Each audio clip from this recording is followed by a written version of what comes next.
Oh, well, look at that. We went live. That is so awesome. Let me just get the record button going real quick here. Welcome everybody to Hash Church.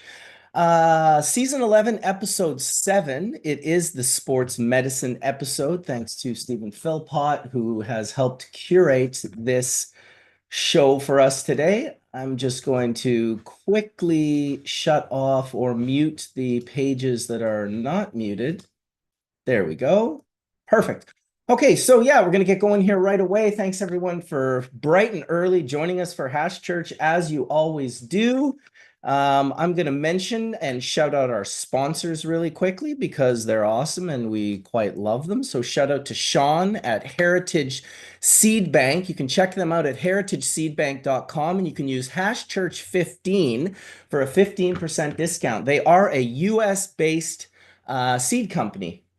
So at Heritage Seed Bank, they're not just distributors, they're passionate cultivators and preservers of cannabis heritage with decades of breeding experience. They collaborate closely with top breeders, truly, to offer only the highest quality genetics. Their goal is to empower all growers, that's you and you and you, with access to the world's best genetics, knowledge, and support, ensuring cannabis remains diverse, potent, and accessible.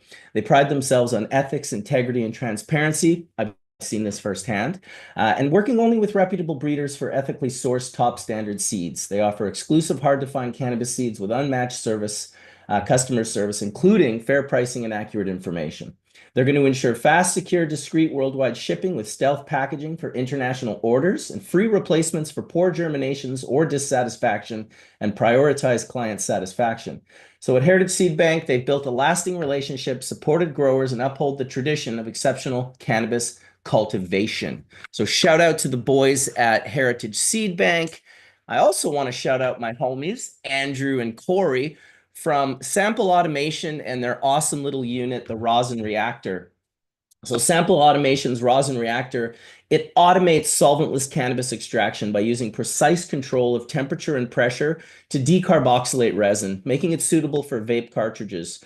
They are now working on a more affordable mini and micro version to broaden accessibility while maintaining the system's core functionality of data logging and remote control for consistent high quality cannabis concentration. So I have a rosin reactor myself, and it is absolutely unbelievable. Being able to monitor it from my home when I'm no longer at the lab and being able to watch the pressure drop, and it's just really quite something. So shout out to both of our sponsors.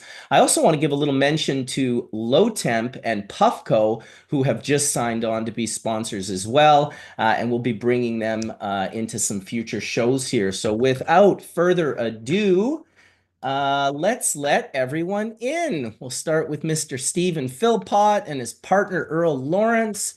We'll bring in Amy. We're going to bring in Dr. Ogle. We're going to bring in, okay, there we go.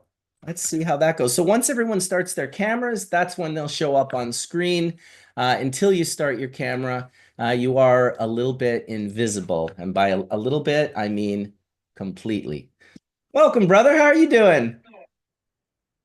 What's going on? Good morning. Good morning. Good morning. Good morning to you. And thanks for everything, Stephen, for helping curate and produce this show with me. Really excited. This is one of the shows from a hash church. 3 or 4 weeks ago, we had a show where I suggested everyone give some ideas. That's when Caitlin mentioned the mental health episode, which we did a few weeks ago. Um, Caleb mentioned the music episode, which we did maybe almost a month ago now. And Dr. Mark had also an idea for a show, and Stephen had an idea for a show, which was the sports medicine show.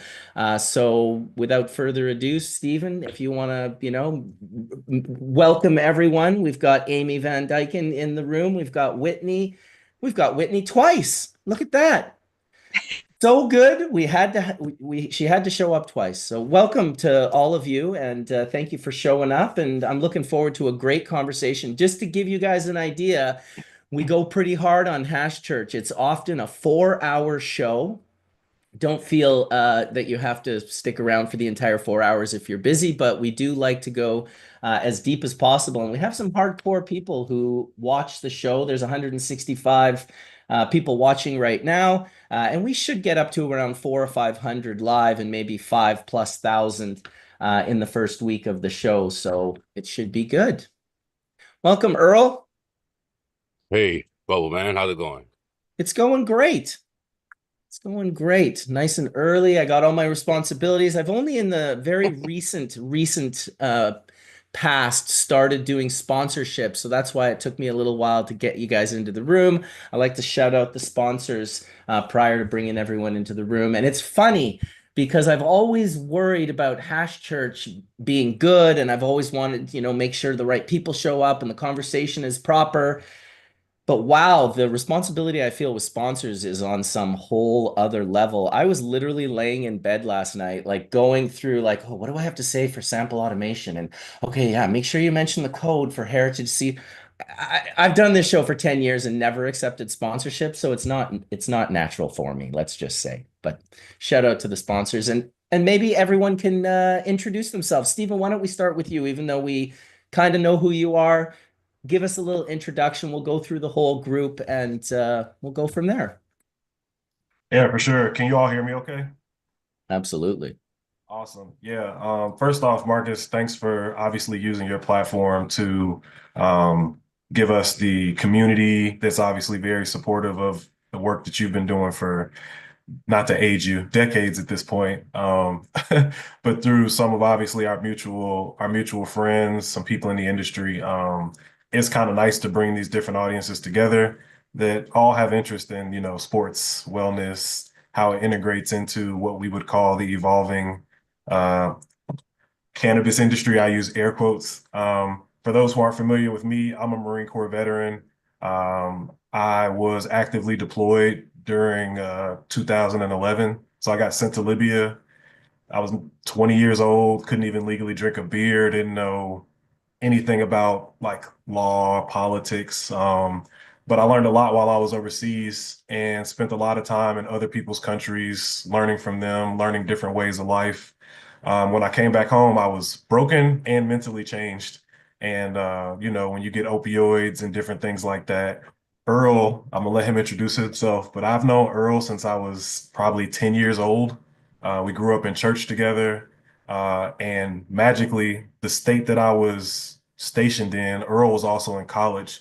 So when I came back from war, I didn't know where to go, really what to do. And I went and sat on Earl's couch with my opioids and my broken leg.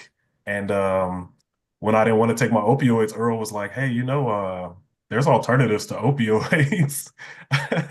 Um, and long story short, just through decades of knowing each other, we've gone from just a Marine being interested to me being a researcher, educator, published some pretty cool trichome research. I'll send Marcus some of those images so he could share later. But yeah, I'll let Earl tell the cool part about how we started our consulting business together and how we've been working with Ricky Williams. So yeah, man, appreciate you, Marcus. Thank you very much, Stephen. That was great. Full circle, hey. I grew up with Earl in church together when we were 10 years old. I don't know how old you guys are now, but you are definitely in church right now. So this is a pretty cool full circle. Earl, why don't you give us a little lowdown on your side of things? Sounds good.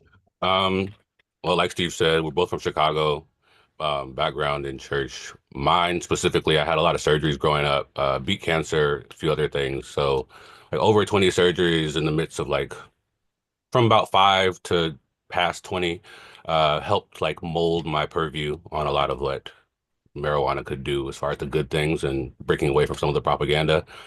Um, I've been in the legacy market for over a decade now. It was always something that I was kind of involved in and tied to. Like I said, with the cancer background, I always had a connection to medical patients. I always wanted to be able to help people who didn't necessarily have another recourse. So that was always rewarding. Like Steve said, North Carolina, I went to North Carolina A&T, proud HBCU graduate. My background's in engineering and marketing.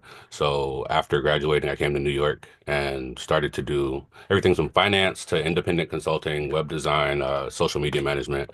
But that was all in the midst of doing like black market, legacy market kind of stuff. And I started to realize there was a need in the midst of the providers on that end to have support, the same kind of consulting, kind of incubation, prospects, business development, marketing resources that any other business would need. And so we saw a need. We had some friends that we were able to help provide those services for. One of the guys that got me into growing mushrooms, Chris, he's Spring Hill Farms out of Oregon. Um, Honestly, one of my mentors in terms of getting into like making it a real profession rather than something that we just wanted to do to help people. Uh, so we've been going for over 5 years. We're working on education initiatives, outreach, advocacy. So yeah. Wonderful. Well, thanks. Thanks for that, Earl. Appreciate the story. 10 years in the legacy market. That's some time for sure.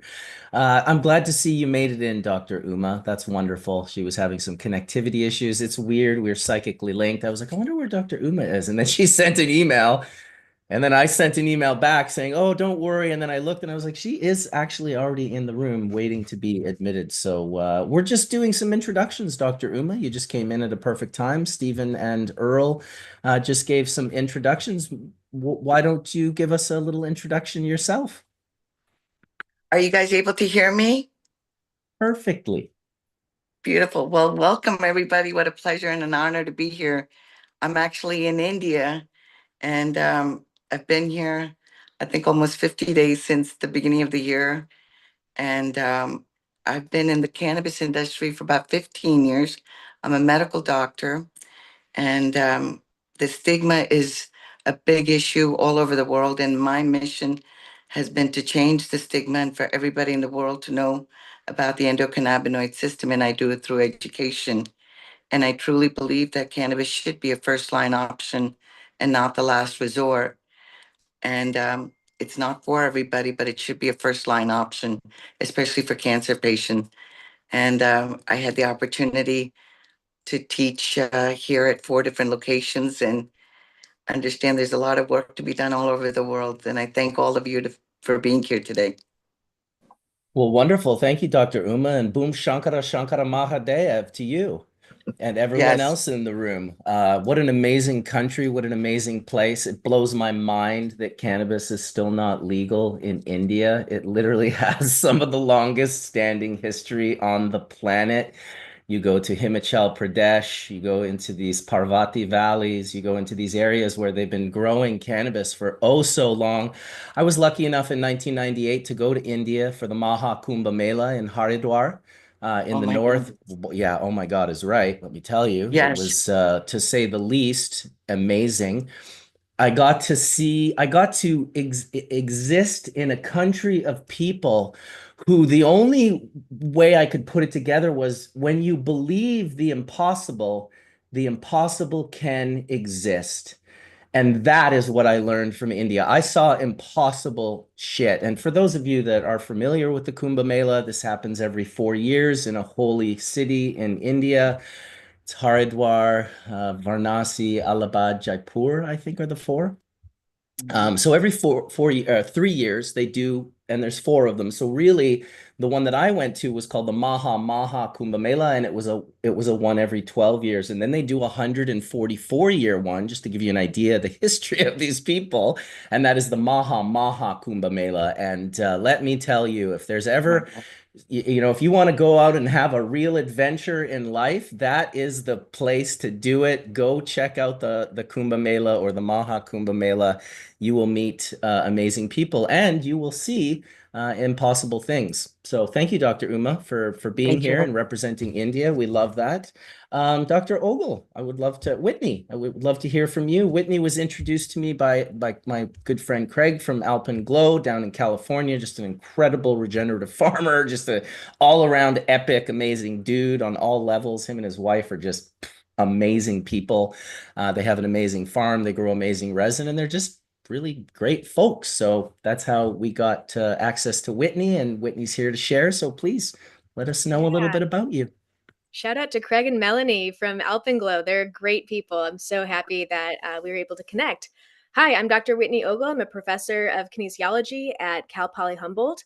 So I'm in Humboldt County in the belly of the beast here. And yeah, I started out as a physical therapist. I got a doctorate of physical therapy, went back to school for exercise physiology and my PhD in human performance with a specialization in motor control. And in all of those years of education, I never learned about cannabis ever. it was one of those things that I'd have these like bro science kind of conversations with my friends. And I just knew that there wasn't enough research out there. And so as soon as I saw that there was a job posting in Humboldt County for a professor, I thought maybe I'll be able to actually do some cannabis research there. And I changed my research field entirely in that period of time. And now I do research about how people use cannabis with exercise. And I have a podcast about called Exploring Cannabis and Exercise, where I talk to other researchers and just people who use cannabis with exercise to hear about the anecdotes and the data behind cannabis and exercise. So I'm really happy to be here. Awesome. Well, really great to have you. And we will make sure everyone that has connections, whether you have a podcast, email, and Instagram, whatever you want to share, we're going to put that in the description of the video as well as the description. This video will also be pushed into a podcast. So it's on Google and Android and Apple and Spotify and all of those platforms. So it won't have our beautiful faces. But it will have our beautiful voices. So thank you, Dr. Ogle. Appreciate that. Amy Van Dyken. We'd love to hear from you. Hello. How are you?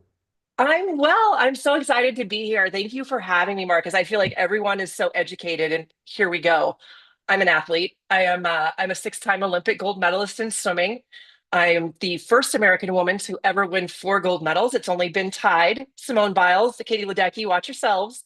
I'm actually the only American woman to win the 50-meter free in the history of that event. And then in 2014, I was in an ATV accident where I completely severed my spinal cord, had a brain injury. Of course, you know where that leads. That leads to hundreds of milligrams a day of opioids. I thought I was doing the right thing. I was doing what my doctors were telling me to do. In the meantime, I ruined friendships, nearly ruined my marriage. To this day, I will look at pictures and wonder why I'm not in book club anymore. I have a friend, my best friend, Bethany, who is a roller derby girl and who went to go get her second master's in cannabis pharmacology. I think I got that right. And she said to me, she goes, "Babe, if you need another way, I have another way." And she brought me to a dispensary, and I will never forget it. She got me Granddaddy Perps, first inhale, and there it was. I was done. I was like, I am in love. And so through that, I got off the hundreds of milligrams a day that I'd been prescribed. It took over a year. And I am now one of the biggest proponents of cannabis for people who think they have no way out other than opioids or other different kinds of medicines to help nerve pain, because it is a thing that we have, and I have it from belly button all the way down, and I'm 6 feet tall. I'm all legs, which is a joke. And so a lot of my body, almost all of the time, was in pain. And then I found cannabis, and here we are. And I'm so thankful for it. So, and I'm thankful to hear everything that you guys have to say and to learn and to soak it in. So thank you for having me. Well, absolutely. Thank you for being here. And wow, what six time, that's unbelievable. Like, holy smokes, you're like it reminds me of the Michael Phelps meme. Winners don't smoke weed, champions do. Correct. And little story, Marcus, by the way, Michael Phelps was 15 in my last Olympics. So he would run up to me and he'd be like, "Amy, do I need to put on my swimsuit? Amy, do I need to warm up?" So I tell him, and I will tell you, you are welcome, because without me, he would not know when to put on his swimsuit. You're welcome, America. Oh my God, that is awesome. 15, hey? Wow. So he was just a youngin' looking up to you. He was a baby.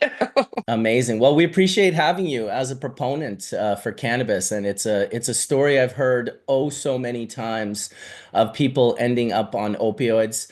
You know, obviously, if you tear your arms off, opioids are pretty amazing. There's a place for opioids in trauma where, when we're in just the most excruciating, insane levels of pain, okay, maybe we should, do this.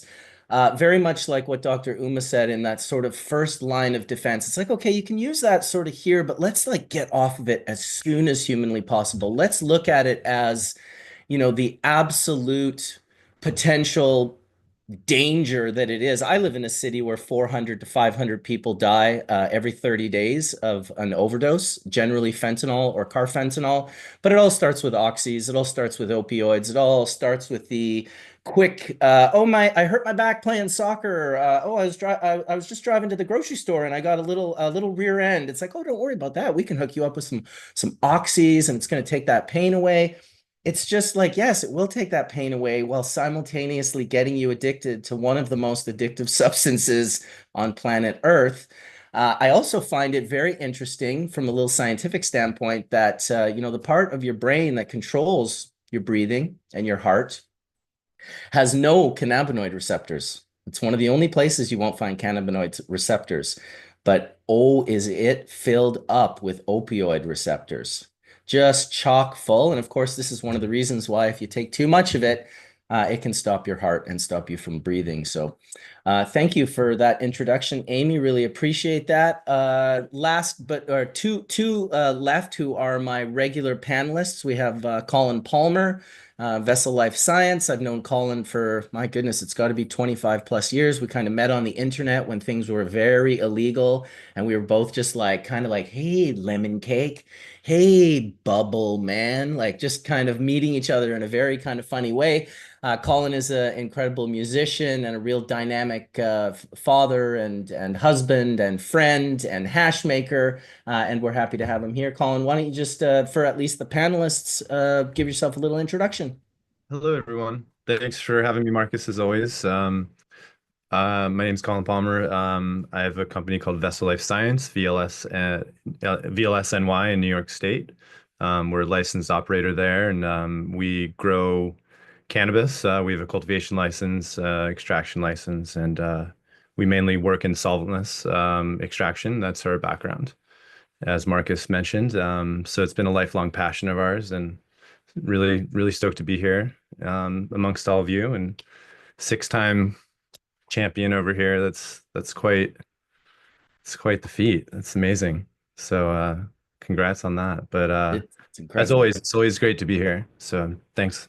Thanks, Colin. Last but certainly not least, we'll have some other folks come in. We do have some other folks in the room right now who have their cameras off as well, which we'll do some introductions with them. But right now, Dr. Mark Chaldone, he's our resident chemist. He's kind of been on Hash Church for damn near the last 10 years, and he's just a wonderful, wonderful access to the chemistry of cannabis and really the chemistry of anything, because we, like Mark often says, we live in a world of chemicals. Go ahead, Dr. Mark. We do live in a world of chemicals, don't we? That's a good way of putting it. Hey, everybody. Good to see everybody. It's a snowy day up here in Vermont. We're in this middle of this 8 to 12-inch blizzard, but it's just a beautiful day to be on Hash Church. Marcus, good to see you, Steven. And yeah, what a great episode to have. So, yeah, like Marcus said, I'm a chemist. I'm a professor of chemistry over here at St. Michael's College in Colchester, Vermont. And we investigate cannabinoids and their chemistry. And yeah, I've helped a lot of people get started making good concentrates and setting up testing labs and doing everything that you need a PhD in the room to get done, So I gave a talk back in, when was that, Marcus? God, 2017 on our hydrogenated cannabinoids at CanMed. Yeah, I was recently recalling that, Marcus, because that's, I think, where I met Ross's mom, right? And that's how I know that it was the McKernans, I think, that have that connection to Ross. Yeah, I mean, we look at chemical modification of cannabinoids to make new molecules, and it's great because the cannabinoids have reactive functional groups like the double bond and the acids, and so we're doing chemistry on the phytocannabinoids to make new compounds, and we're looking at how we can maybe use that to combat traumatic brain injury by doing intranasal delivery during the golden hour of trauma. I'd love to hear what you guys think about that. We have some preliminary data that looks super promising in mice, but ultimately we need to get it into humans. So The notion is that you're going to get cannabinoids into the brain to reduce neuroinflammation during that golden hour of trauma, and perhaps that can lead to a successful outcome for the patient. So we think this is something that the world of sports ought to be paying attention to, and so we're going to continue to chip away and do the research. But in the meantime, we're training undergraduates and graduate students, and the next leaders of scientific generation that will take this plant to realms unknown. So, and they'll look back at these hash churches, Marcus, and get so informed. When my students find out I'm on hash church, they just light up. They're like, "Oh my gosh!" They go and they dig deep and go back and look at a bunch of episodes and start learning more about me than I probably know about them. But no, it's just a great opportunity, Marcus. And I know that we got some great episodes coming up on the chemistry of the plant. So if you all have any chemistry questions, feel free to reach out. I'm the guy to answer them. Awesome. Thanks, Dr. Mark. And are you mostly doing bioassay over there with the cannabinoid research? You look pretty baked today. I'm just joking. No, I'm just actually I'm just super happy. I had myself a nice stack of flapjacks with some Vermont maple syrup on them this morning, and just inside during a blizzard watching people. We live right on Lake Champlain, so we watch people walk out on the ice, and there's some ice fishermen out there, and we see snowmobiles go by all the time. So I pretend that we're in Canada because maybe it's a better life up there, eh, Marcus? Beautiful. You know what? I think Vermont's pretty awesome. It is. Just to speak quickly on the getting cannabis into the brain, and I've mentioned this a few times. Every time you've mentioned it, I feel compelled to mention it. A couple years ago, I was partnered up with a good friend of mine, Dr. Brent Reynolds. And Dr. Brent Reynolds, if you want to look him up, back in the late 80s, he did his thesis on stem cells, and he changed stem cell science completely. They had never found stem cells in the brain. They didn't believe they were there. And Dr. Brent was the one that found that. So he worked at the University of Miami in the neurosurgery department for quite a while. And now after it's been 20, 30, God, it could have almost been 35 years since he did his thesis. Wow, I'm getting old. Geez, okay. That shocked me a little bit. Of like 10, 20, 15, 20, 30. Oh, geez, almost 40 years. Okay, well, that's fine. So Dr. Brent is now looking at something called exosomes, and he's starting to really think that exosomes might be a little bit more responsible for what we think stem cells are doing. And these exosomes are these like exudates of cellular material that they release, and all cells release exosomes. And he collected exosomes from hemp plants. And this is what blew my mind, because I was fully under the understanding that cannabinoids were only processed inside the glandular trichome head, but he found cannabinoids in the exosomes. Now, the university has patented this, and they are absolutely using this for exactly what you're talking about, Dr. Mark, for concussion medication. It's not actually cannabinoids that they're using for the concussion medication, but this is for that golden hour. This is for on the field when the concussion happens. It goes up the nose. They have found a 45x delivery of payload to the brain using exosomes. For those of you that don't know, that is absolutely bonkers. That is insane to go from where they were to like, because these exosomes are nanoscopic. They're like, 15 nanometers or whatever. So they're very small. And I mean, that can be all the difference that a drug needs to just be there at the time. And what we don't know down the road, I mean, a lot of especially in football and other related concussions, it leads to a higher incidence of CTE later on in life. And so what we don't know is that does reducing neuroinflammation acutely, which I think we know the cannabinoids will do. I mean, there's a lot of literature precedent, and they're not just hitting the cannabinoid receptors, they're hitting PPAR gamma and TRPV1. So it's like multiple, different biological targets in the brain that are crucial. And what we know is that it affects these things called calcium currents. And the calcium current inhibits something called the release of pro-inflammatory cytokines, which ultimately leads to neuroinflammation. So it's a really complex mechanism, Marcus, and there's so much shit going on.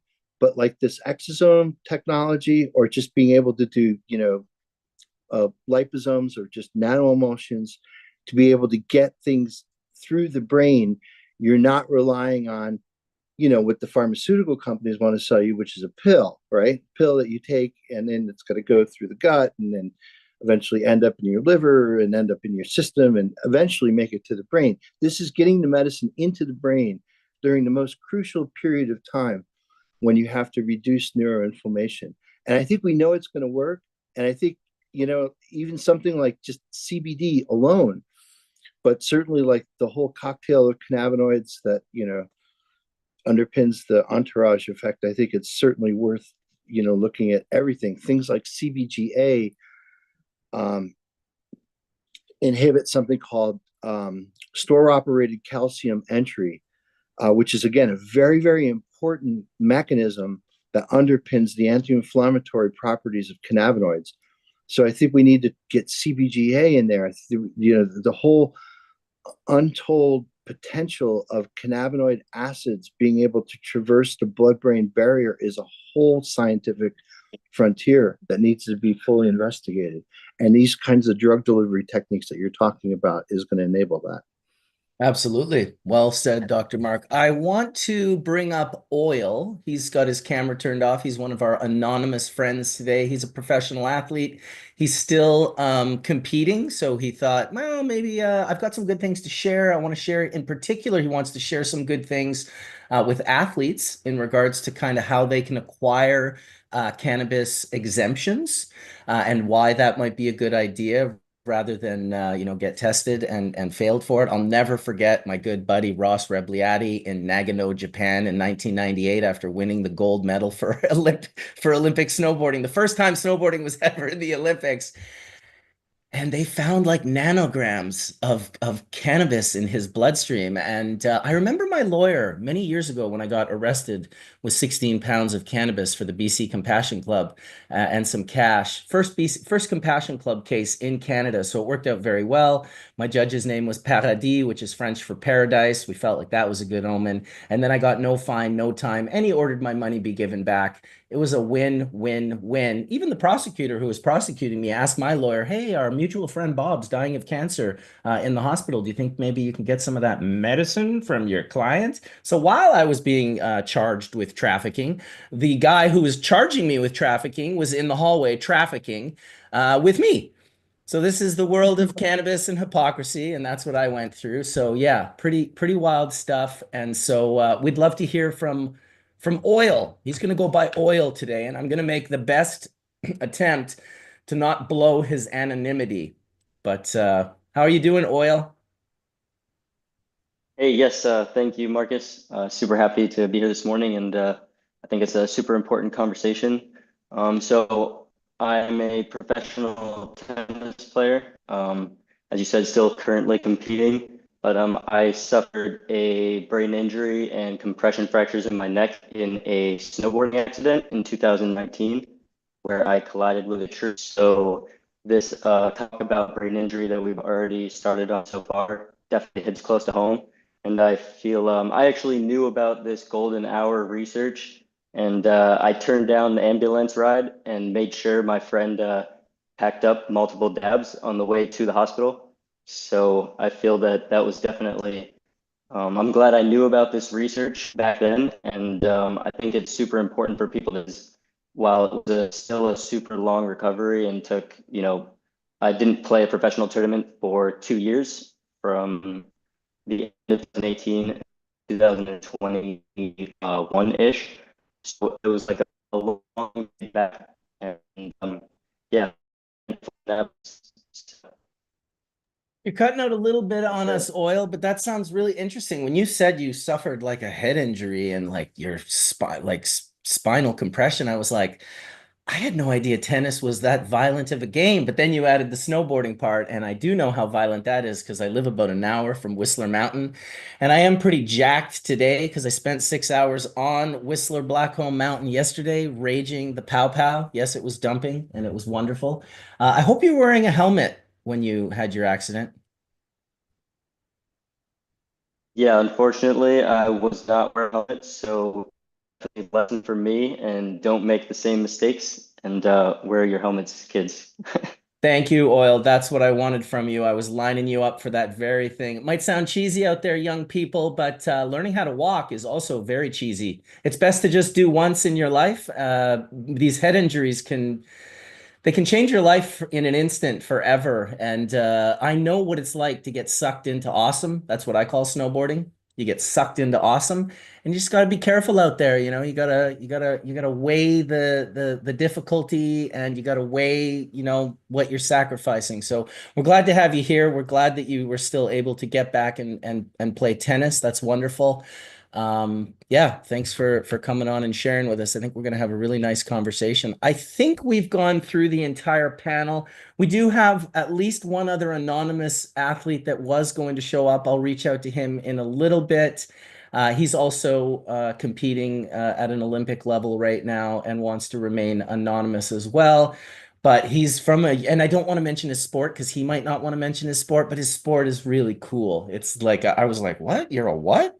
Like even when he said it, I was kind of like the word didn't sound like a real word to me because I was just like, oh, that's a crazy, like, how the hell did you get into that? But hopefully he'll show up and we'll be able to talk about it. Steven, is there a direction that you want to lead us off on? I feel like you're kind of an organized guy and you'll have some sort of direction for our conversation. Otherwise, we can go organic all day long. That's what I specialize in. So. Yeah, I have some topics just especially because of everybody here. I already kind of know, like Dr. Mark was texting me. I know Dr. Whitney.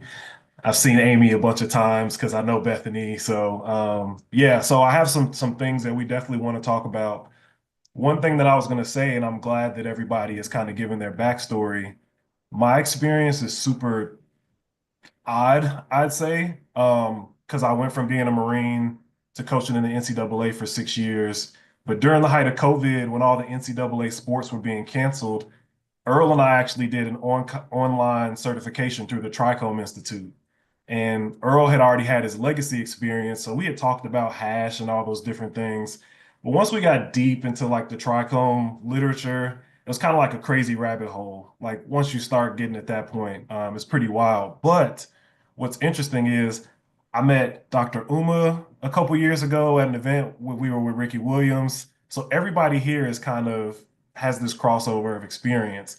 And I kind of want to use that to kind of lead our conversation. So like I said before, Earl and I think we did yoga with Ricky Williams in 127-degree heat a couple years ago. Earl almost passed out, I'm gonna say that, but he did manage to make it up the mountain. Um, but the reason that we did it was because we wanted to actually raise awareness about the endocannabinoid system and not just cannabis. I think a lot of times when we're trying to educate people as athletes, as people in wellness, as Dr. Whitney says, when you're in a department of sports medicine and kinesiology, when you lead with cannabis, a lot of times people just turn their head up, they'll walk away and they won't listen any further. When you tell people that the endocannabinoid system has been around before humans and plants existed, they kind of look at you like, what are you talking about? When you tell people that they don't have to consume cannabis for their endocannabinoid system to be present and active, their eyes kind of perk up. Then once you start saying it's in bears and jellyfish and fruit flies and all kind of different animals, the conversation becomes one more of what nature was doing before humans even got here, and why would nature put this system across all these different animals and species for hundreds of millions of years. So all that to say, like, it's going to get pretty heavy today. So everybody just kind of buckle up. One of the things I wanted to talk about, and probably Amy's going to tune in on this first, but as far as public perception from Michael Phelps to Ricky Williams to Sha'Carri Richardson. Where do you feel like things have changed? Just where we've gotten to now, obviously we have people on this call that are willing to talk about things. What do you think we still have as far as like this narrative that we need to change? Because we have athletes that are benefiting actively, but we need to remain anonymous because of WADA and right all these other governing bodies. I've seen it change a lot. I mean, you talked about Stephen Michael Phelps, right? And he got busted, lost millions of dollars because he was at a party smoking a bong. And I remember telling him, I said, babe, you're not doing anything differently than we were. You just got caught. Now everyone has cell phones. But I do think that through these different Olympic athletes that are coming out and saying, listen, yes, I got caught, but I was using it because of, as Oil said, my brain injury or whatever. I think that that really does help advance it. I do think also we need to get, sorry for saying this, the old white men out of WADA and USADA. We really do. It's just because they have this perception of what cannabinoids, cannabis, even CBD are doing to athletes and that it's performance enhancing. Well, I think any of us can tell you that I've never been stoned and been able to swim faster. It's kind of quite the opposite. But what it does do for the body is absolutely amazing. And they're not even willing to hear that. They're not willing to hear that it is helping athletes and it is forwarding their recovery and their progress. So they don't have to go and do these other drugs or whatever. So I feel, and I hate that, like Oil and some of the other people have to be anonymous. So that's where I come in and I say, listen, I am a 6-time gold medalist. Yes, I am a stoner and I am proud of it. And here is why. And just let the people listen. And I think the more of us that can talk, the more Ricky Williams that we have out there, the more, Mike Tyson's that we have out there, we have to speak up for these athletes that are competing now so that they can get these benefits that we've all known for however long. So it's a sticky situation again, because like you said, Steven, people look at you and they go, oh, I didn't know she smoked. It's just that perception. So we've got to get over that. And yes, she does. She smokes. It's okay. That's awesome. Can we get into a little bit for, the rest of the people watching who aren't professional athletes that have won Olympic gold medals and such? WADA, let's talk about WADA. Who is WADA? What is they're a regulatory group that's controlling and keeping cannabis out of sports? Can someone speak to that a little bit? Yeah, just to chime in real quick. The WADA is the World Anti-Doping Agency or Association. But either way, they govern a lot of different sports and things around the world. The one thing that I think is important to know is that they have, at least for tennis, and I'm not sure about other sports, but they've raised the level to 150 nanograms per milliliter of CQ. So for all the doctors on here, I'd like to know, how much you could potentially use and stay under that as being an athlete. But the other thing is, I wanted to, there are some sports, not in every sport. Oh, I think he got dropped. He was cutting out a little bit. It's funny when I do a podcast and I can tell someone's got like something good to say, and I'm like, get it out, please. Just oh. Well, that was a pretty Yeah, good. sorry, I think I'm There you back. go. You're back. Where did I cut out? Yeah, you've got a bad connection. I don't know if you're online or if you're in a bad. I'd say we're hearing a good 90% of what you're saying, so it's not super bad, but there's a little bit that's just clipping out. Okay, yeah, I'll see what I can do about that. But either way, all I was saying was exemptions are possible, and I think it's important for people to apply for these exemptions, just to keep moving this forward as more countries become legal. And yeah, I just think it's important just to keep pushing that forward. Awesome. Thank you, Oil. Is there a doctor that wanted to answer his question in regards to the numbers he said? I can talk a little bit about the exemption because I'm familiar with the exemption process. I'm really not sure what the cutoff for the amounts, because what I've seen is people metabolize differently. So even if what could be for one person, it's not the same for everybody else. I've seen lean, mean body machines push this stuff out of their body, and whereas a woman will carry this in much longer because it's a fat soluble molecule, and women have more fat than men. And among men, even some men are able to metabolize quicker than others. So it's really dependent on the individual, and why I call it the U curve, sort of like the UMA curve, too much, too little. That's the way I look at it. And the other thing is that I want people to know that I've been doing these TUEs. TUE stands for therapeutic use exemptions. And it's a process, but it can be done. And in addition, I started a panel called Doc and Jocks. I'm the doc, and we've had different jocks on. And my mission was to change the stigma. And I know nothing about sports, so I figured, what not? Let me educate them, and they can educate me. And Ricky Williams is, we've mentioned Jim McMahon, and I've had different people from Hector Macho Camacho Jr. And the main thing is head injuries.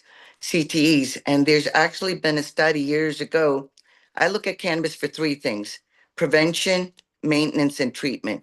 PMT, the way we want to think about it. And there was a study that actually showed people that tested positive for THC prior to a stroke, they were more likely to survive the stroke and the complications to be much less. So when we talk about nasal delivery, cranial nerve 1 is olfaction. And when we think about getting it to the brain, that's the easiest way. And also, I really believe there will be a day where we can pre-medicate athletes prior to them getting their head banged so we can prevent the injuries. And then, the first hour is that they're already got something on board. It's like wearing a seatbelt or wearing a helmet. We know that the injury can occur, so why not prevent it or at least protect yourself in some way? And I truly believe cannabis is for prevention. Absolutely. The United States patent was on the Yes. neuroprotective properties of cannabinoids. And so what we know, like Dr. Uma said, is that these are fat soluble. So they like living in the fatty tissues in our brain and in our pancreas and everywhere else where there's fatty tissues, there's cannabinoids. And these cannabinoids have phenolic groups that act as antioxidants.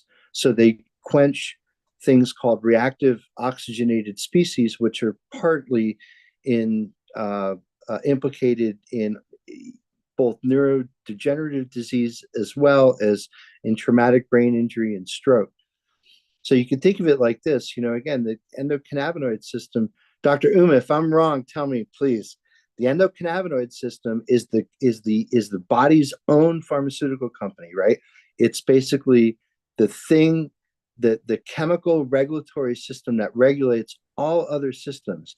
And Marcus, you were talking about the opiates, the opioids before, and there's opioid receptors that are really important in neurological function. And these things are all related, man. They're all part of the software in our brain. And so you can't really affect one of those systems without affecting the others, which is why we need to do the research to study it. But thank you, Dr. Uma, for all your work. You're fantastic and a big hero of mine.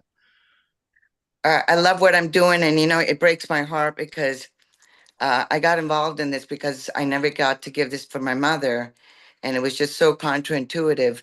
She died of lung disease. And when somebody says, smoke cannabis and it's going to help you breathe and make you feel better, it just did not compute to me as a physician. And I was and continue to be a medical review officer where I did the drug testing. And if people tested positive for this molecule known as THC, you lost your jobs. And here I am now supporting it and saying, I think we should be giving people bonuses that test positive for THC because they're saving the government and our society a lot of money and their own quality of life, because I really believe that they're happier people. And when we look at economically, one healthy person can help four other people. One sick person needs four other people. So where do we want to be? And this is being used by majority of the seniors right now, and they're having a better quality of life. And I think this is where the stigma has to change. And it's just heartfelt to me. I'm in India, and as soon as I say the word cannabis, there's either this, oh my God, you're going to be crazy, and the attitude, but I'm not stopping. And I'm going to be back here, and I'm going to make it that cannabis will be legalized in India. And I'm hoping by the end of the year, I'm going to pray for it, and all of you guys are going to help me.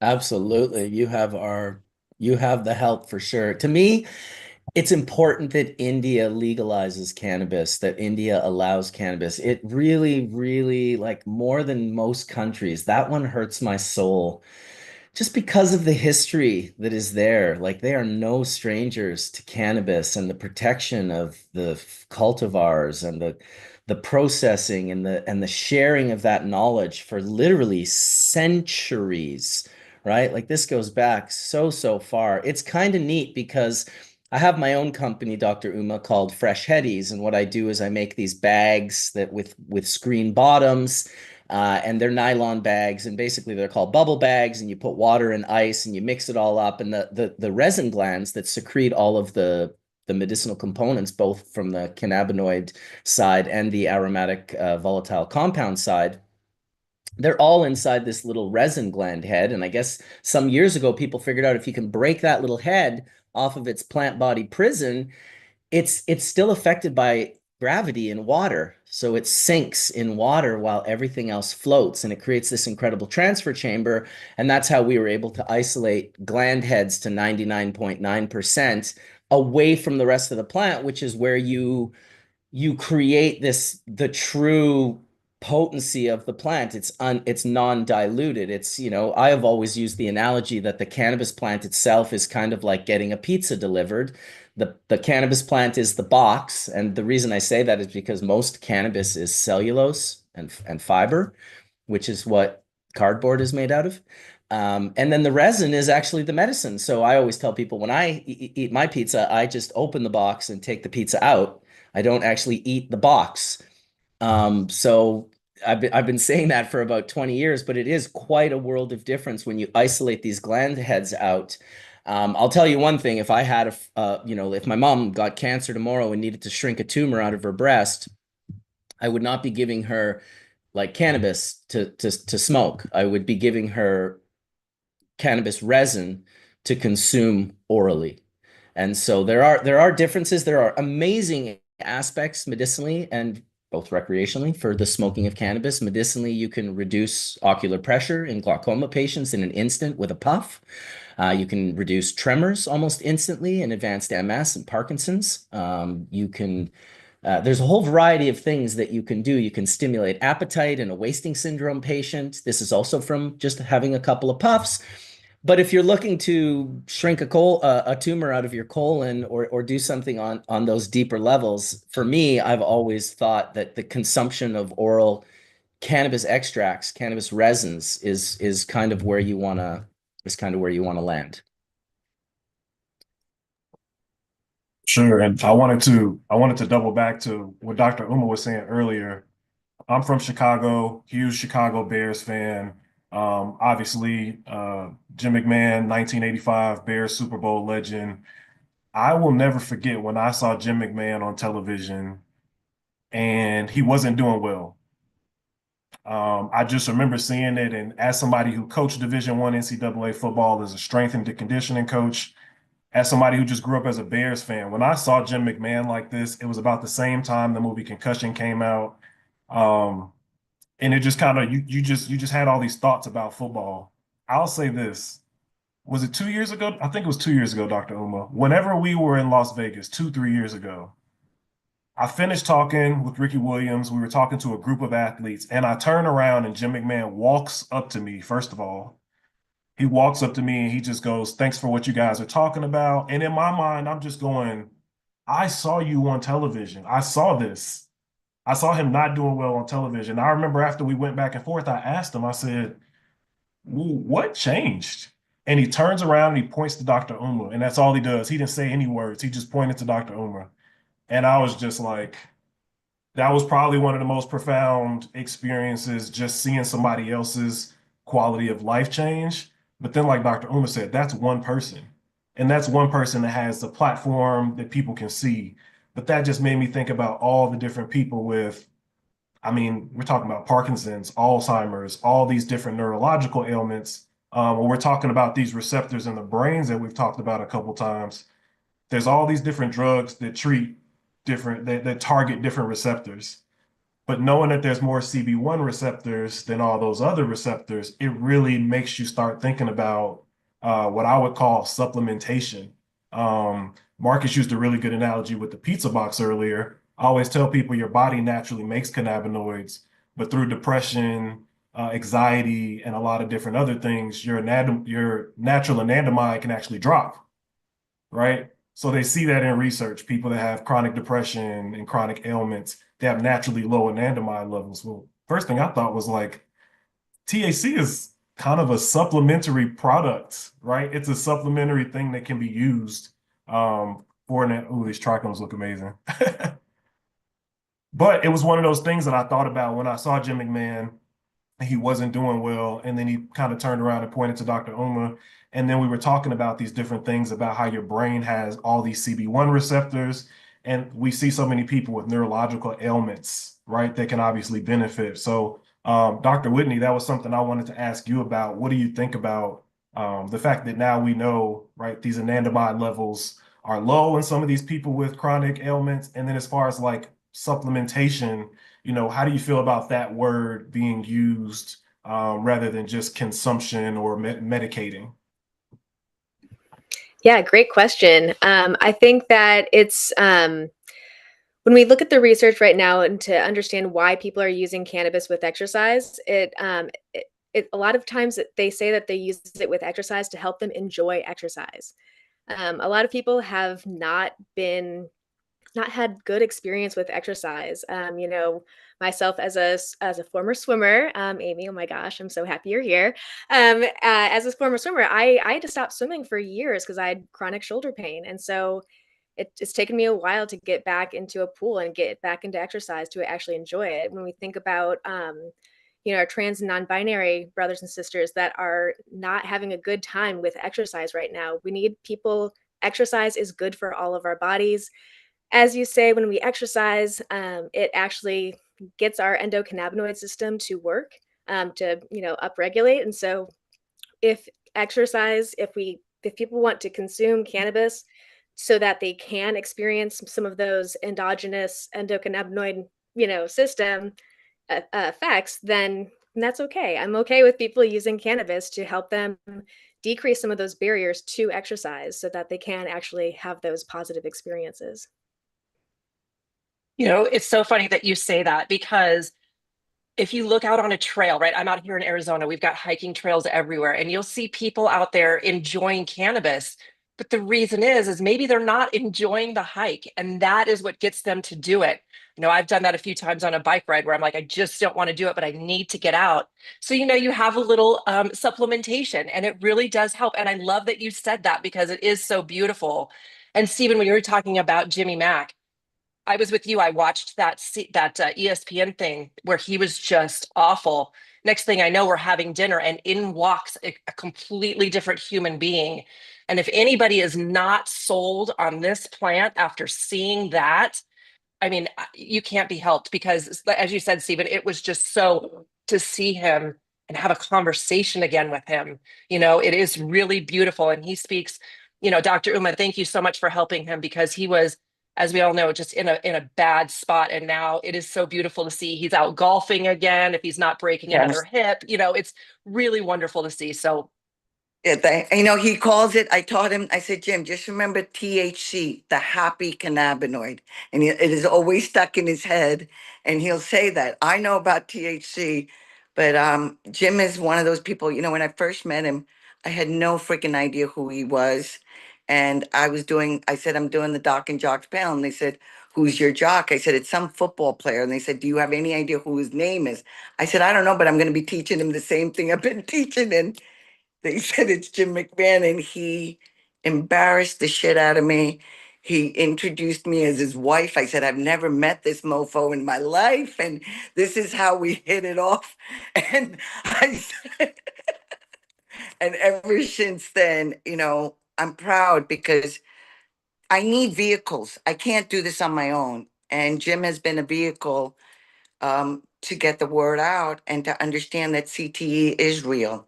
And if people don't know what CTE is, it's deadly, and we can't diagnose it.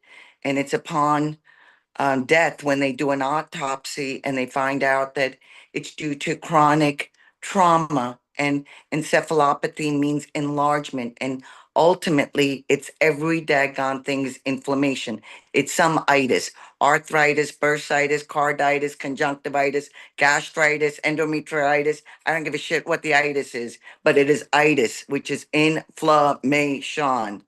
And we need inflammation, but anything that overdoes it is what illnesses are all about. And as doctors and the medical profession will tell you, I call it the triple D. We make a diagnosis, and that's the disease. When we're not at ease, we are at dis-ease, folks. And then we come up with a drug, and it's a dose. So it's the triple D. Make a diagnosis, give a drug, start a dose. And cannabis just doesn't go with that because it's every system is involved in it. So it's not just one system, one itis, it's many different things that you're helping. And we want people to go home and do some homework tonight. I want them to all look up patent number 6630507. Patent number 6630507. And what that's talking about is antioxidants and neuroprotectants. And the brain is developing till the day we die, folks. So neuroplasticity is happening, and we have an opportunity to change people's minds and hearts and open doors. And this is what I'm all about. And I'm trying to deliver it in different ways. And I call cannabis a global solution. And we just got to get people to understand this is nothing new, and each of us has a part in it. And we got to keep doing it.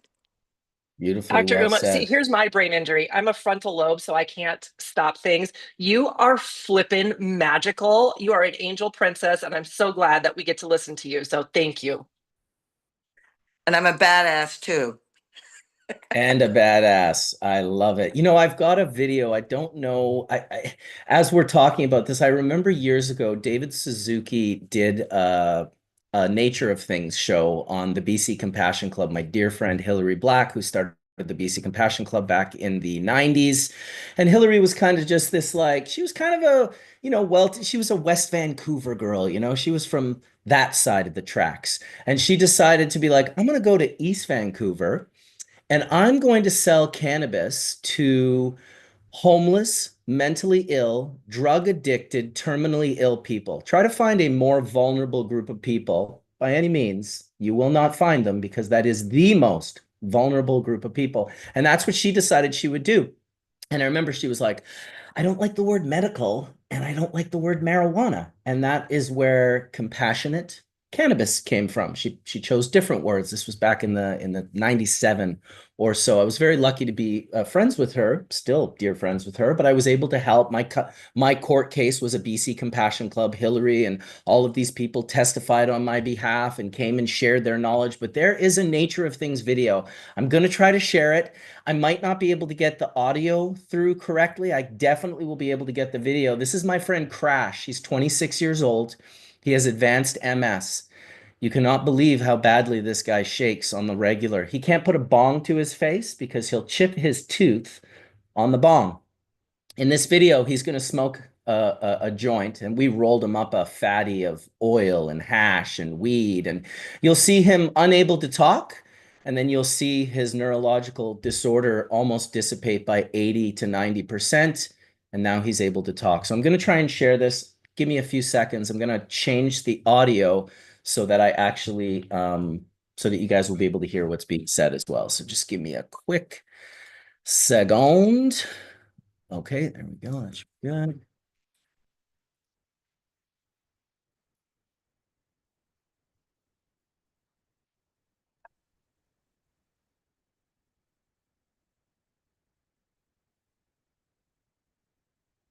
Try and get the stereo working properly here. Bose. Let's see.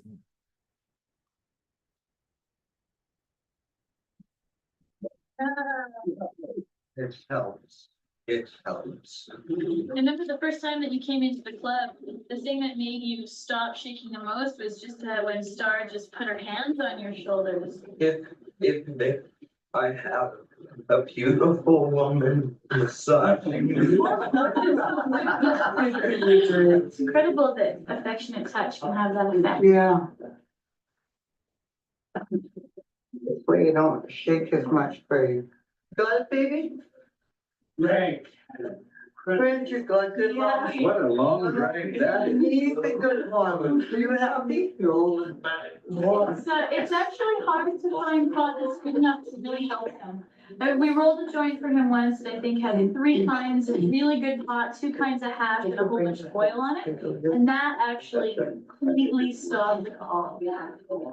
It's very dramatic, the effect already. Yeah, it's just unreal. Marijuana is versatile. It calms severe muscle spasms, and in glaucoma, it delays the onset of. Give me 1 second to get my headphones back on. So yeah, a little bit of tears for Crash. He always just it was always so touching. He was so young to have MS like that, and it just showed you we didn't know anything about the science. This was you saw Hillary, she looked like a little girl. She's like 20 years old or 18 years old or something. And here she is doing this, angelic work that a lot of you have picked up have picked up and are doing as well. But I just thought during the conversation that was a powerful image to see. I really pictured Crash. I don't know what's happened with Crash. I haven't talked to him in many, many years. It's unbelievable that his nickname was Crash. I mean, the irony, like he's such a cool dude. He was such a great guy. I really hope he's still alive and I really hope he's doing well. And I just wanted to share that. You guys can check out the CBC Nature of Things. All 6 parts are up on the YouTube channel High Society Show.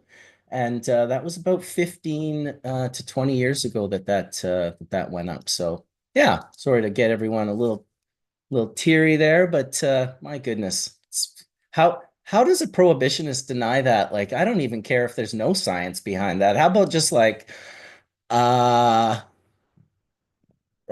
And in reality, I will say that unfortunately, a white male was not the guy who was going to break the legs of prohibition, but the little girls with seizures, that was the last leg of prohibition. No one was arguing against Charlotte Figi, except maybe Chris Christie. I think he said some stupid shit, but he's Chris Christie, so come on. That was one of the first videos that I saw in the midst of like my introduction that helped me justify to other people. Because I had like operations as a child, but you're not able to like speak through and advocate for your own health on the same levels. And so when I was talking to others that were going through these similar situations, I would show them those kind of videos. And it resonated with them on a little, like, you chip away piece by piece. And you hate to say it from like a marketing perspective. But yeah, you can only argue against that messaging so much. And so like that's part of the background in terms of Steve's military, he was in a war. How much can you say about mental health and helping the veterans that are, in various circumstances? If you look at the news this year, and what can you say against that?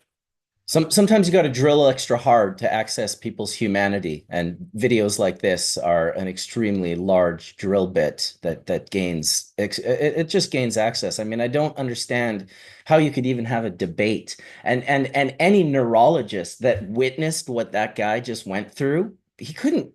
They have to hold the joint in his mouth. His head is shaking the entire time, and then his little smile at the end, that little riz that he kind of gives the camera. I'm like, oh my God, this guy.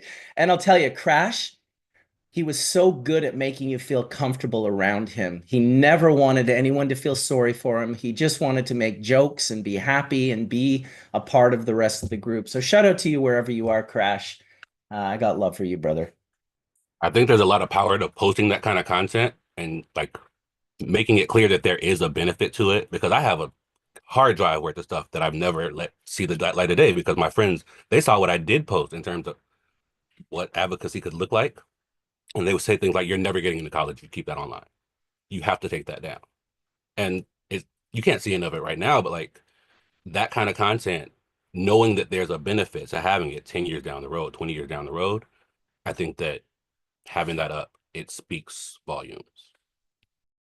Yeah, I think in neurology, it's such a complex subject matter that you need a lot more research. I saw it with Parkinson's for 15 years and different patients and different people I was around that were also veterans. So Steve and I know, PTSD is a different type of trauma And then when you add neurology to it and that complexity, and then you add something like Parkinson's that has complete control over your motor skills, you start to see things in inside of a human and a patient that is very individual to themselves, and it really highlights how individual the EC is to each individual patient, and how chemical constituents can either be reactive or not. And it's, it's fascinating. And I know when you're talking about, the difference in a recovery for a patient that has cannabinoids in the system versus not. I went through a situation where I had a neck injury, and I had to heal. I was told I had to get surgery, and I just didn't want to get surgery, and I'm glad I didn't. And I used cannabinoids and made my own topicals to help release the inflammation in that part of my body. And then at night I would take these pills. And I remember talking to Tony and I think Marcus about it at the time, because they were doing prana, and I was like, man, I really need this for my shoulder and my neck. And you kind of we talked about how to make it, and different things that you could add to it out there outside the cannabis plant that would maybe helpful. So Do it's you know who worked on that, Colin? yes, Brent. Dr. Brent Reynolds. Yeah, that's what I was gonna full circle. It's like Dr. Brent Awesome. Reynolds, which is another incredible human, I think, that doesn't get enough light in our industry. As Marcus said, really brilliant mind there. But my point of saying this is I had to use yoga, which allowed me to elongate my body and my skeleton, and cannabinoids together, and kind of work myself over a 5-year period to back to normality. And now I don't have a herniation anymore in my neck that is constantly shooting signals down to my fingers. It was quite interesting to have that just stop one day, after being so deep in thought of, wow, I'm gonna have to go and take these other type of drug classes that I don't want to take at all. So it's really, it's fascinating to me that through that journey, it just solidified what I already knew in my mind. But the next thing for me is tears, ligament tears, it's the next journey with cannabinoids. I have a question for Dr. Uma, if I could. Colin, sorry to interrupt. Yeah, go for it. Dr. Uma, have you ever prescribed Epidiolex for a Dravet's patient, or would you prescribe Epidiolex, or would you just have them go take a CBD tincture?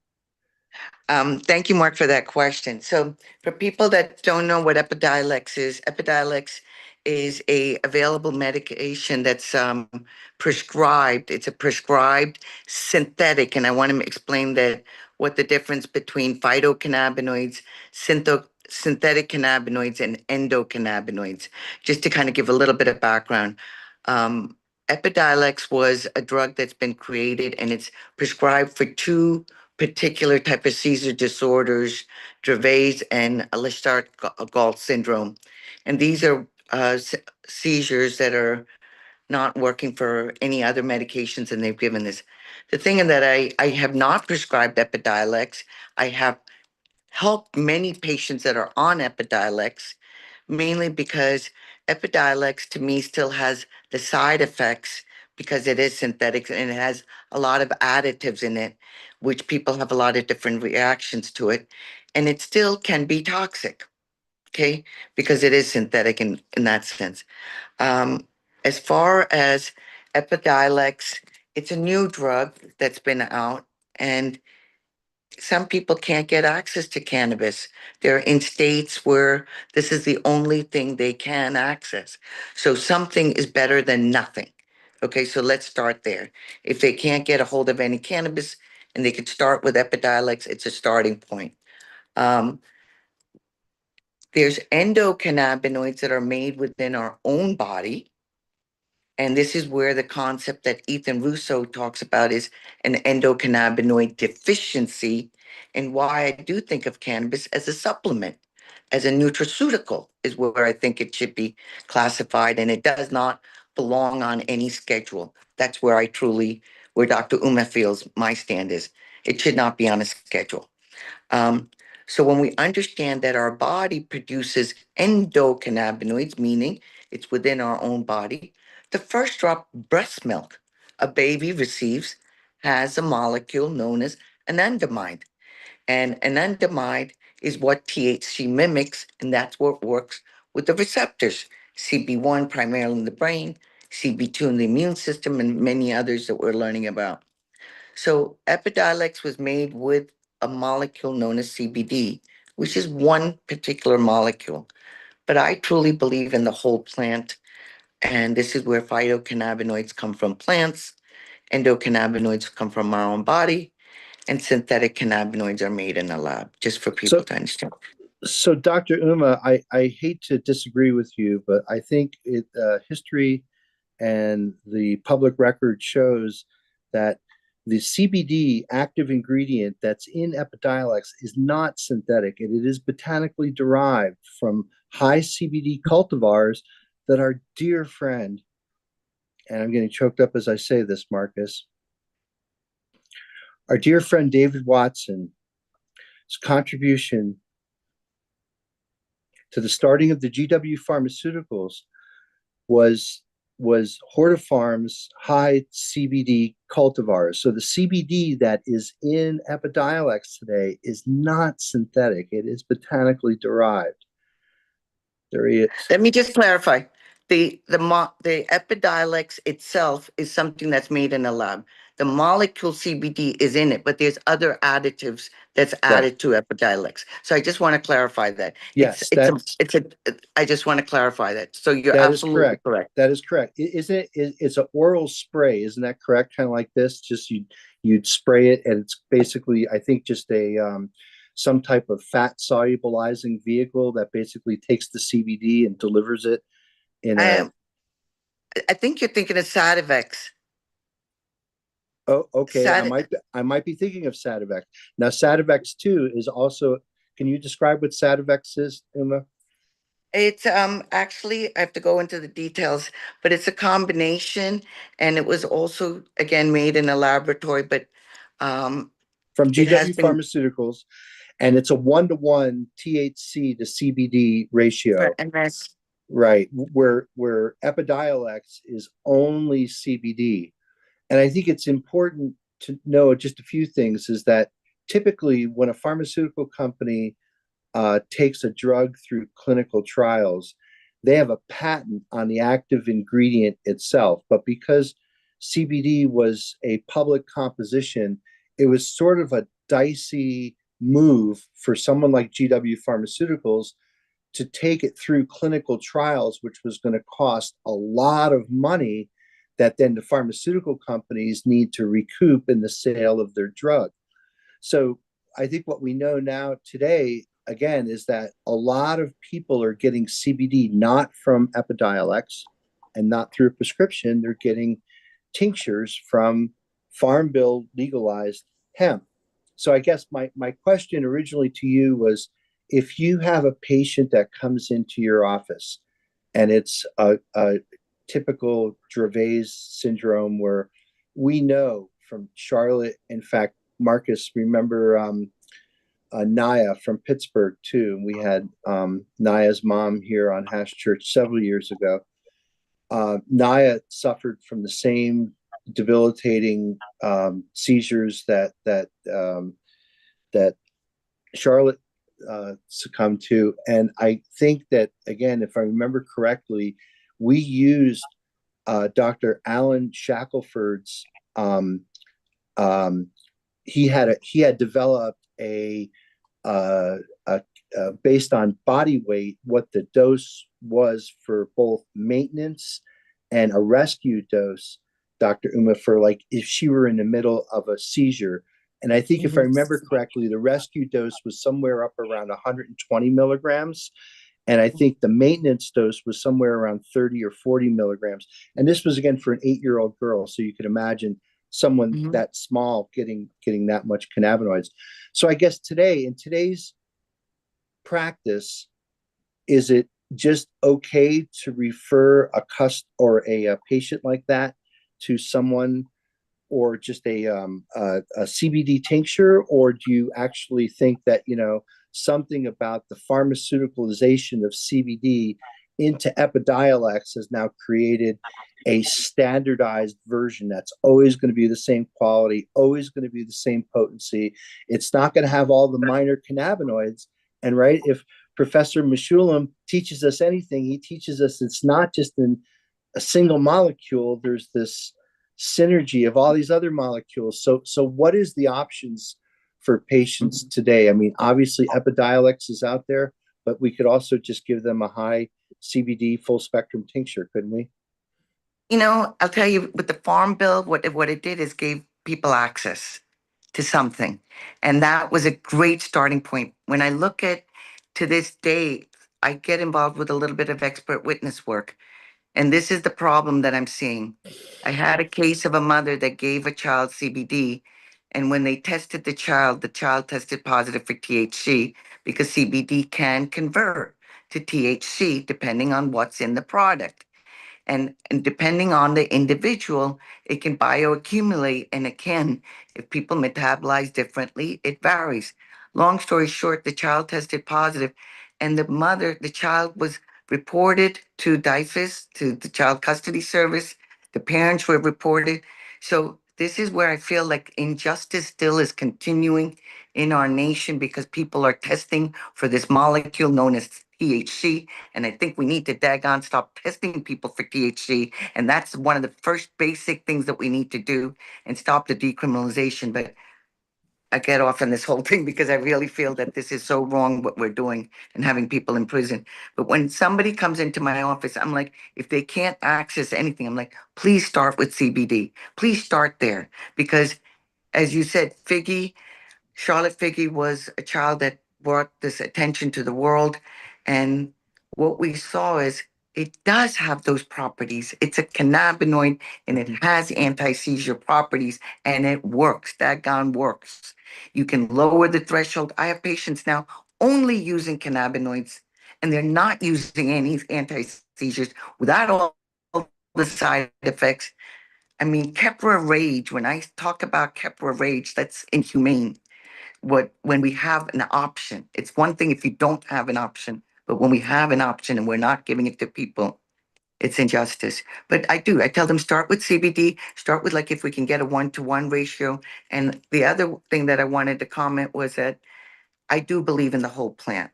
I don't believe in this whole, um, you know, individualizing. That's what drugs are for. It's Right. we're not a single molecule. And if that's what they're trying to do, I have fear about it. The pharmaceutical companies all over the world are going to try to make this into single molecules. And that's really, really a big concern because I want the whole plant. And I'm concerned about we're going to lose the good growers.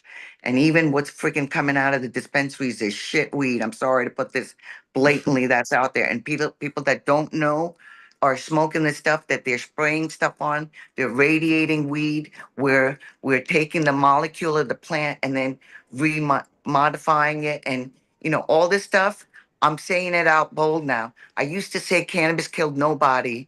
And now I'm a little scared to say that because I don't know what we're doing to the plant. And I don't know what's going to happen to the molecular level.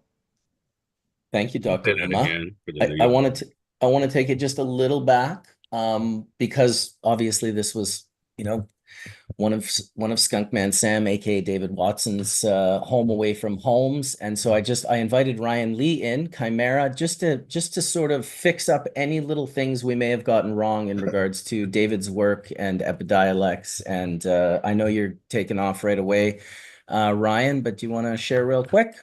Yeah, I just wanted to touch base real quick on the CBD variety and Epidiolex and Sativex. The CBD variety David bred from a Turkish landrace crossed with a German industrial hemp cultivar, and that was inbred, and then they selected plants from that hybrid crossing or inbred hybrid crossing to yield these CBD plants.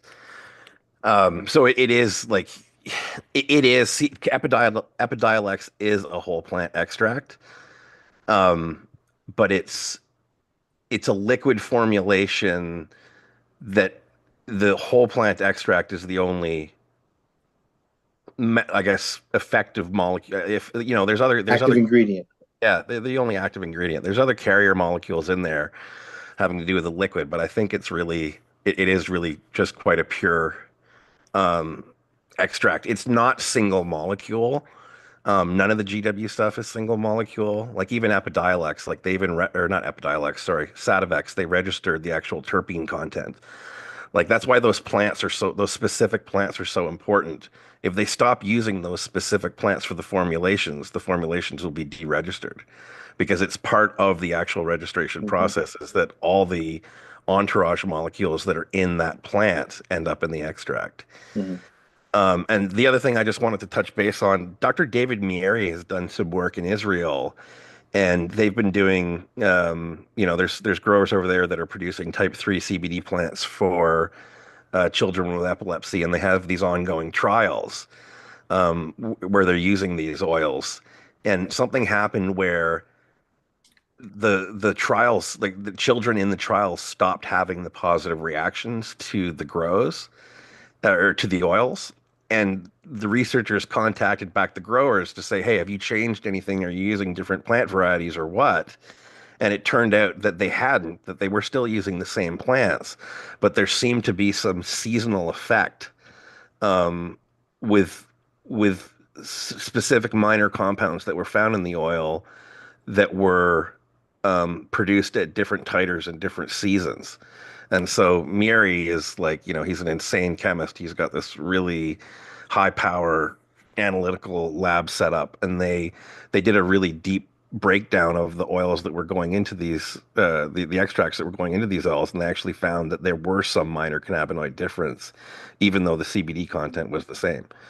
So there is something to be said about whole plant extracts, but I think, you know, we in our community we're really reticent to accept pharma, and we tend to say things like, oh, just push people down the path towards, any old one-to-one oil or a whole plant extract oil. And just my point is that there's more to it than just this, right? I think that GW, the way that they do produce their extract and the standardized processes they use for both the grow and the extraction, that can't be just written off, right? Because it's a pharma product. Like there are definitely going to be some situations where people having access or doctors and patients having access to standardized products like Epidiolex is really, really valuable.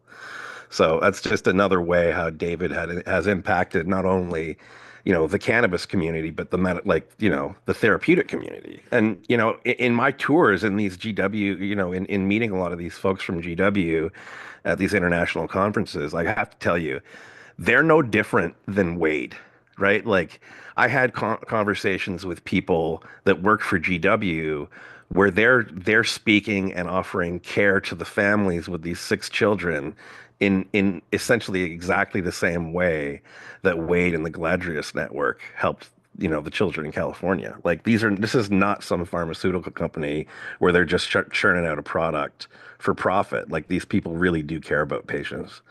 So, as you know, I just want to say, as much as we're like always willing as a community to kind of bash pharma, like these people have the same drive to make people well that we do. So I just wanted to make that clear. I just want them to take the harm out of pharma and put the farm back in. So let's just drop the H and the P and put the F in there. We'll take the harm out, put the farm back in. And as always, Ryan, well said. Ryan, for those of you that don't know, is a longtime friend of mine, breeder, cannabis aficionado, really like, he studied under Dave Watson, probably Dave mentored Ryan more so than almost anyone else in regards to breeding and cannabis and selections and populations. And so, we look to Ryan to often just help us see things a little clearer when it comes. Even myself, I'll sometimes make some mistakes. And so Ryan and I both got to spend a good amount of time with Dave over the years. me for the hash information, Ryan for the breeding information. And so I often say he's forgotten more about breeding than the majority of the breeders know collectively. And I'm not trying to throw breeders under the bus, but a lot of people, pollen chucking is not breeding. And Ryan has the science at the highest level. So we're very blessed and lucky to have him here and just to be a part of the conversation. I appreciate you, Ryan. Thanks for having me. I got into nerding out on the science aspect of breeding, and when you introduced me to David in the late 1900s, early 2000s, I think David saw that I had that same kind of geeky passion that he had for the science and the breeding, and that was really the basis of our relationship. And I'll bet the first thing that he said when he met you was "Howdy, howdy." yeah, howdy, howdy, Warden. That's how he used to open every phone call, pretty much. I think one of the first things he said to Ryan was like, "Wow, look, it's clear doming." Yeah, I had brought some quite nice hash that I had made from a very fresh crop using Marcus's extraction system, and it arrived when I arrived in Amsterdam, and I was able to put that in David's bowl, and that was a memorable day in my career. It was putting the finest, meltiest hash in Marcus's and Sam's bowl, and watching the reaction on his face as he couldn't deny that it was of that top grade. So that was a win. Anyhow, I have to run. Especially at a time where he was so used to just decimating people for the quality of their hash. But go ahead. You got to get going, brother. Yeah, well, back then, I mean, your system was so new that very few people had seen like full melt, right? Mhm. It wasn't really a known thing in the community. So when someone showed up with it, it really, and it was as good as his. I mean, it really made his eyebrows go up. So yeah, that was a good day. We had many good days with David. We were very lucky to have many. I wish we had more, but the universe doesn't always give us those opportunities. So appreciate the days like today where you do get to spend time with lovely, intelligent people that are passionate about the same things. Awesome, brother. Anyway, much Thanks for love. Thanks for sharing. having me. Ryan, Yeah, Thank thank you, you. Ryan. Ryan also mentioned our dear friend Wade. Wade's been suffering with some pretty serious illness for the last year or so. He did text me earlier. Um, I always invite Wade to every episode, regardless of what it's about. He's an elder. I want to spend as much time as possible with him. We don't know how much time we have left with him, and so he may come in a little earlier. He was having some issues with his body. He may get it together to join today, but he's unsure. He said he's going to be fine. He thinks it's a new medication issue, and he stopped this cocktail until he speaks with his doctor. So Wade's always transparent and loves to share and let us know. Don't worry, don't worry. But of course, we worry. We love Wade. His work with Caladrius Network, for those of you that don't know, Forrest and Wade created this network to produce and supply cannabis extracts and creams and balms to catastrophically ill children. Really, really, really catastrophically ill children. And it's another, it's a, when you hear them talk about it, it's a real heartbreaker. And of course, I'm pretty sure the state of California shut them down. I'm pretty sure that they shut them down from giving away cannabis. They never charged a penny for it. It was all, we'll just give it away, and they still got shut down. So I don't know what the hell's going on in California, but it seems like there's some things moving in the wrong direction over there. I hope you guys get it together because I always considered California to be the center of the cannabis universe. It is. It's all the cannabis knowledge we have up in Canada. It came from nut bar like draft dodger dudes that were like, I'm not going to war. I'm going to go up to Canada and grow some weed. That's what the Kootenays basically is. Our Humboldt of Canada, the Kootenays, that's basically how it started. And some of those guys are still up there, and it's some pretty wild stories. So appreciate all the characters. Hopefully we'll see Wade a little bit later on today. He's always gets me tearing up. He's just he nails it every time with his whatever words he says. He doesn't say a lot, but as Sun Tzu said in chapter 23 of the Tao Te Ching, to talk little is natural. I have a question about ligaments for Dr. Uma. That's where I was about to end with my segment there before we went on the GW. Is there anything that you could recommend to the listeners um, that would be helpful for ligaments in cannabinoid recovery? And Absolutely. yeah. So first of all, back in the day when I first started, we used to say raised, rested, ice it, compression, elevation, and the drugs were anti-inflammatories. Now it's meat, MEAT, move it, heat it, analgesics, and some form of treatment. So when we talk about analgesics, cannabinoids are a great form of analgesics. So what we've gotten away and what we've understood, and this is the beauty of medicine and understanding the role of pharmaceuticals, is we went from using things like ibuprofen and Advil and all of those naproxens to using more Tylenol. So understanding that what we used to think of applying an anti-inflammatory when the ligaments heal, now we're saying that actually weakens the healing process of the ligaments recovering. So this is where I am like, get the cannabinoids on. Even for athletes, if they know certain areas are going to hurt, I'm like, apply it on. But my biggest thing is hydration. I can't push enough on hydration. You'll hear me scream this: hydrate before you medicate, during and after. Because when we think about what is a ligament, it's what connects a muscle to the bone. And if this ligament, my analogy is like a rubber band or beef jerky. If beef started out as a nice, supple, succulent, juicy piece of meat and we dry it out, it becomes beef jerky. Well, ligaments, the same way, when people get dehydrated, these too can dry out. So hydration is important. In recovery, make sure that you are hydrating and use topicals. And also, the way you can rub it on, also learning to understand how the ligaments are and then working against it. Like if the ligaments attach one way, massaging against it so it thickens the ligaments. So these are some things that we are still learning. And so for ligament injuries, absolutely topicals, go to it. And if you like your regular Bengay and all of those, add a little tincture to it and rub it in. It works amazingly. And understanding that the skin has got lots and lots of receptors. So dermal absorption is another great way of getting it into your body. You don't have to inhale it, you don't have to ingest it.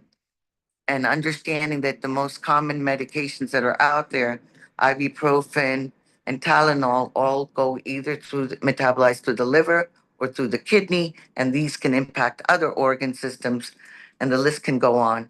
So always, when you're taking any medication, take it with caution, and that also goes for cannabis. If you're ingesting it, please be aware that it is metabolized in the liver, so there can be drug-drug interactions. So being aware of that is important. And the three Doctor, rules are hydrate before you medicate, make sure you have food on board, and journal your experience. I'm sorry. Go ahead. no, that's okay. Dr. Uma, do you know that Tylenol, acetaminophen, is metabolized into a cannabinoid called AM404 in the body, right? So what happens is Tylenol is acetaminophen. It's got an acetyl group on the nitrogen, and in the body, that basically degrades and it makes paraminophenol, which conjugates with something called arachidonic acid. And you'll know arachidonic Yes. acid is the fatty portion of 2-AE and 2-AG and anandamide, right? So basically, Yes. the way so then it becomes a COX-2 inhibitor. So Tylenol acts on the endocannabinoid system. I don't know if you knew that. It's really interesting. So does Advil. Like, each of these have different pathways in the arachidonic. This always goes back, and I get so excited because this is pathways. We know the science, and if people, maybe we need to go back and teach them that, and that they could listen to it that way and say, this is the pathway that we're interfering with. And so any way we could get it to the mark, let's do it. I mean, if we can show them pathways and show them diagrams. But I really believe that the message with Doc and Jocks is that there's an athlete in all of us. Motion is truly lotion, and we do need people to start moving. And to what Colin said is, you know, cannabis is just a tool. It's not the panacea drug. It's a tool that can be used. It's an adjunct therapy. It can be used alone. It's an alternative. So those are the three A's as well that I always talk about. And the other thing I wanted to mention, because it's getting late here, is PTS. I dropped the D. I ain't no disease and I ain't no disorder. It's post-traumatic stress. And we need to leave it at that and understand that there are real brain changes when we look at the brain and look at people that have had trauma and how people recover differently. And I do believe in breathing and doing yoga and your nutrition, all of these factors, and having good people surround you and doing the very best every day is part of what keeps our endocannabinoid system happy too. I love it. Whitney has her hand raised. I just let people know if you do have something you want to say. Usually I'm pretty good at watching bodies move, and I thought I saw Amy moving away a few seconds ago that suggested she wanted to say something. But Dr. Ogle, you had your hand up. And Amy, if you did want to say something, you can be next. Yeah, just following up to the question about ligaments, and my kind of thing that I kind of said earlier is that sometimes cannabis can help people tolerate exercise, and a lot of the recovery from a ligament or a tendon or muscle injury involves physical therapy and doing exercises that are good for your body to recover. And so if cannabis can help you do those exercises in a way that you actually stick to a home exercise program and actually do the things that you need to do, then that's awesome. The other thing that's interesting is that when you look at who develops chronic pain, going from an acute injury and why would someone develop chronic pain, some of that is related to how our brain is even processing that injury. And so again, you want to have more experiences of your body moving in a way that is not that's pain-free, and reminding your brain that that is possible. Because if you don't, if your brain is always thinking, "Oh, I expect pain," our brain likes to be right.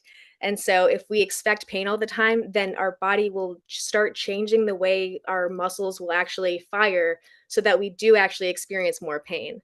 So I think it's really good for people to do if exercise is uncomfortable or if movement is uncomfortable after an injury, then it's a really good idea to find ways that you can have more positive experience with movement, so that you can not so that you don't develop more chronic pain. So that's what I would recommend as well. You know, it's so funny, Whitney, when you're talking about the chronic pains, right? So, and I told my story, hundreds of milligrams of opioids for years. And then I came to, I mean, I'm talking more than 5 years. And finally watched the show Intervention. And there was a girl that they were doing this thing and she was jacked up and she was taking half of what I was taking. I realized it was a change, but I went to a new pain doctor and he said, you know, I don't want to freak you out because I got you, but opioids do not even touch nerve pain and it actually makes it worse. So here I am, right, doing the things that the doctor's telling me to do so that I'm not living in pain, yet it's making it worse and making him prescribe more opioids. And so, yeah, I think that's so important that you tell people if you think that you're going to be in pain, you will, but there are things that will exacerbate it. And that's why I always talk about that first hit of the GDP, right? And it was just like that wave of it finally stopped. And so if we can reprogram our brains to think, I'm going to take something now that I know for a fact will get rid of the pain, I think it will help a lot of people. But also, we've got to get the word out that opioids, yes, they do have a place. But when we are talking about things like nerve pain, it does not help. It makes it worse. Please, everybody, stop prescribing it for my community who's having nerve pain. It's ruining us. And I've had so many friends who have passed away because they were on what they were told, right? You take 10 milligrams of Ambien, 800 milligrams of Scalaxin, which is a muscle relaxer, and then you take your 100 milligrams or 80 milligrams of Oxy. Good luck. heaven forbid you have a glass of wine. I just think we're hurting ourselves. And if we can learn and reprogram that cannabis is that thing that can help people. And I do, also I want to, ask as well, is that I know when I talk to a lot of patients or people who are thinking about getting on cannabis, talking about the terpenes and how they interact with each other to actually help, how can you explain that to somebody in a way that, I don't mean to sound silly, but that you can like dumb it down for a 5-year-old? How would you do that? Because I I think would that's so send you important. a I would send you a video of Skunkman Sam, and he's Dave Watson, of course, and he's talked about this countless time. Dave was one of the first people to start this conversation back in like late 90s, early 2000s, and he did a bioassay. He had his own pharmaceutical company, Hortifarm, which was in development with GW Pharmaceutical for those cultivars that we spoke of earlier, and he was growing and breeding, and he had David Pate, who's a brilliant chemist who was working with them. He had a overall just an incredible team of all these amazing men and women that were pushing this ball forward. And he started doing work with he would order pure botanical terpenes, and he would order pure cannabinoids. So the time that I was at his house, I saw pure CBGA, I saw CBC, CBT, THCA. There was like 8 or 9 of them. I have a photo of it somewhere on my computer because I was just blown away. I had never seen a pure cannabinoid in my life, let alone like half a dozen of them just sitting on the table. And then he was like, "Here, take a bong rip of this THCA." I was like, "All right, like I'll do that." Took a bong rip, and he was all excited. He's like, "What do you think? What do you think?" And I was like, "I don't know. Yeah, it's pretty. I feel stoned. Isn't that what was supposed to happen?" He's like, "Yeah, but like, isn't it pretty bait? Isn't it bait?" Like he was just kind of trying. He was so excited. He was almost leading me, but not leading me. And then he took like a micro pipette, like a fraction of a drop of myrcene, and he dropped it onto another bowl of THCA, and he said, "Smoke that one." And so I took the rip, and it was hard to deny that it was very different. It was, and I've heard tons of analogies. I think Ed Rosenthal got in on that, and that's why he wrote the whole article on myrcene potentiates the high. I know that Dr. Ethan Rousseau was there, and that was where kind of this entourage effect came out. Dr. Lester Grinspoon called it the ensemble effect, but same. And it was this kind of undeniable that, like, distillate. I mean, a perfect example is consuming a gummy that's only distillate versus a gummy that's live hash rosin, like a full live hash rosin spectrum. It's like 2 to 3 times stronger. I get that people do metabolize differently, and there's, that might not be the be all end all proof, but the bioassay of hitting pure THCA, I mean, I can't believe there's no kit, like a sensory science cannabis kit that's been created yet for people to have this experience through their own bioassay, which is extremely powerful. And maybe because we're talking about it now, it'll probably be a product in the next 2 weeks that we'll see for sale somewhere. But what a cool concept to create this kit that you can buy a variety of pure cannabinoids, and you can buy pure aromatic volatile compounds, and you can do the bioassay of vaporizing or inhaling these compounds yourself. To me, that's the most powerful way to show someone. Now, a 5-year-old, probably you're not going to let them bioassay THCA, but I think you were using that more as like the mentality of a 5-year-old. To you, Steven, you had your hand up. Oh man, I was vibing with where we were going. Dr. Uma, if you have to run, first off, I just wanted to say thank you again.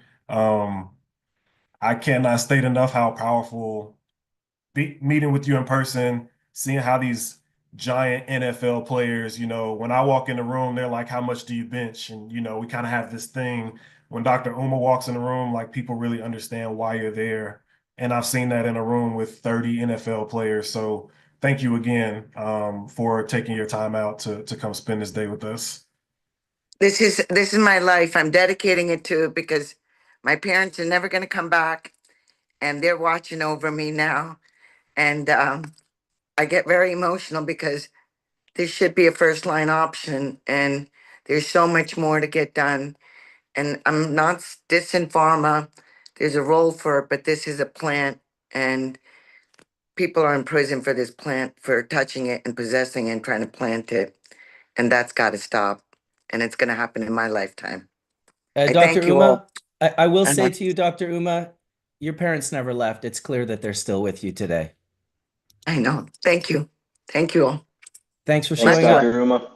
Thank you. God bless you all. I'm here for you if I can help. Thank you. It's Bye-bye. great to Yeah, have you. I just wanted to start with that because it's kind of funny how Hash Church operates. It's very much a real community. I was actually introduced to Marcus through one of my personal mentors, who's a veteran, Etienne. I saw Etienne in the chat. But those real connections in a community like what you've created, obviously, are super important. And what something we were saying earlier about we've talked about a lot of things that are the reality now, but how do we change things? Something that like Dr. Whitney and I agree on, and we're like right here with it. The field of sports medicine and athletics is so interesting because right now you'll see a movement where it looks like there's recreational, because that's what's been talked about in policy. And then there's medical, because that's what's being talked about in policy. Me as a strength conditioning coach and a sports scientist, I'm like, you can walk into a vitamin shop and get stuff that'll kill you as supplements, right? So supplementation is very much this middle ground. It is not food. It is not medicine. It is not a recreational something that you consume.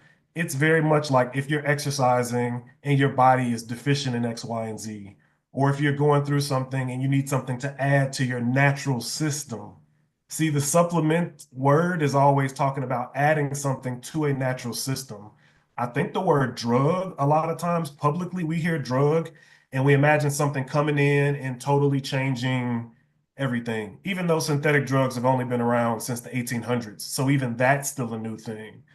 I think when we realize when we're talking about consumption, supplementation, we're talking about what effect what we consume has on the natural system. And in the athletic world, we've realized that they're one of the best groups of individuals to talk about, hey, I consume this much protein. I take tart cherry juice after a workout. I do all these different superfoods. To me, cannabis is just the most recent superfood. And I think when we view it more as a supplement, the conversation totally changes, excuse me, when you talk about athletes. So one of the things I was going to say, and I'll let Dr. Whitney respond.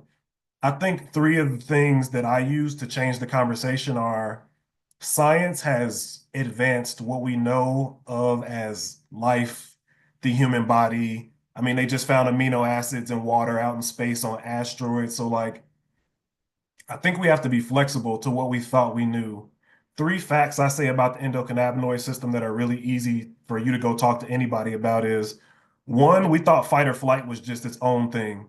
We didn't think that you could control, it was called the autonomic nervous system because it's automatic, right? However you're raised, whatever trauma you grew up in, that's just who you are. Well, now we know that there is a way through breath work, through yoga, through intentional wellness practices you can consciously affect your autonomic nervous system. So I think that's one thing. The second thing is we were taught growing up that genetics control everything and they just are what they are. But we know now through exercise and diet that you can make changes, right? So that's another thing that we've learned that affects, right, our health. And I think the last thing and maybe the most powerful one is like when we talk about post-traumatic stress, we used to say the brain after 25, it's solid, doesn't change. You know, if you destroy brain cells, the brain cells are destroyed. Well, now again, we have research that says, guess what? That's not necessarily the case. The brain can go through changes, neuroplasticity, neurogenesis. These are things that are possibilities. When you realize that each of those three things I just said, I talked about neuroplasticity and neurogenesis. I talked about your genetics and your exercise actually being able to affect your health. And then obviously your ability to influence your autonomic nervous system. Each one of those three things is directly in line with the endocannabinoid system. So Dr. Whitney, I'm gonna throw you that alley-oop and just how do you feel about those three things and like communicating to people outside of cannabis, how impactful those things are to this endocannabinoid system? Yeah, great question. And my brain's going like 10,000 different directions after you brought up all of those things. So I'll try to rein it in here. Um, Yeah, going back to sport and how different policies have impacted athletes, I first of all want to say that just with current and former athletes talking about their use, it has really done so much to help us destigmatize the use of cannabis in sport and exercise. Like, I wouldn't have a rationale for doing many of my studies if it wasn't for professional athletes talking about their use. And so, when we're talking to people who don't know much about cannabis, one of the things that I think about, especially when I'm talking to my students who are college athletes, is the NCAA policy just changed recently. And even though the policy has changed, and so now students are not going to be tested for cannabis, are not going to be it's not going to be looked at so harshly as before. And sport policy has changed in NFL, in Major League Baseball, in all these other sports. And yet in college athletes, I've talked to so many of my athletes that are using that want to use cannabis, but they're told from their coaches or athletic trainers or administrators that if they do that, even though the policy has changed, it's still looked down on. And so then they just want to use cannabis to like help them relax at the end of a day, and not necessarily for anything at all related to sport performance. And so then they end up drinking instead. And it's like that actually has so many negative things involved in how it impacts our sleep and our recovery and everything.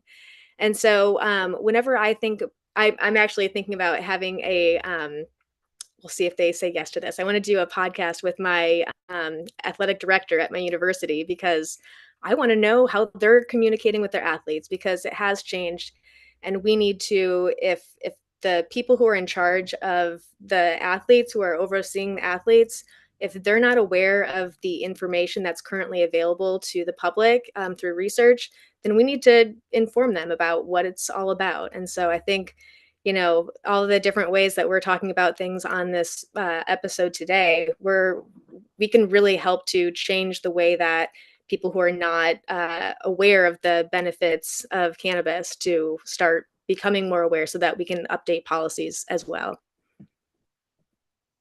Oil has his hand up, so why don't we hopefully we can hear you good. Yeah, I just wanted to say on that, two things. First of all, there is still like a major stigma like in the athletic community that using cannabis is somehow like makes you lazy or doesn't allow you to train properly or like all these things. And yeah, I've definitely found that to not be true. So yeah, I just wanted to mention that because I think that's just such an important thing that you mentioned there. And I Yeah, I forgot what the think other thing was. So stoner moment. No, my bad.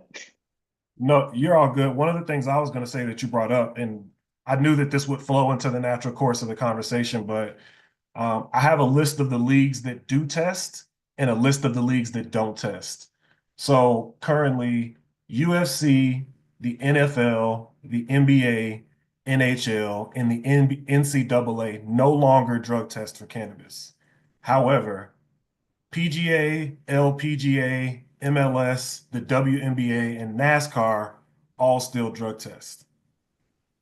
So this is just showing you these are all the top sports in our country, and there's a clear divide. And then remember what I told you earlier, WADA is above all of that. So some of them are saying, hey, we're going to go by the changes that we see in science and the changes we see in policy. Some of them are saying as long as WADA says no, there's WADA and then there's a US ADA. So it's just the US anti-doping agency. So the US anti-doping agency follows what WADA says. So you can see a clear divide in kind of what's going on in sports right now. I would say that it was profound what the NCAA did. Because NCAA on paper is an amateur athletics association and they regulate over 500,000 athletes. So it's not like a small league. They regulate 3 levels of competitive sports in the US. There was a conference in 2022 in December, and that conference was called it was about collegiate athletics and cannabis use. And during that conference, the 25-person committee who determines what's performance enhancing and what isn't, determined that cannabis is not a performance enhancing drug. Therefore, the NCAA shouldn't test for it. They made a big statement and said, we're not pro cannabis and we're not anti cannabis, but drug testing as a deterrent does not work. Let's just be honest about that, right? So the amount of money that the schools are paying to do this is not even getting the point across in the first place. Second of all, their only job is to regulate performance enhancing drugs, steroids, and things like that, which they said cannabis is no longer a part of. What's interesting now is the NCAA has an opportunity where they have all the colleges in the United States of 500,000 worth of athletes. And there's now a big question because I'm a strength conditioning coach, I'm a sports scientist. When I talk to coaches in NCAA, they're like, we're not changing our policy. We're still drug testing. You talk to other coaches, they're like, we're hands off, but we don't know what to do. You talk to another group of coaches and they're like, my athletes brought me something called THCP or some synthetic from a gas station. And I'm just like, whoa, that's a crazy, right? So these are all athletes, all hearing these different conversations. And kind of like Dr. Uma said earlier, they're not thinking about their endocannabinoids versus phytocannabinoids versus synthetics.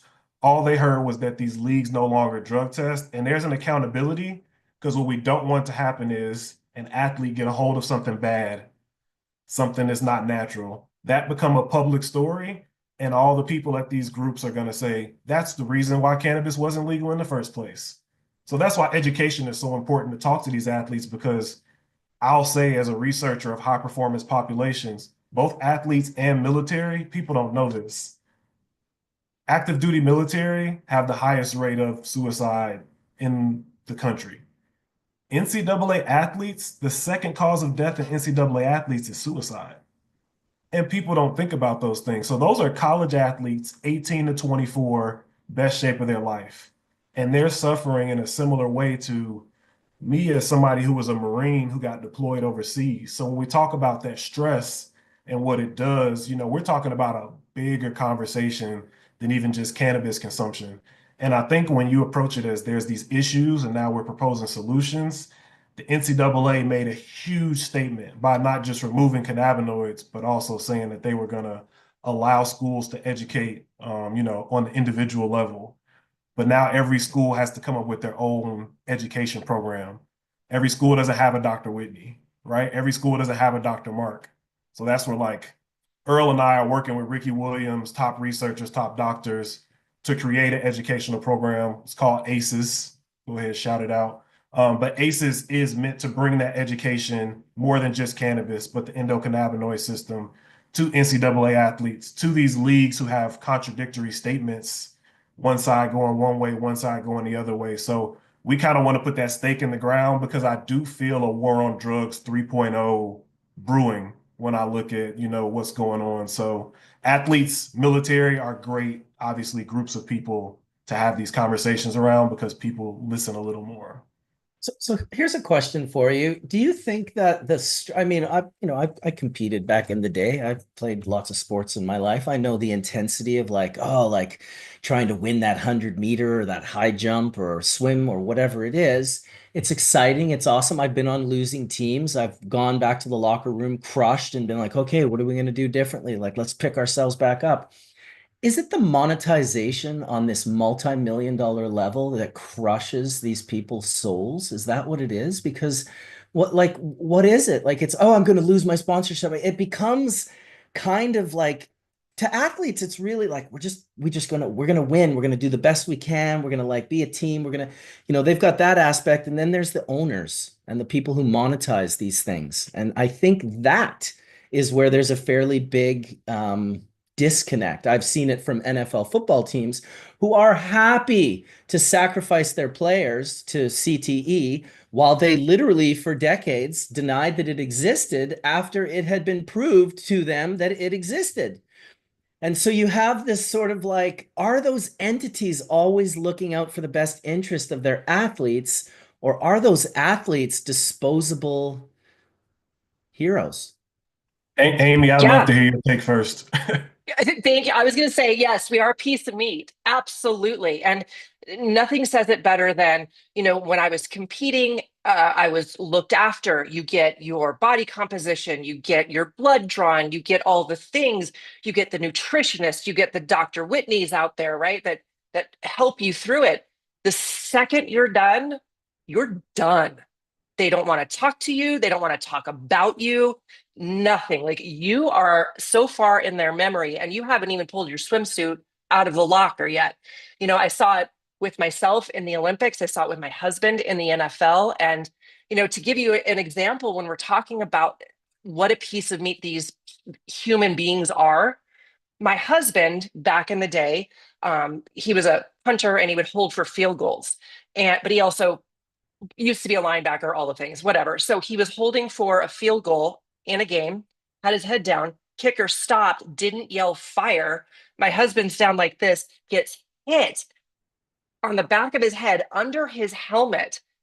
They found out years later he had a stroke on the sideline. He couldn't pass the test, right, to get back on the field. They said, we're going to have to cut you because we need a punter. They cut him, and I cannot make it up. An hour later, he was playing for a different team. It is absolutely amazing. It's just a piece of meat. And I remember being so afraid to take my asthma medicine, and no one would really help me. I would call and be like, hey, am I allowed to take this? Well, you can take it, but you need to have a note, and then it's got to be da, da, da. No one cares. They really don't. We are pieces of meat, and I hate to say it that way, but that is the reality. Stephen has his hand up next, but I just want to say, so I see another connection between the veterans and the athletes. You're both pieces of meat, and they don't give a shit about you once you're out the door. Go ahead, Stephen. As a human performance researcher, I've done research in athletes. I currently do research in active duty military and their stress exposures. I have a saying that I've used for the last 10 years. Your greatest asset is your availability. So now, exactly what Amy just said. Think about what happens when you're not available. Think about a stock. It goes to zero instantly. There's no ripple wave. Like, we all can't be Ben Simmons and just drag teams along when we're not playing and hope they give us a new contract. The majority of people are, right, as an athlete, it's just like, hey, you're taking up a spot. And I can say this as a military veteran, I was having issues with my leg before I went on deployment. And I remember them asking me, like, hey, do you think you can do it? And I was like, I'll go to the doctor. If the doctor says I'm good, I'm good.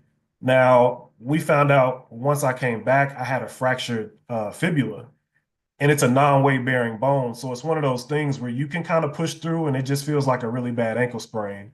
Once I found out my lower leg was actually separating from the other bone it's supposed to be attached to, I had to have all these surgeries. I remember when it was time to go re-enlist, I just asked. I was just like, hey, I just had a metal plate drilled in my leg because I was on deployment for a year.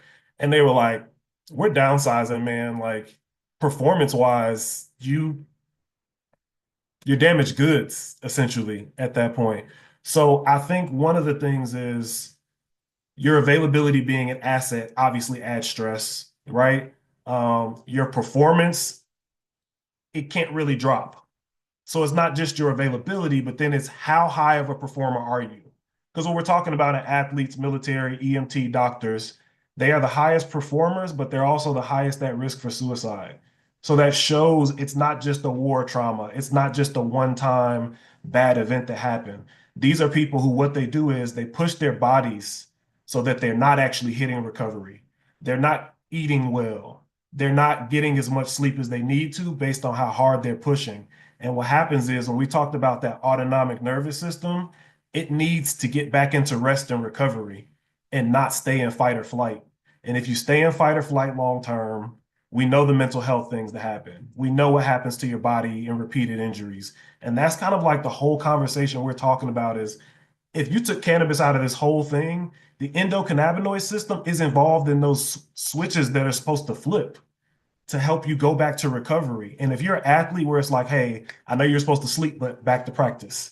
I know a normal person shouldn't be pushed this hard, but get back out there. And after a while, you found out it's not just physical performance. There's a psychological aspect of constantly doing that to yourself. And when a check is on the line, then you add in a whole different level of complexity to this when we say mind-body connection, you put money in that mind-body connection and right? You have people legitimately, like you said, I've heard NFL players that say, I'm from the hood. I'm from backwoods Arkansas. Like I'm from the sticks. You think I wouldn't go slam my head around to try to get $25 million? That's somebody who later on doesn't even understand that they're not the same person because now they have CTE. So it's like the performance. Now you see how complex it is. Anybody who's in a performance job, like my fiance is a doctor in an emergency room. Our margin for error is zero. Those type of performance jobs are at high risk because they don't get the same leniency as everybody else. And it's money on the line, your career. So that's kind of like my take. And I was glad Amy said that because as a Marine turned into a coach, I chose this line of work because I saw those similarities in what we consider high performance populations. Dr. Mark? Yeah, I was just going to add, it's just such a great discussion because when the NFL first stepped to the table and started spending money on research, what did they spend money on research, Stephen? It was pain, right? How to shoot the player up with some kind of medication on the sideline, send them back out to earn their $1 million salary. Because unless they're on TV and doing their thing, they're a cost center to that team, right? So now look where the NFL has gone. Now they're finally doing research that's targeted towards what happens after that football player is no longer on the field, right? Which is this CTE issue, right? Which we've talked about before, Stephen. So the other thing, Stephen, what you said before just resonates with me, literally resonates with me. Gotta like that word, right? If we could use it, we'll use it, right? Resin. Uh, what resonates with me is that, you know, the Charlotte's Web people brought the registration as a dietary supplement. You said supplement and supplementation. We were talking about cannabinoids being supplements. And yeah, you almost think about it in the same way, kind of the way Todd used to talk about it here on Hash Church, which is that there's certain nutritional aspects of nurturing the body's endocannabinoid system, right? To make sure you have a lot of those polyunsaturates like arachidonic acid, and the way that you're basically using your nutritional input for not just, sustenance and fats and sugars and flavors and all that stuff that we like, but really, like if you think about it, cannabinoids actually function like vitamins, phytocannabinoids, right? So phytocannabinoid supplementation in a patient that has endocannabinoid deficiency is certainly going to now raise the level of the ECS tone in the body to bring you back to homeostasis, right? And certainly, like after traumatic injury or after stress associated with seeing your friend getting blown up in front of you. I mean, certainly those kinds of things. I mean, Meshulam used to say it all the time. It's so important that the human mind is able to forget, right? Because if we remember every person that we've ever met in our lives, our head will explode, right? I mean, I can't even remember what I had for dinner last night sometimes. But it's important, I think, in the whole PTS. I won't use D, but just the PTS thing, right? That cannabinoids are helping the brain rewire themselves to give you a more healthy outcome. And so, yeah, I totally believe in this supplement. I think, the FDA has problems because in their model with drugs, right, you have to have a single active ingredient inside an inert matrix, and you have to be able to show in double blind, clinical trials that you have a therapeutic window, right? That the side effects are not as pronounced as basically the therapeutic effect that you're seeing from the drug.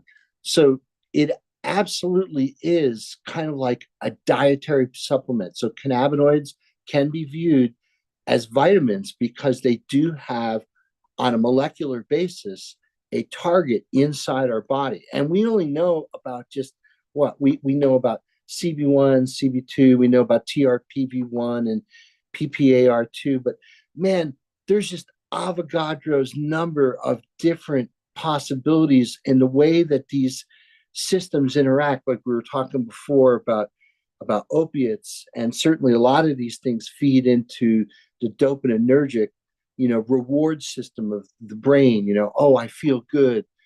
Oh, there's a certain aspect of that that's tied in to agonizing CB1, but it's not all about just, that feeling good. That feeling good is actually your body reducing stress. I mean, everything about cannabis use, we've said it here on Hash Church hundreds of times. There's no such thing as really recreational use. All use is medical. Even if we don't understand how it's working in our body, it all has a medical function.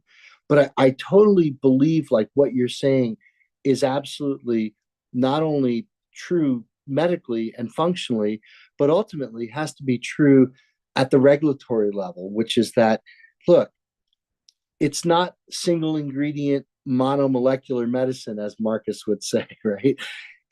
We have this polypharmacy of things that are in the plant. I say this as I'm looking at the trichomes just beyond Colin's neck, right? So inside those little trichomes, right, there's little pharmaceutical factories that are creating this plethora of medicine that we don't even fully understand how that medicine works.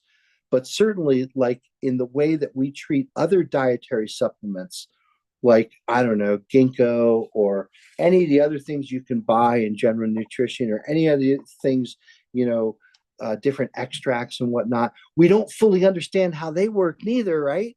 But certainly you could buy them and you can make teas and tinctures out of them.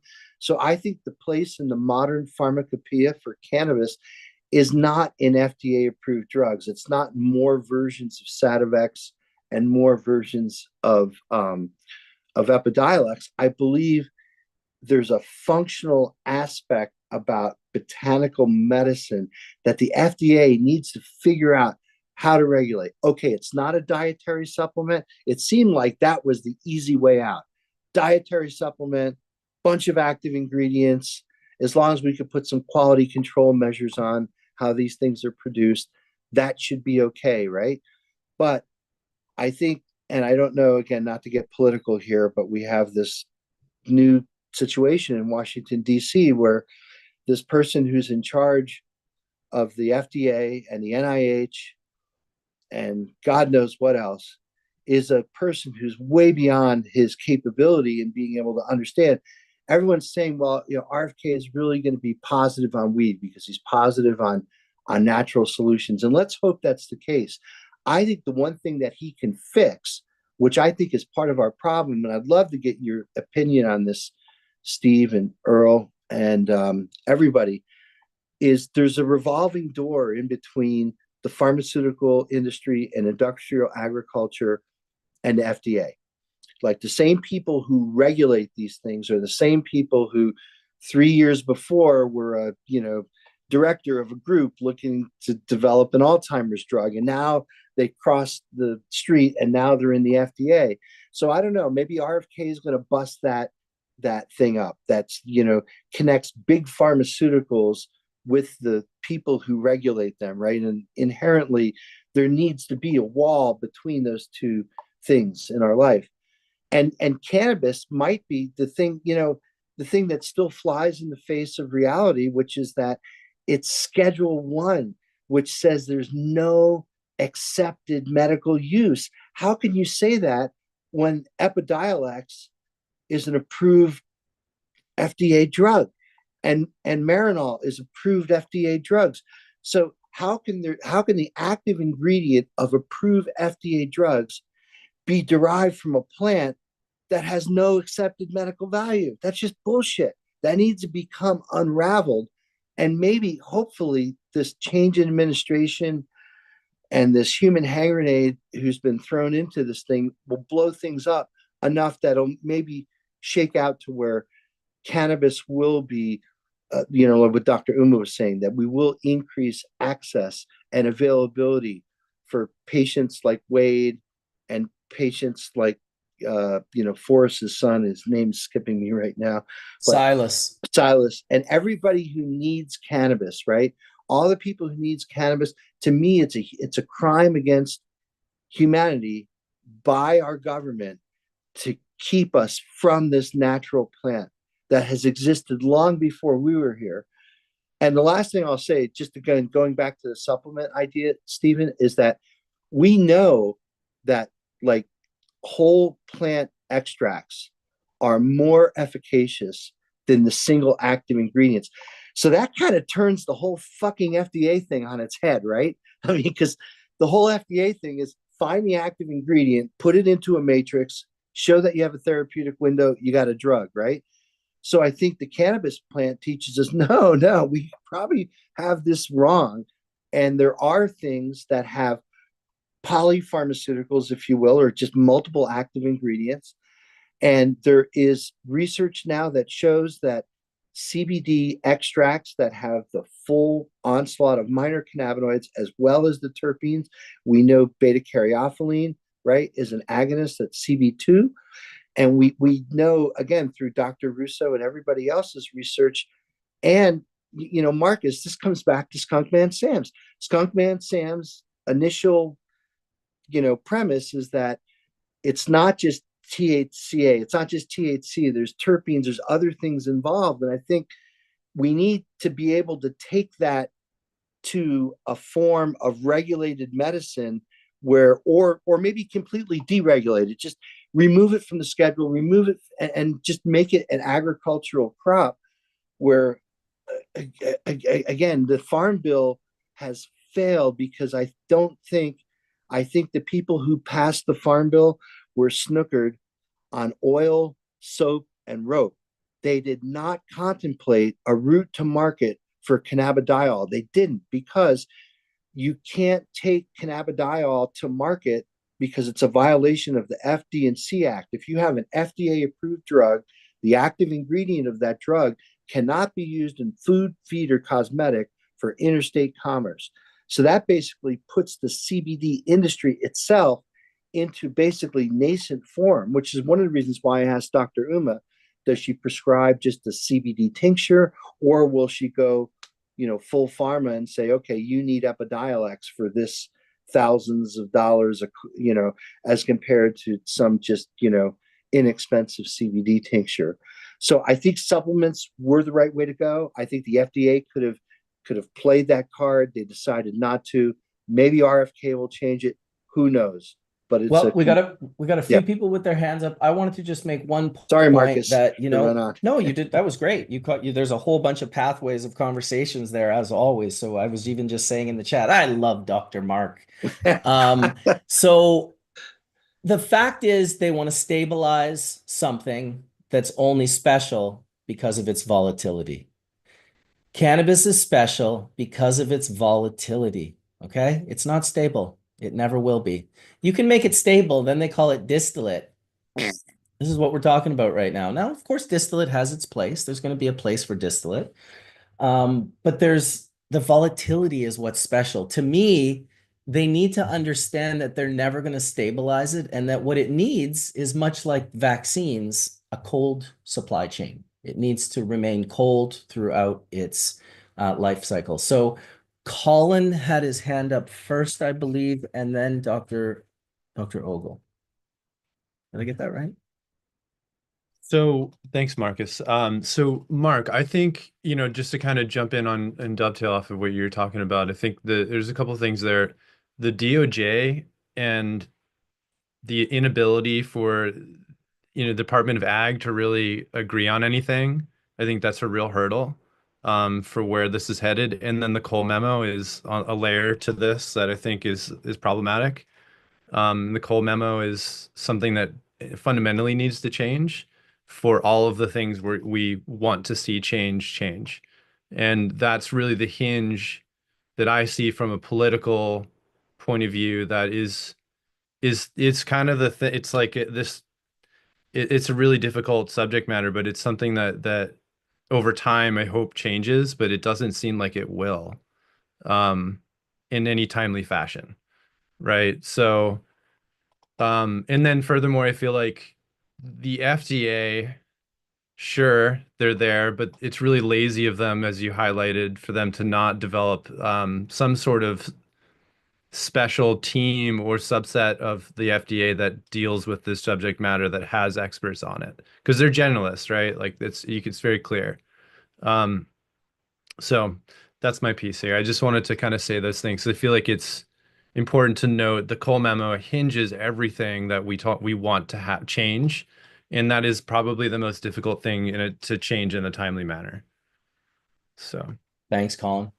Go ahead, Whitney. Yeah, and along with the scheduling of cannabis being Schedule 1, that it gets in the way of us being able to do research that we do need.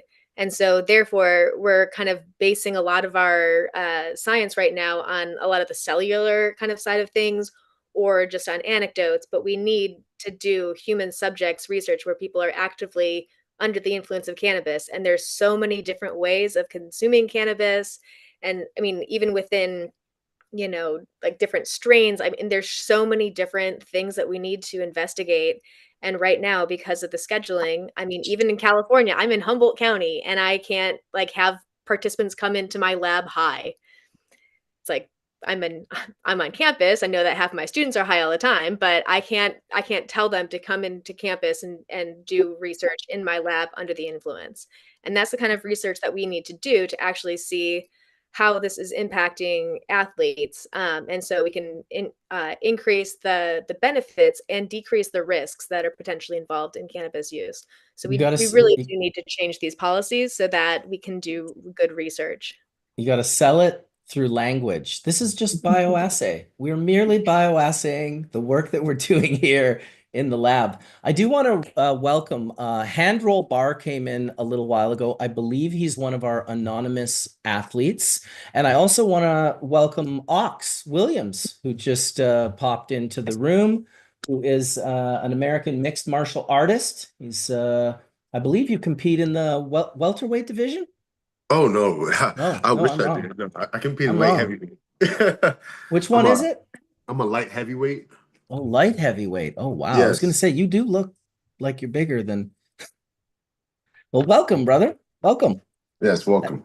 Yeah, And there welcome. actually is. So they're usually a mix of sometimes. There's another guy named Ox, but I myself compete in multiple different martial arts. So yeah, Maybe give us a little introduction then. And then once you've done your introduction, we'll go over to Handroll Bar and he can give us a little introduction as well. We're just kind of couple hours into the conversation. We're super glad that you could make it. And yes. yeah, a little introduction would be amazing.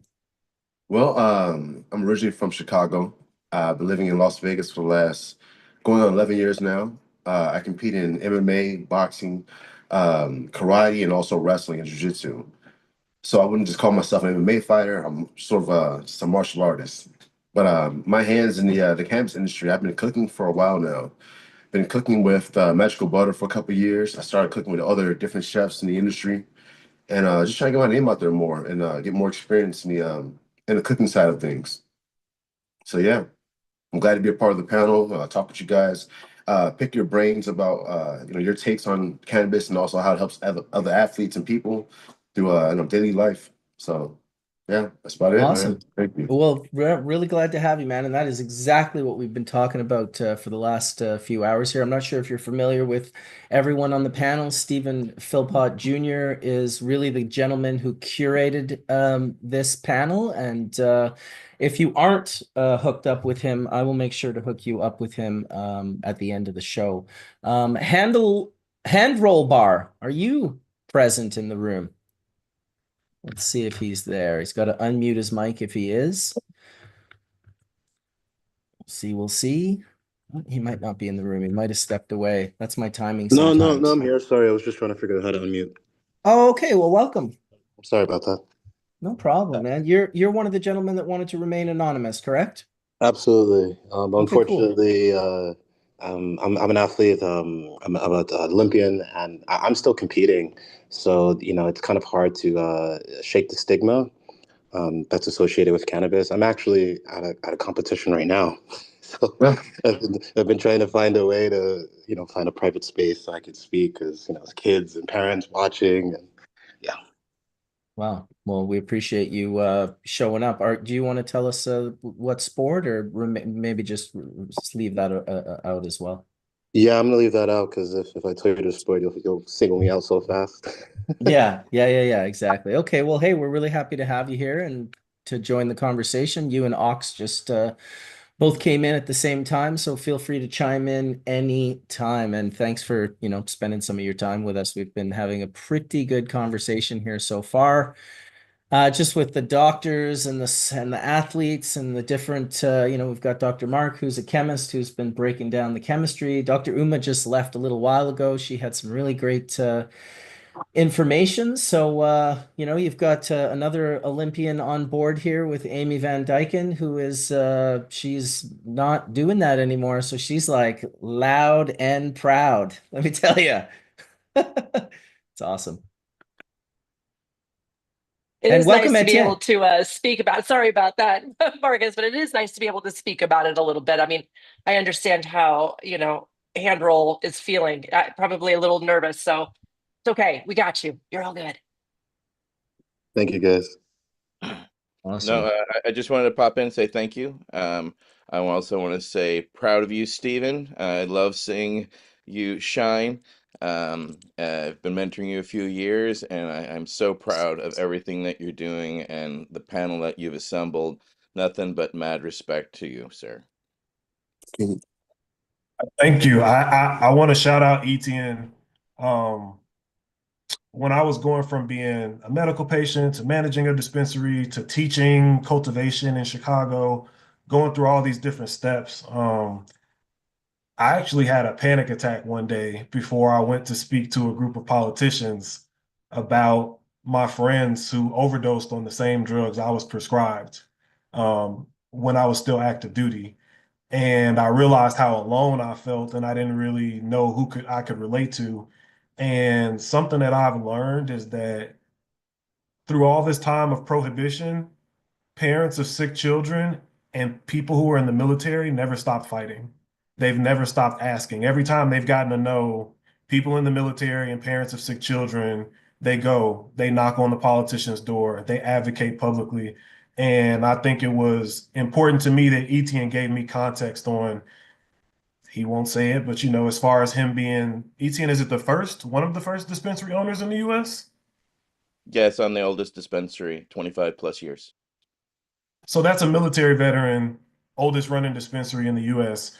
The first DEA patient that was ever prescribed cannabis was also a military veteran. So it's one of those things I feel now, as we do see some of our legends pass away, we have to continue to kind of move that torch forward. And one of the things I actually raised my hand to say was history gives a lot of context.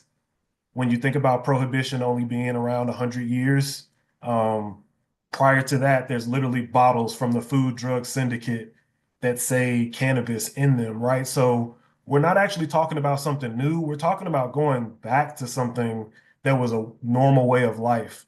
When we talk about these single compound, right, drugs, we didn't even know how to isolate these things until the 1800s. Prior to that, it wasn't an option. There was no synthetic drugs before the 1800s. Before that, plants were a primary source of medicine. So I don't think we're saying anything abnormal. I think that we're not very good at history. Most of us don't like history. So until we kind of use the history to give us context on where we are, that's kind of how you go into some of those conversations, like knowing that people like ETN are here and able to like pass that stuff on. It does mean a lot. And that historical context means that every time you see prohibition going back, you kind of have to remember like things are cyclical, right? And we're back to this same kind of step of PTSD hasn't changed. It's not an issue, right? It's still an issue.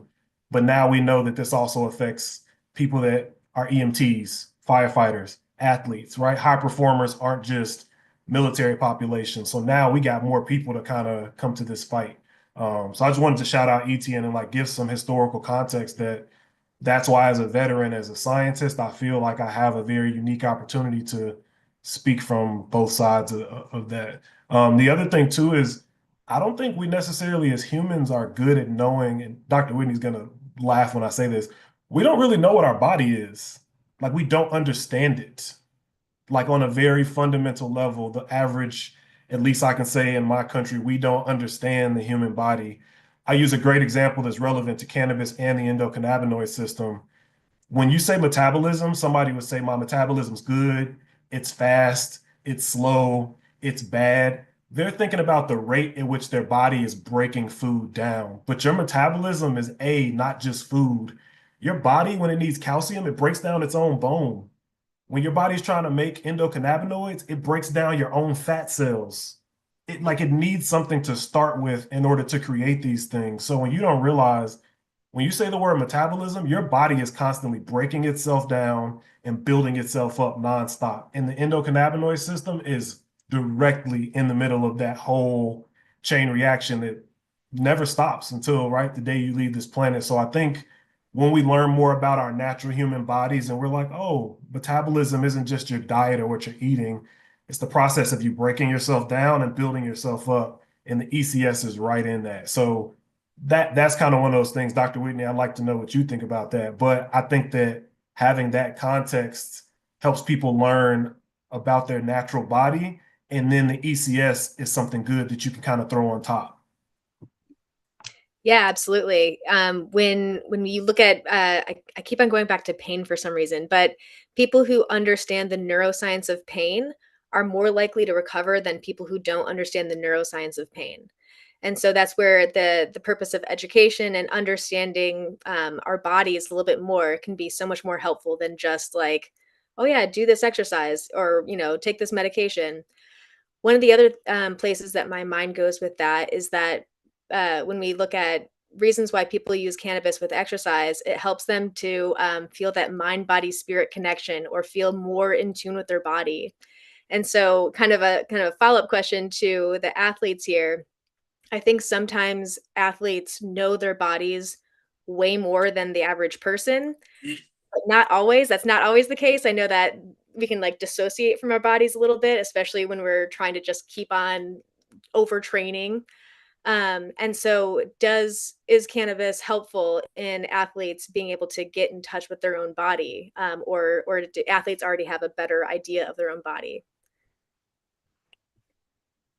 Normally I feel like when I'm indulging, it depends, and honestly, it depends on the strand. I always tell people you can't just smoke anything. You have to know what you're taking in. I feel better when I'm having sativa, and when I am, I'm able to lock in. I can focus, and then I get this out of body experience. So normally I'm going for runs or I'm competing in jujitsu, but I don't know. It never works when I need to actually compete.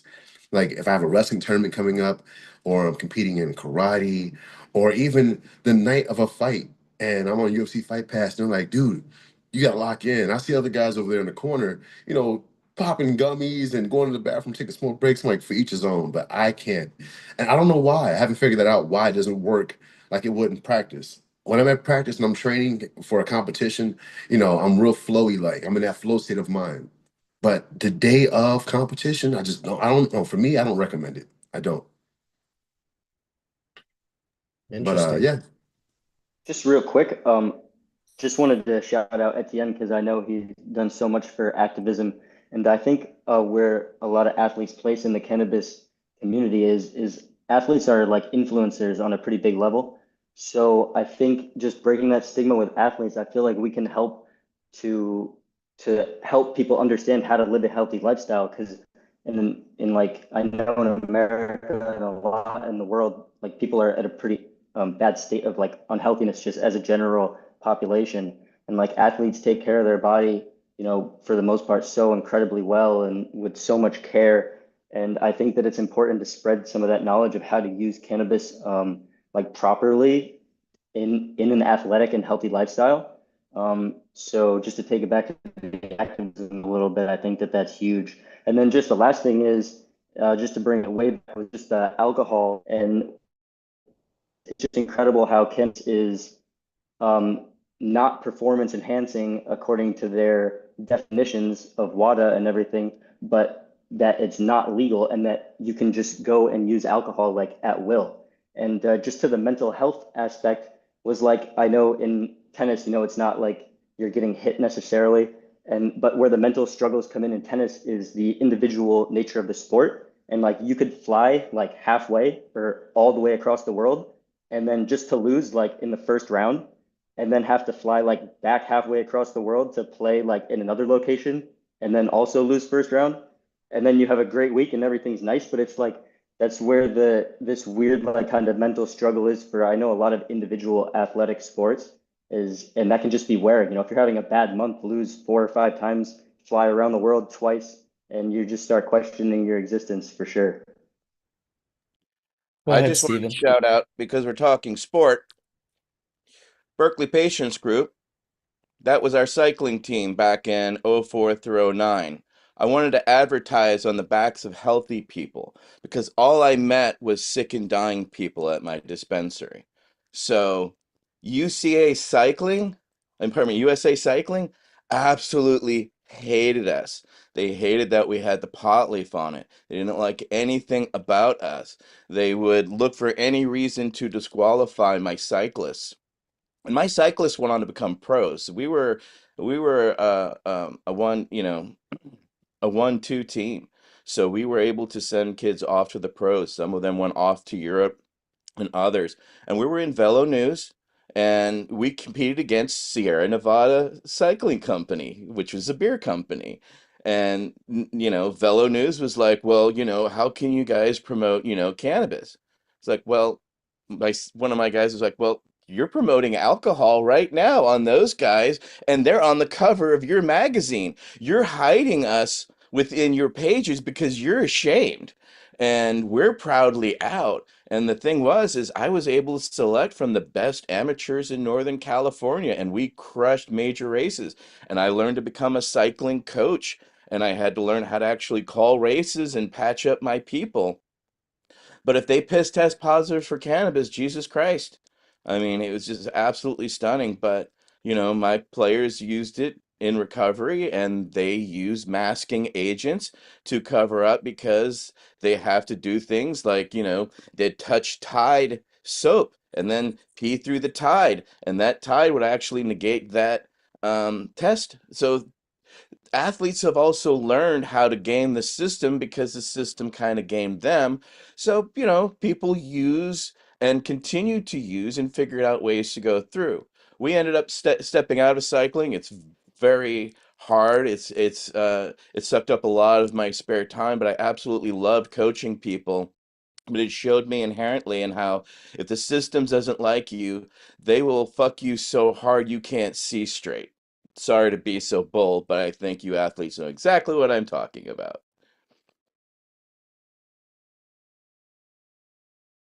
Thanks for sharing that. Yeah, just on the side. I'd love to hear a little bit from Handroll Bar. If you had, I know you want to maintain anonymity, and we're not trying to like give you up in any way, but if there's anything you want to speak to in regards to cannabis use, the pressures of cannabis use, the pressures of getting, at an Olympic level, that's pretty heavy. Like, wow. Yeah, I loved what everyone had to say, especially Ox. Uh, Similar to Ox, I use cannabis in between sessions and definitely when I'm training. But due to USADA and water rules, I can't obviously use it during the competition. So it made me think about my training when you're competing in martial arts. I think it's such a sensitive kind of sport. It's really hard to say that this one thing is going to help you or this one thing is going to harm you. I think it's like a very complex thing, and it's unique to each individual person. But one thing I think that's pretty similar across the board is it doesn't matter the drug or the substance. It's changing your state of mind and your kind of perception. So I think it's easy to do at training, but then under the pressure of competition, it becomes quite difficult to have the same, I don't know, sharpness and aggression. So I try to limit how much I indulge before a competition. That way, I don't feel a sudden wave of nerves during the competition because I've been medicated while I was at training. So that's something I personally go through pretty often with my competitions and training routine. It's interesting that they say that it's not a performance enhancing drug. I'm pretty sure that's how Ross ended up getting his medal back in Nagano in '98. Ross Repliati. He had it taken away. The Japanese could not admit that it was a performance enhancing drug. They were just like, no, we're not going to say that. They're like, when I got in trouble with my lawsuit in the Compassion Club, my lawyer told me there's two places you can no longer go. Don't go to the US and don't go to Japan. They both very much take prohibition extremely seriously and particularly seriously at their borders. So, yeah, is what it is. But it's too bad that people have to feel that you could just be a raging alcoholic, like just a raging alcoholic, and it would be like, oh, great, man. Like, oh my God, you won an Olympic gold medal. You deserve a drink of pure poison, of something that will absolutely make you a less version of yourself right now. I would love to hear the thoughts on alcohol from the athletes on the panel. If the whole focus is truly to become the best version of what you can become, is there a place for alcohol? I don't think so Listen, because no, alcohol does more no. damage. Oh, go ahead. I'm It sorry. I does, was. Ox, right? I apologize, but like, I mean, in my sport, everyone's so proud because we're like known as the party sport. Dr. Whitney probably knows, right? And everyone's like, oh gosh, don't hang out with those Olympic swimmers because they can drink you under the table. And it's like something that is said with pride. It is the weirdest thing ever. And, there are athletes out there who are like, well, I'm not going to drink a month out of competition because I know it's so bad for me. But the second that you're done, you're right. Bottles of champagne, you won a gold medal. Let's go. Look at the locker room. Champagne, beer poured everywhere. It is so widely accepted, and yet it kills so many people every single year. For me, now that I am on the cannabis side, I can see how dangerous it is. But also, if you make cannabis illegal, drinking legal, what's going to happen? If you're trying to soothe your aches and pains, and that's the only thing you can do. I mean, it's a double-edged sword. It's really dangerous. You want to go I ahead, was just gonna Ox? say that alcohol does more damage to the body than people think. It can actually kill your digestive tract. Your what do you call them? Your biome, Yeah, your bio, your mic. What do you call them? Oh my gosh, the I just woke microbiome. up, so I'm a little late. I'm You trying to get got my brain you together. got it. But yeah, it'll kill your digestive tract, and you can't even process food. Your stomach lining's all torn up. So alcohol actually really destroys you, especially mentally. And what we put in our stomach is like our second brain. So it affects you mentally, especially if you're struggling with mental health. A lot of people don't think about that. So, but cannabis can help you in mental health. So it's crazy how people always try to put the stigma on cannabis as if it's worse than alcohol, but it does a lot of benefits for you, especially for recovery. Yeah, and I and I'm a I'm huge sure believer in that that. there's large alcohol sponsorships available to athletes. It's like, hey, you know what we should do with the athletes? We should have them sponsor like McDonald's, food that has Hmm. no nutritional value and is probably responsible for most of the childhood obesity in the country. And then we could look at alcohol because that's a good one. That's like kills more people than all legal and illegal drugs combined. So that's a top of the game. It is a very bizarre world that we are living in. I can honestly say. I I'm not a t- big proponent of alcohol at all. I grew up in an incubator of alcoholics. It's called Winnipeg, Manitoba. It's north of North Dakota. And I thought the whole world drank like that. It wasn't until I really left Winnipeg that I was like, oh, people don't like chug a lug like 66 ounces like Texas Mickeys of hard liquor just at a bonfire like night party. That doesn't happen. Like I came out to Vancouver and people were just drinking beers, and I was like, oh, like are you going to drink 24 of those? And they'd be like, no, I'm just going to have a couple. And I had never been exposed to drinking like that. I had only been exposed to drinking the way it happened in the city that I grew up in, and because of it. I never drank alcohol. Instead, I went to the school of Terence McKenna and grew psilocybin mushrooms mm. and grew cannabis. And for those of you that are athletes that use cannabis, do you also see any benefits from nootropic, non-psychedelic mushrooms, or and also psychedelic mushrooms? I'd also ask that question to the veterans. I myself, I take about 14 different mushrooms every day. And sometimes I do microdose just to go ahead and help me get that more flowy state mindset. But the reason I take the 14 different mushrooms is because they help with, your functional recreational functions throughout the day. Like for me, it's really more on mental health and staying focused. And I used to take Adderall, and I stopped taking Adderall because I found out mushrooms can actually do the same effect. It can help you stay focused. And we get pushed on all these different pills all the time to take this and take that, but there's actually natural ways of doing things. So I've always been big into the psychedelics, but once I started learning about microdosing and then learning about the other different mushrooms that are out there, like me and Steve talk all the time about mushrooms, and he blows my mind away. I thought I knew a lot about them, but once I started learning more about the different ways they help us, it's been a game changer for me. Especially not taking Adderall. I'm 35, just turned 35 in November. So to get off Adderall after being diagnosed as a kid of being ADHD, and it's not taken. I thought that was the only way of life to be focused. I had no idea I can actually use something else besides that. Mm.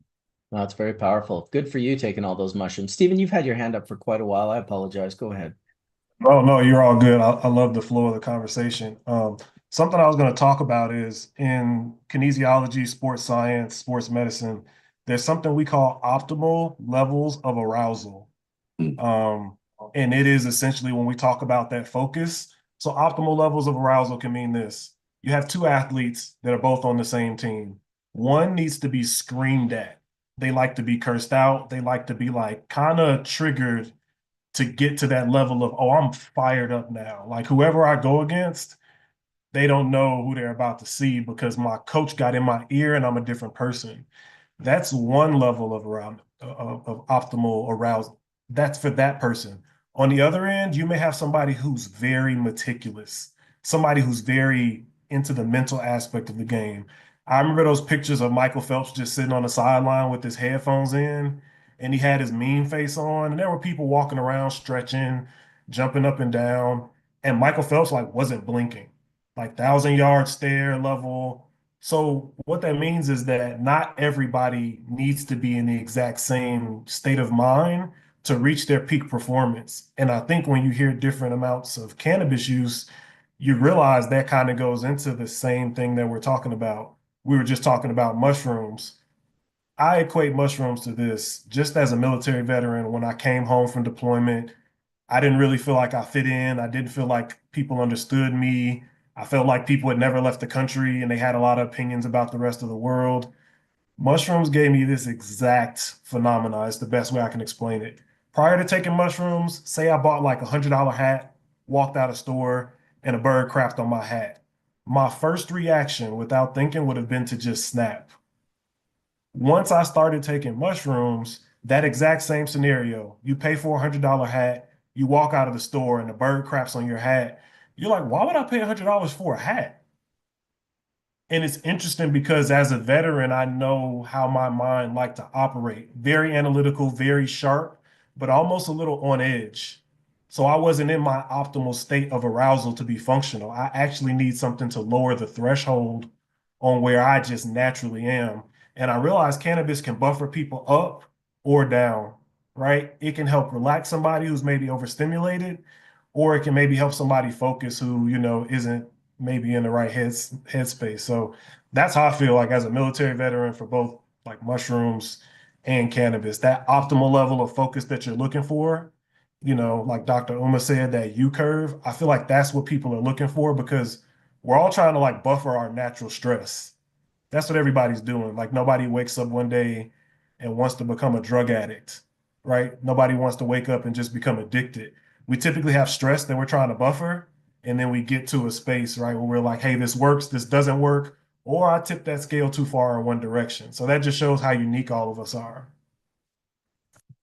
Totally. It's how we think. We create and manifest our reality with our brains, right? And the work that our brains convince us to do creates the realities that we exist in. You're getting dangerously close to the secrets of the universe, Stephen, that when we pollute the mind, we pollute the work.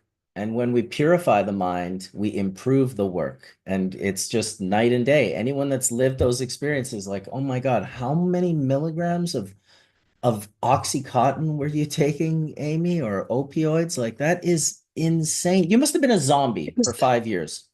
It was nuts. And I will tell you, Marcus, I was on, I want to get this right with the fast acting and the slow acting. I want to say it was well over 150 milligrams a day. And this is crazy. I was working in TV, and I remember now I would call a race. We would do the replay. I would do the replay. We would interview the athlete, and I couldn't remember why we were talking to that athlete. Like it was just, I don't know how I got through life. And again, I go back to, I don't know how I'm still married. I'm thankful for my husband. But I mean, it was an absolute disaster. And the doctor, I kept going in and saying I was in pain because I was, and just kept upping up the opioids because that was the solution. To come to find out, it doesn't even help nerve pain, as I said earlier. So anyway, hot mess What did, express over here. Amy, what did that do to your uptake for your food, right? I mean, taking all that medication had to have, I mean, wrecks your intestines, right? Absolutely. And I'll tell you what, I have never in my lifetime, ETN, I always had to work hard to keep weight on. And when I was doing that, I gained 50 pounds like that. And it's just because it does it slows everything down. Plus now I'm a paraplegic. So that slowed down as well because of being paralyzed. And so yeah, it wreaked havoc. And it took me a year to get off of all of it. And then it took me years after that, probably another 2 or 3 years to really where I can remember things again. And my body is working how it should be working. I mean, it's absolutely horrible, but yet it's the answer to everything, right? Heaven forbid you would say, why don't you take a look at this plant that has been growing forever and your body craves it? Oh, no, no, no, no, we don't want to do that because that doesn't make other people money. Sorry, I got political there. I apologize. I mean, that makes me think about when I had my surgery and they drilled a metal plate and two screws into my leg. I remember waking up from surgery and the nerve block was still working. And if you're not familiar with the nerve block, it does what it says it does. It shuts down everything that nerve touches. You can't feel or move it. I remember my doctor saying it's important. This nerve block is going to wear off and your body's going to realize we drilled a metal plate in your leg. So you're going to need to take these pills and don't forget to take them. A guy in my unit overdosed on the same pills in the barracks where we all lived around the same time. So I actually like was shaking holding the pill bottle, just like, are we being poisoned? What's happening? Like I didn't know what was going on. I went to see Earl on the other side of the same state, and the story gets funny, don't worry. Um, I was sitting on Earl's couch and I was scratching like hives just from my body's stress response to surgery, opioids, all these different things going on. And then at one point, Earl is like, you don't have to feel like that if you don't want to. And I think that statement is really profound when you think about it. If you don't want to feel like that, you don't have to stay there. I think Earl gave me a gravity ball, a 6 foot ball, a gas mask, and I don't know how many other forms of consumption. But what I'll say is for 3 days, I didn't take any of the Percocet, I didn't take any of the hydrocodone that I was prescribed. And that personal experience stayed with me because to the point Amy just made, I was like, wait, the legal pills are supposed to be good and unbeatable, and the bad plant is supposed to be bad for you. In that moment, I had a friend that was active duty that passed from the legal pills. And I had just, through my own decision, I was able to not take the pills using the illegal plant. So I was just like, legal doesn't mean good and illegal doesn't mean bad. And those conversations kind of have to change. So that experience was just like, this plant can compete with these medicines. Let me learn about what the medicines really are and what the plant really has going on. So I think those experiences like Amy had, like I had as a veteran, like those things mean things to people because there's people today that are going to get prescribed opioids and it's going to continue happening. But for certain situations, like we should know that there's alternatives out there, and we should have the opportunity to research those things legally not as a Schedule One, very hidden behind the vault type, regulation. Yeah, I mean, listen, they're not the ones mimicking. Pharmaceuticals are cannabinoid mimickers. They're mimicking the plants. The plants came first. It's not about alternative. It's almost as ridiculous as the word organic. It's like, oh, we have to make a word for what like food used to be, but now we spray so much deadly chemicals on it. We're gonna have to create like a word, right? It's always language, right? They call it veal because it sounds so much better than like baby cows. It's like it's all about the language. I'd also like to say, I see you, Earl. I see that that's who you are. You're that guy. That story Steven just said. You helped your buddy out, dude. Good for you, man. Like that is what is up. Turning people on. It is the most exhilarating feeling to turn someone on who's getting like, and once again, I will also say, much like Ryan reiterated today, it is easy to hate on the drug cartels. Now, of course, there is help to be had in emergency wards and hospitals and the use of drugs and the use of anesthetic and all of these. We can never forget how absolutely beyond incredible Western medicine can be, right? But we should also always remember Eastern medicine and the combination of the two, the synergies and plant medicine and the importance of plant medicine because it is I just don't think of it as the alternative. I think of the pharmaceuticals as the alternative. They've been around for like 100 or 200 years, and the plants have been around for like millennia. And so we got to really, keep the accurate um, language for the importance of plant medicines and that they are not just considered alternatives. I had a friend that used to do the fighting basically, like MMA fighting, and he would get all bruised up and hurt after fights, and he would use a local plant found here in British Columbia called horsetail, and he would grind this horsetail up in a blender, and he would put the juices kind of in a sock, and he would put them over bruises, and it was miraculous how fast his bruises were healing, and it caught a lot of people's attention amongst in his locker room, and even the people who were kind of responsible for sports medicine, who of course just don't have that bag. Like, why not have the East and the Western bag? Like, it's like, let's just have the best of both worlds. It's like, why do humans always have to build a goddamn fence and then look over at the other side and be like, I'm pretty sure our grass is greener than their side. Oh, no, no, maybe theirs is greener. It's like, just rip the fence down, and you'll quickly come to the conclusion that it's all just grass and it's all just green, and the shades may change, but yeah, plant medicine for the win. Welcome Hey, back, Stephen. Go ahead. I'd like to ask hand roll since they're being anonymous here, and I completely respect that. But I also know that they had to hide to actually share their information. So, how and why you first started using cannabis in your training and competition routine, if you're able to share that, Mr. or Mrs. Handroll? Yeah. So I started, I would say more recreationally as a teenager. When I was a teenager, people were drinking, and I very quickly found out I just did not like this. I don't know why, but I would drink, and I felt like it took me a week to recover. I would go to practice and just always feel like I was just a little off, a little drowsy. And then when a friend showed me weed, I actually liked it. It didn't have many of the same side effects that I had from alcohol.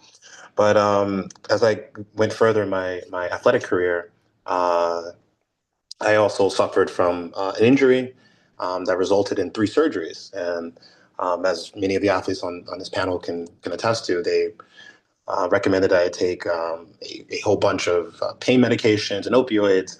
And I've heard horror stories from people's parents who mom took it for a dental issue, or other athletes who took it and had a hard time getting off of those opioids. So that's when I actually made a conscious decision, like, okay, this isn't so much a recreational thing now. Now I'm going to be using this for pain management, for mental management, and just staying calm and relaxed with the situation that was being presented to me. So this was about maybe, let's say, 6, 7 years ago.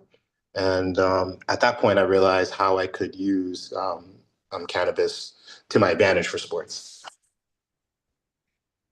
So do you use it as a recovery or just alongside? As you said, you use it for your mental preparation, and as you're competing, we know that is a key part, your mental state, because your body's at that always healthy, just at the edge of sick, right? So that's its own challenge because you're always pushing your body to that edge. Yes.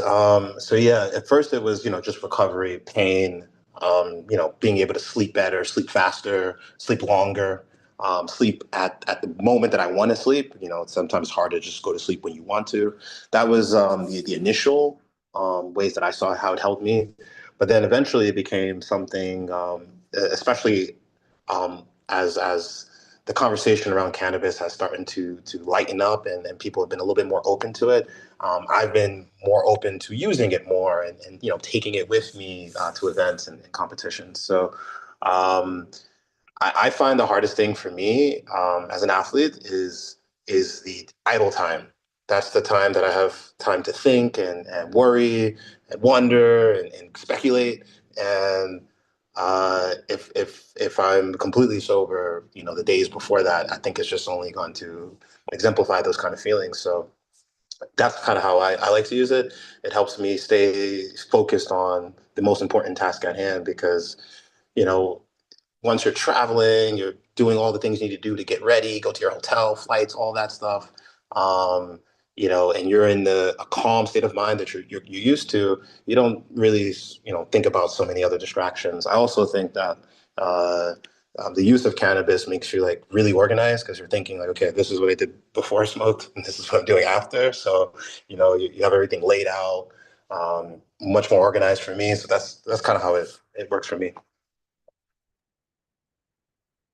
Very cool. Is it, I would imagine, wanting to keep this information from the public domain, like how close to the chest do you have to keep this? Like, are you allowed to puff with your buddies? Can you meet new athletes that you find out puff and share a puff? Or is it kind of like, dude, this is like a me thing and a me thing alone at that highest level, that Olympic level? Yeah, I can definitely say at that level, I'm probably the only person in the world who has that level of usage, that level of familiarity with cannabis, especially given that my sport is more international. So that makes it already difficult and a barrier of entry for those people to to use or access cannabis. So uh, as far as my sport is concerned, I keep it as separated and far apart as I could possibly be.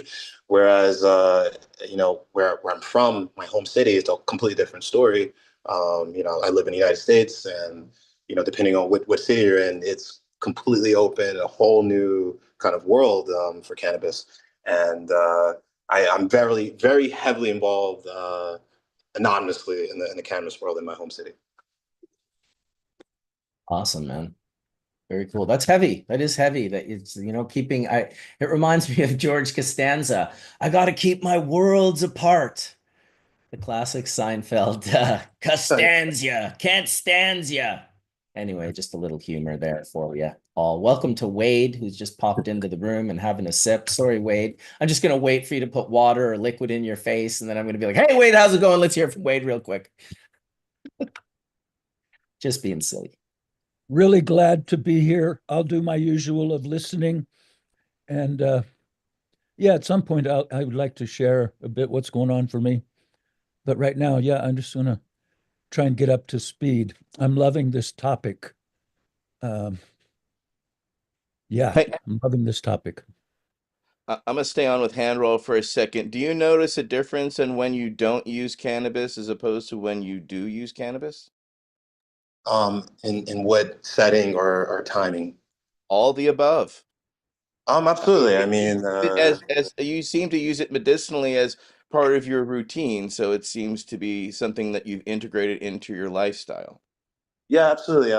As far as like athletics go, I liked what Steven said about like arousal level. I'm very keen to that concept, and I do think it can be difficult to manage that arousal level if you're used to, using and indulging. I think it can be difficult to manage your arousal level. I know for me, I'm hyped up kind of person. So the days before, the night before, all the check-in stuff that I have to do, and seeing my competitors and everything, I might find myself all hyped up, not in a calm state of arousal that I need to be the days leading up to the event. So I definitely notice when I don't have cannabis, I'm very much more on edge and in a more I say aggressive kind of arousal level, which can be better for me during competition, but not so good outside of it. So that's kind of how I think of it. You know, I want to be calm, relaxed, able to see everything in a very objective way. And then during the competition, it's you just have to execute. So it's a totally different mind frame. Amy had her hand up. Yeah, Handrel, I have a question for you because you were talking about how, well, not talking about, we all know you travel international to compete. That's, what you do, be it for the games or world championships or whatever. How do you travel internationally with cannabis, knowing how much it helps you in competition, like you were saying before? Yeah, after I became Olympian, I was much more comfortable, I guess. Yeah, I guess in my mind, I was like, this would be the worst thing if I'm, on my way to this and I get caught at the airport or something. But also, the times have changed. I think it's just far easier, far more open. I think so long as you're not going to Russia, China, the Middle East, Indonesia, Singapore, it's pretty safe to bring, pen, an edible. I personally hate pens. I rarely use edibles, but I consider it like kind of like a treat. Like, I don't do it often, so I'm doing it for this trip. And the fact that I'm not in, I think when you're not in the same environment, in a different setting, the effects of whatever you're using are even more profound. So while I prefer to smoke. That's the way I prefer to consume. But during the competitions, it's very difficult to do that. So I just considered like a little treat. It's a little different, a little switch up, and I do get pretty much the same effects that I need. Well, you have to remember, I was in the games in the 1900s, Handroll, so I don't want to talk about it. Traveling with I saw things was you. I saw you make that look on your face when he said that the late 1900s, because I was also like, oh damn, that's like I'm dead. I'm like, accurate. now I'm that old person where like I go to swim meets and people are like, I wish she would just leave. Why is she still hanging around? She's so old. She used to swim I in the am. days of the Colosseum. Oh my goodness. That's back when they started wearing track suits and things in the water. Wow. So Goodness. crazy. I know I'm that old person. Sorry about that. So, Handroll, when I'm asking about that, you have to remember the times were very different for me. It was not cool. Absolutely, and back then the threshold in which you could fail for cannabis was much lower. After the Rio Olympic Games, I believe they 10x the failure threshold, and that made everything completely different. It changed the whole playing field. I just remember being in college. That was the hardest time because my scholarship was on the line if I ever failed the drug test. So that was probably the worst time for me. That is This was so before. heavy. That is so heavy to hang that over someone's head. It really speaks volumes to, yeah, this is just, it's wild to me that it's almost just like full-fledged prohibition in effect, just stressing out athletes that could just clearly are benefiting from this. It's not I'm sure the optics from that perspective is like, we can't have them getting like addicted to marijuana. And, you kind of have to believe the narrative and the lies And a lot of people do believe them. That's why prohibition was so hard to overcome for so long. Humanity as a whole has a very, very, very low IQ. We don't end up with a high IQ when we all get together, unfortunately. Go ahead, Stephen. You had your hand up. Yeah, I was just gonna say it's one of my kind of like talking points that I use regularly now. I like music, like love music. Um, and anybody who likes live music knows there's a pretty strong correlation between flow states and being an artist. I think guitarists are like one of the best examples. People kind of joke like when when you see a good guitarist and they've left the room, like their hands are their whole body, they're not thinking, and you're just amazed, like how are they pulling this off right now? I talk about those flow states and how important they are for performance because whenever I watched a record being broken by an athlete that I was like on the sideline or their strength coach, or I would ask them afterwards how it felt, and they had no idea. They always say, I don't remember. I went out there, Amy jumps in the pool, she hears a splash, and then she comes out and they're like, goal. And it's like, I don't remember actually doing anything. I was gone. So it's interesting that that flow state is something that we know we want our athletes there for that optimal performance that we talked about. But when you talk about somebody who's an artist, we love hearing that our guitar, you see your favorite guitarist flaming up before he performs. You're in the audience like, this is going to be so good. He's going to be in the zone because this is his thing. It's part of his whole vibe. It's part of their persona. And when they hit those flow states, the music is going. It's interesting that we wouldn't want our athletes in these optimal levels, those same flow states, similar to where you would want an artist to be. So I think that's another one of those conversations that artists and entertainers, you're like, wait, this person usually smokes, but they're sober. Like, I don't want to go see Wiz Khalifa sober. Like, that's not something somebody wants to see. But the joke is just like, it's definitely a perception thing. And that lets you know that it's not all performers, because you do want some performers to be in that state. And athletes just have this unnecessary burden of unrealistic stigma that they then have to consider if they choose to consume. It sounds like athletes at a whole are in a really great position, even though this is the hardest thing ever. So please don't take this as a you should do this, to become strong proponents and activists for cannabis. You know, Oil said it earlier. You guys are like influencers of the highest order, right? It's like, what's the dream, right? You win the Olympic gold medal and then you end up on the box of Wheaties. It's like maybe that's an early 1900s dream. Oh, I was on a that's a box of late Wheaties, 1900s Marcus. dream. Marcus, I was on a box of Wheaties. Let's stop. That was the Oh my 1900s. It's terrible. That is I also amazing did. that you were on a box of Wheaties. Oh my God. I was. I also did the milk ad, which was another like whole whatever. It was the first and last time it was ever shot underwater because it was such a hot mess express, man.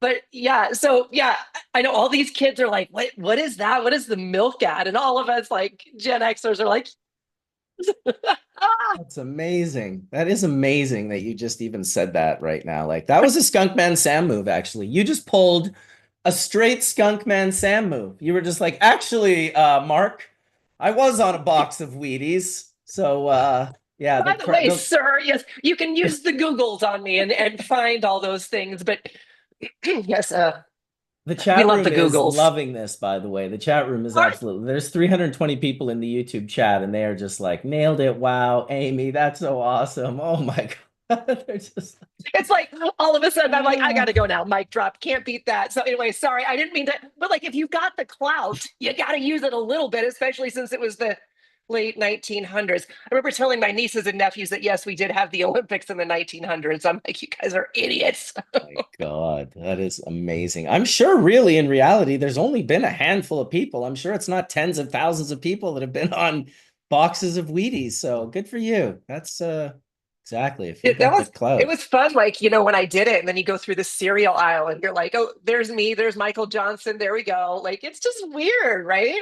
Yeah, that's like you know, you're being woven into the social fabric of our culture. That's it's pretty heavy. Yeah, it's pretty cool. And that year was the 96 is where I was talking. That was the year of the Olympics. That's when the WNBA started. It was really an honor. And to be the only solo female on the Wheaties box that year was pretty flippin' cool, man. I mean, to be a part of not just history, but female sport history is awesome. So when are we Do you doing the Wheaties photo shoot with you on the Wheaties box? Is that happening soon, Amy? I'm just out of I curiosity. mean, I think that the photoshoppers may be able to do something with that. I mean, these TikTokers these days they can do anything. Let's do it. I'm Yeah. so down. It's probably already done. It's been 7 seconds since you said that. So this Yeah, is the internet. Hey, that's Amy, got it Oh my done. God. Chat's like, whatever. do you have a copy of your old Wheaties box? Like, I did do. you You save want me it? to go grab it? Absolutely. All Yeah, right. that's a show and tell. Like, I have the first tin for medical cannabis that was distributed by the government. So, we appreciate a good show and tell. So, That's I love awesome. this. I'll be back to show and tell. I never get to do this. I'll be back. I love it. Yeah, You yeah. ETN, guys are you sound like you got to drop your Yes, artifact thank now you. too. well, well, my artifact is actually being photographed right now. One of my other veterans in our group is in art school. So he came over the other day. I have the first tin from October of 1976 that was distributed to Robert Randall, who was patient zero. And yeah, so he's actually photographing it right now. He was just sending me the photos of it from the Art Institute of San Francisco, and it's absolutely, stunning. So, Mike, can I have your permission to show your picture on Hash Church? I'm asking him because he's on. Yeah. All right, He's hold on. watching. I Yeah. still can't believe Amy was on the box of Wheaties. That was so awesome. She's just like, I just want to say, actually, there she is. I looked it up. There's Oh less yeah. than 80 Olympian athletes that have ever been on a So Wheaties awesome. box. So less than 100, even less than There's 80. Look at Wheaties I have that. to You have change to my take off your background for a blur. We second. can't. I We know. can't. Let me de-blur my. There we go. Oh, balls. There we go. I can Holy awesome! yeah, that There is she is. Amazing. She's glad that she waxed those pits. I mean, That's also, awesome. I'm telling people, practice your reaction. I mean, it could have been so much cuter if I was like, you know what I'm saying? Like, there are the things you could do to this. I don't want to talk about it, but it's been done. I don't want to talk about it. It's been done. Did they give you direction in the photo shoot? No, this is actually from actually when I won my fourth gold medal in 96. So it was Did right you get after I any won the women's contribution? 50 free. And that was my actual true reaction. I didn't get to pick what they put on there. They just did it. And there we are. It's pretty cool. that's a small club. Like really, you should like invite all the living Wheaties box people to a Zoom like link one day. And you should put that together because that's a very I mean, listen, I'm a Canadian. I don't even Michael's think looking we for you. have Wheaties in Canada. I was like, what is the quintessential? Well, you win the gold medal, right? And then you go on the fucking box of Wheaties. Well, you did And it. then you go to Disney after that. It's I was about to say, you've do you My got go to God. things Disney? you do, right? And Oh, then back in the day, you ready for this one? I'm gonna throw this one out there. All of you guys are gonna freak out. So you do the Wheaties, you do the Disney, and then you go on David Letterman. No shit. Now that part is I'd like to go on David And Letterman. then one more. I got one more for you. Ready? And then the Rosie O'Donnell show. Aging myself, aging my. I don't want to talk about it. I don't want to.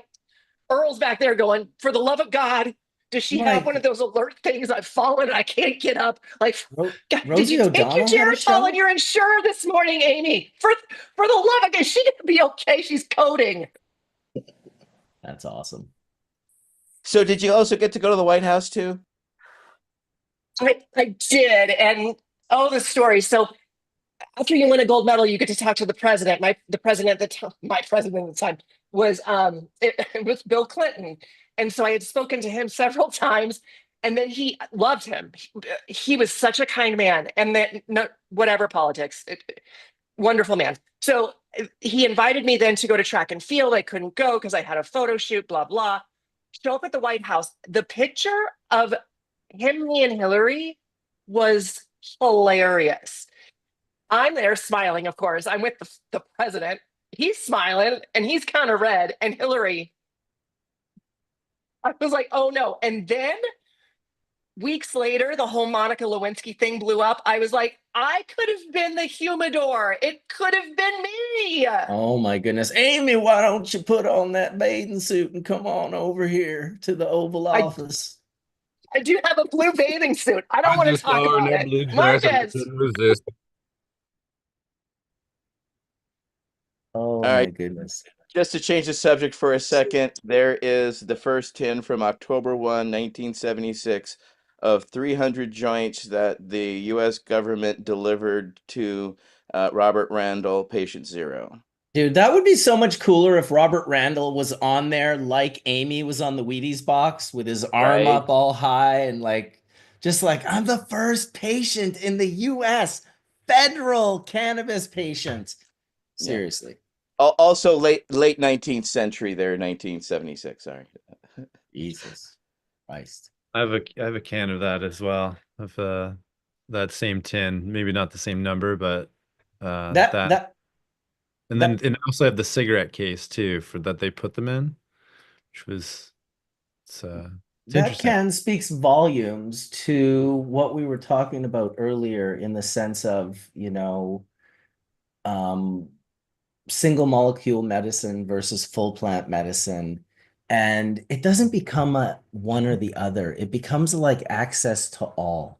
And that's what that tin was. Because I remember when Irv Rosenfeld, who's one of those cannabis users that gets the tin, the 300 joint tin, he came on Hash Church a couple times. And one of the times he was talking about how it's like 14% THC and they take the whole plant stock and all and just grind it and then roll it into these big fat joints. And all of us are just like, oh my God, like Irv, this is a travesty. We're going to make sure we get you some quality product. And he was like, guys, if you can just think for 1 second, I actually really love and enjoy this. He's like, I don't like, I get that you love your dabs. That's awesome. And you're whatever. But he's like, I love these joints. I smoke them throughout the day. They're perfect. They don't get me too high. They get me into the perfect state of mind for me. And it really made me kind of think, oh, yeah, my perspective isn't everyone's perspective. And that is a hard pill to swallow when you're passionately educating and sharing people about the things that you think are important. It is very important to also like consume at least one large slice of humble pie a day, to just not get too. I went far over. I was extreme. I thought everyone needed full melt bubble at all times. It was and now I'm like, you know what, every as long as it's access to cannabis, I'm in support of it. So, yeah. Yeah. Well, I thought what Steven brought up was really interesting in terms of flow state. If we could touch on that for a moment, and Go the ahead. idea, in music, we talked a lot about controlled chaos, and pulling that controlled chaos out of you is pulling into your subconscious, so you're flowing with the other members around you, and that's a unique space to occupy. And utilizing that analogy with cannabis, I feel like a lot of the chemical aspects of it are like notes and like chords, and how those inversions can be played are limitless, in a lot of ways. So I think, if touching on what Marcus said, perspective, it's so broad. There's what works for me is not going to work for you. Um, that's a really healthy way to look at things, because there's a lot to understand here that, you know, even Dr. Mark, what you're doing with delivery in the nasal cavity, I'm sure that's been quite the mind bender, and quite humbling, to even your school of thought, like just a lot to kind of explore and uncover here. And I think, the work that Sam had done is so profound, and a lot of the things we're catching up on has already been done in so many ways, and we're just recontextualizing a lot of it for, modern, medicine in a lot of respect, if that's even a way to articulate it. But I think what I'm getting at is that there's a lot of smart individuals pulling at this thread of what this plant can do. And together we're really need each other. We need each other's different perspectives, as Marcus just said, because that's going to, drive us to a place that truly is going to be helpful for the voice of the plant. Because no single voice here is enough. So, but I think, what Steven brought up has really touched a nerve for me. As you can tell, it's important, I think, to not forget that flow state allows you to kind of pull out that excitement through through actually the historical aspects of this plant, and then also what we can do with it from a medical point of view. Because I certainly, I've learned a lot today from all of you. Just hearing what your backstories are so different here and diverse. It's really helpful. I think it's bringing the conversation to a broader audience is really hard. I mean, I was a lobbyist at one point trying to figure out how to talk about our roots, to state regulators to try to make sure that our, what we've loved for so long and trying to build wasn't demolished by bad, decision making. So, I understand, like when Stephen was talking about education and how it's a broader way to talk about it in a room that's of people that just don't want to listen. The endocannabinoid system's a really great topic to kind of push towards on, because it's at least a common ground, so. I think that's part of the bigger movement of why is yoga so big now in the West? Why are people talking about meditation who maybe didn't talk about meditation before? I think there's an element of we ran to food and drinks and supplements and medicine so much that we decided to not pay attention to our own bodies. But I think when it comes down to a task, it doesn't matter what that task is. If me and ETN are on a cannon and we all have to operate together to functionally fire the cannon, if there's a band that all plays different instruments and they have to harmonize to function to produce one sound, whenever you watch a really good play in sports where it looks like they're thinking for each other or they've all reacted at the same time, we consider that like superhuman almost. And we're like, yo, how did they pull? He did this. He went left. We turned around, slam dunk. The other team didn't know it hit them.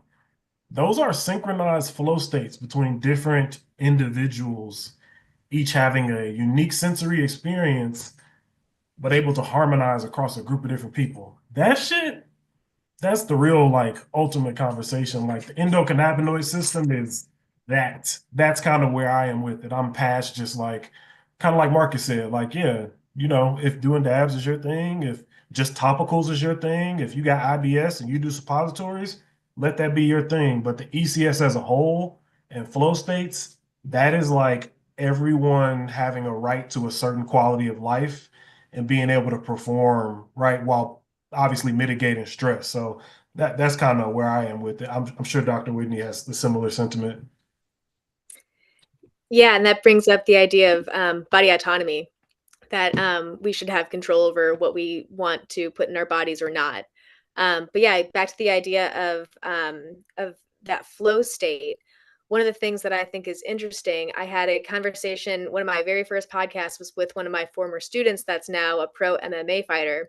And he used cannabis with training all the time. He thought it made him really creative and like thought of different moves that he would not have thought of before. Then I ran into him a couple months later, and it's like, yeah, I completely stopped consuming cannabis with my training because I realized I was actually not very good. And so he thought that he was in a flow state, but when he actually evaluated how he was doing in his sport, he realized it was actually getting in the way of it. And so I think that that's really important for athletes to consider is, when you're using it and you think that you're in a flow state, does your perception of reality actually match reality? And if not, if it does, awesome. If it doesn't, does that matter? Does that change things? Like if I go for a run and I have a certain strain in my system and I'm realizing that I'm walking all of a sudden and gosh, I went out for a run and I'm walking, then maybe that was information for me that either one, I don't use that strain anymore for running, or two, maybe I just needed to walk that day, and that's okay as well. And so I think it's really good for anyone who uses cannabis to have that idea of body autonomy, that you have control over your experience, and with that control, that it's good for you to kind of check in with yourself and see if your perception of how this is impacting you is good or bad, and if there's things that you need to adjust or change. Well said. Always good to focus on both sides of the coin and not, dilute yourself. To ping off of that, I can relate. I'm actually been considering like how much do I consume? Do I need to go ahead and cut back a little bit, or is always a time and place when we should consume? And I've actually been cutting back from consuming before I train. Instead, I've been doing it after. So once I get home and I'm done for the day, I've been in the gym for like 4 to maybe 6 hours the most. I'm like, okay, my body needs recovery. Now this is the proper time for me to indulge. Will you consume orally and like vaporize or smoke, but also like eat some milligrams? And that's another thing. It's how I consume. So I have to keep my lungs at the most pure state. My coach is expecting me to last 5 rounds, but if I'm getting gassed out, then it's a problem. So yes, I have been actually consuming orally. I also make tinctures. I make different topicals. I even make butter. I make wax. Me and my wife both. So I've been, doing more of edibles just to have that more relaxing body high versus Mm. being out of my mind. Yeah, that makes sense. You should look up this guy, Steve Cubby. He's an old school cannabis activist. He used to be like a pro skier. He had like a ski magazine. He used to live out here. He has this like rare form of cancer. It's like tumors grow on his adrenal gland Mhm. and it just pumps adrenaline into his body. And so these people, I can't remember the name of the disease, but these poor folks, their hearts just turn to like wet tissue paper by the time they're like 30 years old or whatever, because it's just adrenaline. It's like just acid flowing through their blood, and I think it's usually an artery more than the heart that just can't take it. It's too whatever acidic. And so he's one of the oldest living people with this disease, and he smokes.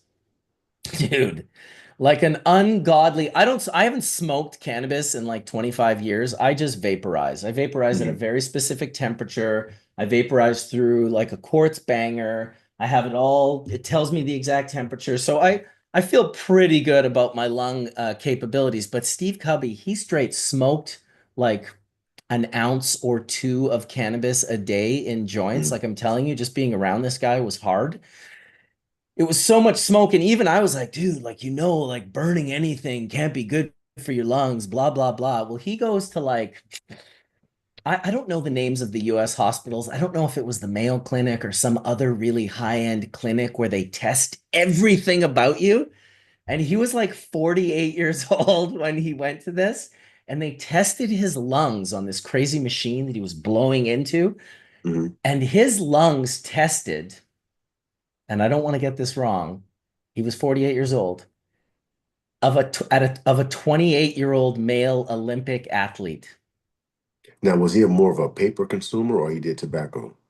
He did not smoke tobacco at all. He smoked cannabis, ungodly amounts of it, like Snoop Dogg amounts of cannabis. Just like I mean, like, he was just what did he roll always it with? burning. He'd roll it just with like the It, thinnest paper, like a thin okay. paper. Hmm.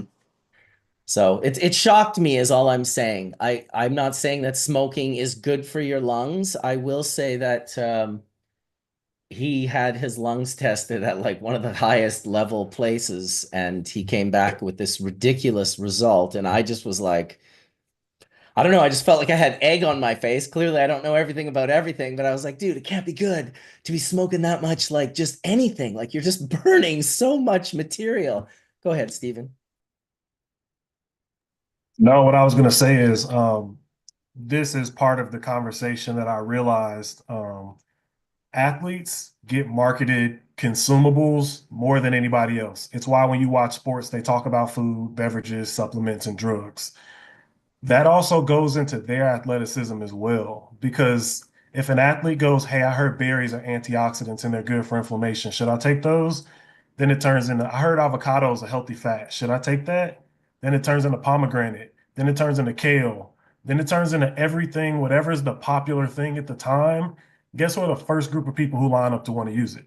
Athletes. But guess who some of the pickiest people are as to the quality of what they put in their body?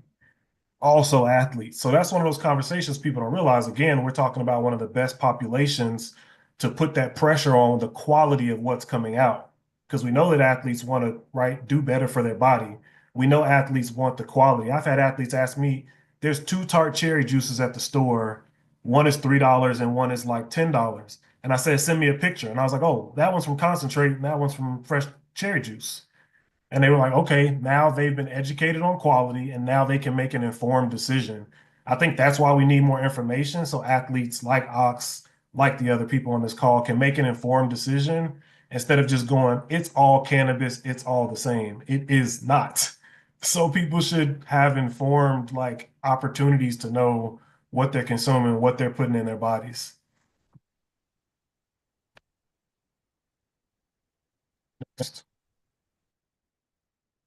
Absolutely. Well said, Stephen. We still got about 22 minutes left of our 4-hour episode here on this beautiful Sunday. It's kind of a foggy Sunday here on the West Coast. Looks beautiful. The cedar trees with the sort of clouds, brushing through them. Snow is melting. We had a little bit of snow here for a while, which is great to see that go away. I feel like I'm a big fan of snow. I just prefer it up on the mountains where I can play on it instead of my driveway where I have to shovel it. Although I will say my 250 pound, 6'5", 21-year-old son does most of the shoveling, so I won't take credit for that. He is the shoveler, but he should have been on this episode, although he doesn't really use cannabis. He's definitely an athlete, and he needs to learn more about the benefits of how cannabis can help some athletes. Not all the time, not every single athlete, but there's definite benefits, especially for healing, for reducing that infamous inflammation that will probably be the death of us all. It's likely, let's see, getting a plane crash or something. It does seem like inflammation is where we're all headed. But yeah, in the meantime, I'm just happy to have had this conversation today. I think it was a really, well, not was, it is a really, I don't get a lot of conversation like this. When Steven said that he wanted to do a show on this particular conversation, I was like, yes, absolutely. Sports medicine.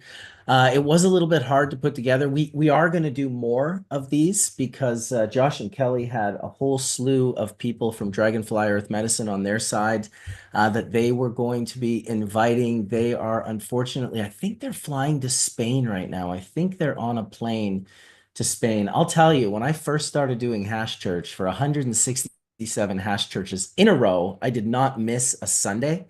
And I will be honest, I don't think I ever had to do it from a plane. Can you remember me ever coming in on a plane, Colin? But you definitely I did it, the In the craziest one, airport. You've done definitely it in an from airport. you've done it from some definitely some Dude, location. nothing will beat flying in with my Jamaican friends from Jamaica to Brampton to Toronto, Ontario, where it's a snowstorm. And I argue for about 20 minutes why it would be a better idea for me, who is from Winnipeg, Manitoba, to drive the car from the airport to Brampton, where we have to go host Hash Church. And my Jamaican friend is like, no, man, I can do this. I'm like, bro, you are Jamaican and I am from Winnipeg, Manitoba. This is not a competition, okay? I am driving. In the end, of course, he drove and we made it. We made it with like 10 minutes to spare. And I remember just telling that story like, I just flew from Jamaica to Toronto and then drove through a snowstorm with my Jamaican friend driving, which I got to give it up to him. He did an exceptional job. He got us there, and I ate my words that day. He drove as well as I could have. So don't judge a book by its cover or by where it's from, because you never know. A Jamaican may surprise you and may drive better than you in a snowstorm. It happened to me. Slightly off topic, but Yes. Wise words, though. Wise Yeah. words. Any And I word wanted to has to happen. go back. Oh, other people have their hands up. I didn't see hands up. I Yeah, I wanted to think go. hand roll and then ETN. Andrew, go ahead. Yeah, go ahead. I'm Oh, I sorry. just wanted to echo what you were saying about quality, because I heard Ox was saying that he doesn't smoke as much, and I'm a big proponent of blazing it. So I do dab and I love melt, I love rosin, but my biggest guilty pleasure is a fat doink, if you will, and Oh, yes, a fat doink. yeah, it's actually funny. The first place that I saw your channel was when you posted. I want to say it had been at least 6 years ago. You posted the pure dry sift joint, and I remember Yeah. like going around hitting up so many people trying to find out like how the hell you make that, like because there was very few people. The only product here in the U.S. that was similar was a pixie stick. I don't know if you ever heard of those. Yeah, no, you're right, dude. You're exactly No? right. 100%. That video had almost 5 million views before YouTube took it down. I was sitting in this very chair. And if you remember in that video, I light it and I'm smoking it. And at one point in time, the sun is coming through my office just over to the right here. And as I'm smoking, I accidentally blow a smoke ring, but it's not quite formed. But just as it gets into the sun, it forms into like a perfect ring. And there was literally like 5,000 comments on that video that said, was that smoke ring CGI? Yeah, that was a super cool video. I just remember that, like, being a young guy seeing that, like, how do I get my hands on that? Because when I first saw it, I started noticing, there's a whole conversation now about ash color and whether or not should a joint burn white or if it burns gray or black. What's the issue with that? And when I saw that, you could see it like it glows like a nightstick almost, and that's kind of what you're looking for in a doink. So. I do think I say all to say I think it is when it comes to combustion, it is a huge matter of quality. I mean, same if you're vaping too. But in my experience, I remember smoking certain things, do my workout on the track, and I'm like, man, my chest is killing me. And then, as I've been able to source the kind of products that I'm looking for, I've frankly have had no issues as far as like lung issues or breathing issues. And I do consume quite a bit. That's awesome, man, that you have such an in-depth knowledge of that. It's super cool that you saw that video so many years ago. It's important to get educated out there for sure. I just had a question. Go To ahead, clear, Earl. when you say vaporizing, are you referring to like the cartridges, or do you mean like with a volcano vaporizer or something of that nature? And also like Oh, that has general definitions and different things like regionally and where you are geographically. Could you just like clarify some of the terminology you use that might not be clear for some viewers? Because my dad's watching, he's confused. You talking to me, Earl? Is that for me? Yeah, yeah, yeah. Yes, please. So for me, vaporization is just anything that's not being combust. So that could be a cart, that could be an electronic dab rig, like a Puffco or a Carta, or it could just be a standard dab on your glass and pipe. All of those are vaporization. I personally try to stay away from carts unless I'm traveling like I am now. So now I have a cart on me, and that's going to be what I use. But I don't like to use carts or disposable carts as my main vaporization because I'm so concerned about hardware malfunctions, plastics heating up. I just feel like that's the place where a lot of things go wrong is these disposable carts. But if I do vaporize, I prefer to use like a dab rig or a Puffco. Appreciate that clarity. Absolutely. Yeah, I just wanted to speak up going back to nutritional supplements, which going back when I had a cycling team, we were sponsored, of course, sponsors you wear, they go on the jerseys, et cetera, right? As the obligations of what was there. Well, one of them was a nutritional company, and that nutritional company had a bad batch. And some of our athletes popped hot for something that they didn't know that was in there because it was given to them as a supplement. So how do you athletes navigate these waters? Because you fuckers are absolutely picky about what you put into your body, right?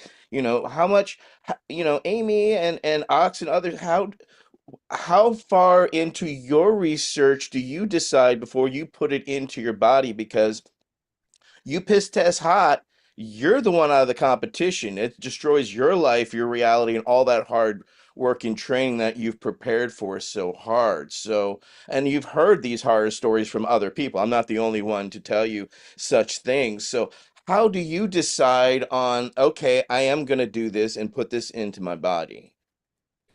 For me, it was whenever my coach would recommend it. We got to the point when I was competing where if someone handed you a water bottle and it had the top already unscrewed, we didn't touch it just because you thought someone was going to put something in your drink. So navigating that supplement world, again, I go back to it was what my coach told me. I also had the opportunity to have trained for 94 to 2000 at the training center, the Olympic Training Center in Colorado Springs. And so they would also recommend things and then you would take them. But I'll tell you what, if another athlete came to you and said, hey, I got a little something for you, a little zinc, never. Nope. Not a chance. It makes me, oh, go ahead, please.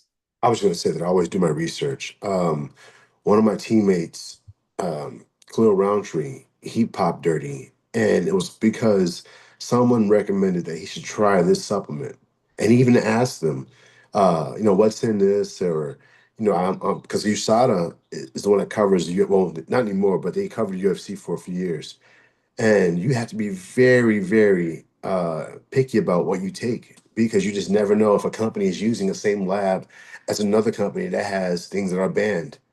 And sometimes there's small little picograms of their supplement that gets mixed in the other company that doesn't use that supplement, that same ingredients that another company does. And then now you're pissing dirty because they share labs. So I go that deep into finding out who they even partner with or where they produce and everything. So just so I don't have those same situations happening to myself. And Amy, basically, since you were all under the USA's, viewpoint, so they were testing absolutely anything and everything that you put in your body. So they would tell you Yeah. no, yes, no go, right? Yeah, exactly. I mean, yeah, so you had to at a certain point you have to trust somebody because you have to, supplement your body. You're training so hard. So it kind of screws with you like, who am I going to trust, in telling me this? Am I going to trust a competitor who I know is doing well and I know looks healthy and all the things and I want to take what they're taking, but yet do you really trust what they are saying to you? It gets really weird. I don't know, screws with your mind a little bit. There's a label on the back of these nutritional supplements that says it's like some kind of certification, like safe for athletes. I forgot what it's called. Um, Companies like Thorne. I don't know if you guys ever heard of Thorne.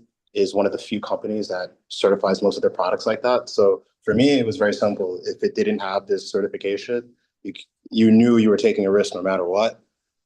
So for me, it was just you don't take any supplements. It's just too risky. If it doesn't have that label from the lab, then it's just too risky. Anything can happen. I've had many of my competitors fail for very strange failures. Like I had someone recently.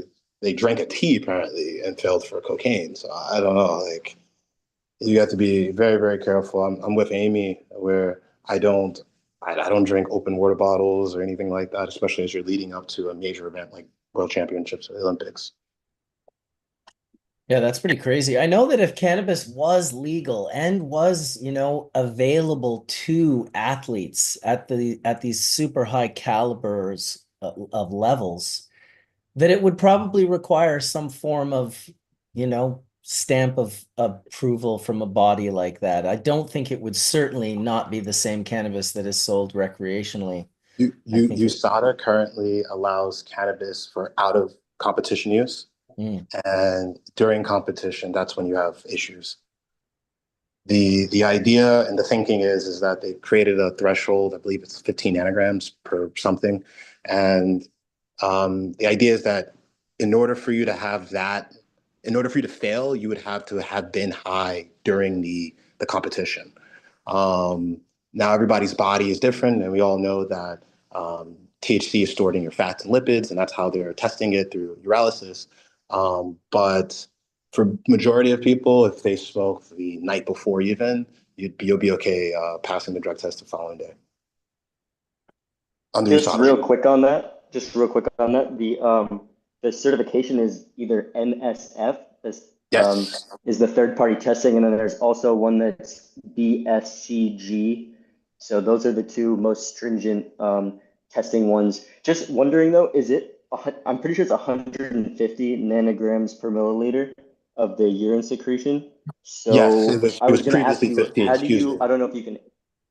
Yeah. I don't know if you can answer this, but how do you remain safe in like staying below that? Because, theoretically, if you were consuming like pretty much every day or close to every day, like you would probably exceed that if you didn't stop a couple days before competition. And obviously, it's like a tough question to answer because everybody, but just how do you know you're staying safe in that regard? To be honest with you, there's just no way to tell. You're just kind of guesstimating. So, but truth is, what happened to me is I got tested and I didn't realize that the testing was going to happen the way it happened. Luckily, I didn't consume that day, but I definitely did the night before and every day leading up to it, and I passed. And that's when I realized, okay, like for me personally, I could probably smoke the night before and it'll be okay. I try to just because I think more than uh, the drug test itself. I think the bigger concern is the worry of the drug test. Oh my God, am I going to fail? And I think that messes up your performance there. So I try to stop maybe just the night before or 2 nights before, and then I'm pretty certain it's going to be okay. What quantity do you mean when you say smoking this close to the test? I mean, if I'm smoking, it's minimum like a 2.5 gram joint. And I probably will smoke 3 or 4 of those a day. Um, so maybe an ounce a week. That's probably like my consumption rate. Um, and not to mention dabs too, which I think is a bigger risk. I think that's a great question. If someone could research this, because it's something I know I Googled before in the past. If I take a dab or if I've been dabbing instead of smoking, am I saturating my body with THC, and is that going to come up in the test later? Definitely consuming a higher concentration. Dr. Mark, you've had An your hand ounce up a for quite week. some time. Yeah, an ounce a week. That's a quarter pound a month. That's impressive. Yeah, my comment was uh for a conversation we had about an hour ago when we were talking about the free flow state. Um, again, I'm a musician, and so what I can tell you is that yeah, when you're collaborating with other musicians, sometimes what cannabis does, and I imagine that this would happen in athletics too, is it lowers your ego, it lowers your inhibitions to be able to collaborate and communicate with other musicians. If you're playing in a small group, just like 4 musicians, you really have to, it's an exercise in listening, but it's an exercise in really extending yourself out to that gestalt. The gestalt is, those 4 musicians are making something out of nothing that's bigger than the sum of the individuals, right? And I think cannabis really helps with that. I'm not saying that you play better music when you're high, but I think when you're high, you tend to forget about all the things in your mind that can kind of get in the way of you listening and collaborating musically and artistically. Cannabis, it's like, yeah, it's kind of like, it's like a ceremonial thing, right? It's like all the four players gets around, you pass the bowl, then you start thinking about a groove. When you're in that groove as a musician, I mean, there's nothing like it in the world. Just if you're talking about like, bass and drums, and you have that, for Western music, for lack of a better, description, you lock in on that one beat, right? So that one beat, and you have your bass player locking in with the drummer on the kick drum. And as a guitar player, you could just come in over the top of that. And because they've linked up in that rhythm section, you get that free flow of information, often what musicians will call the groove, right? When you're in the groove, it, man. Like you know when you're not in the groove. I can tell you that, right? When things Pocket. just not happen, it's not Like a popping. Right? comedy bombing. Yeah, but I'm sure Colin, you can relate to this, right? I mean, there's Yeah, the just pocket. that certain groove, and sometimes it's just like You're in the it's the pocket or you're not, right? yeah, right. It's in the pocket, like, and there's a certain comfort that you feel when you're in that pocket, and you could lower your worries and your expectations. You're like, oh man, I'm in the pocket. Anything I play that's in key is going to sound just freaking great, right? But like, I think the way that musicians, and I think I could see this too, particularly with hockey and with basketball, right? Like, it's very rare in hockey. It's kind of like you organize in between the blue lines, right? And then you go into where the goal is with a give and go. I've seen it happen in basketball all the times. They kind of like finish each other's statements. There's just ways that you can collaborate musically, just like you could collaborate athletically. And I'm sure that cannabis could kind of help that, because it kind of gets you in that free flow state where you're just kind of like, you're trusting something that's not necessarily there, right? You're just trusting where those people are going to be. So if I do a layup and I send that ball over towards the basket, there's going to be one of my team players just right there to snap it in the goal. So I don't know. I mean, I think with musicians in particular, you really have to have that feeling of, there's kind of like a camaraderie. I'm sure it's the same thing in basketball, small group of people working towards a goal, you know. With me, like when I play with my band or the people that I play music with, I mean, we all kind of get to that same mental state, that same vibe. And I think when the music sounds the best, is when we're all just kind of syncing up and finishing each other's sentences. And so there's probably something about that in athletics, I would imagine, right? There's just sort of like a free flow of information where you're trusting something that's maybe not quite there. You can't just put your finger on it. I know with music, you often say, I mean, that's what we love, the band Fish, for example. They're a four-piece band, right? There's like a keyboard player, a guitar player, a bass player, a drummer. They're all playing different instruments, right? But what you hear when you hear all the music together is you hear this thing that's been synthesized that's greater than the sum of the individual parts. And I don't think like the guys from Fish are all getting high before they play, but I think that there is something to that. I know with jazz musicians, weed's a staple, and certainly, yeah, Adian just put it in the chat here, the ensemble effect, which happens between not only cannabinoids, it happens between people, right?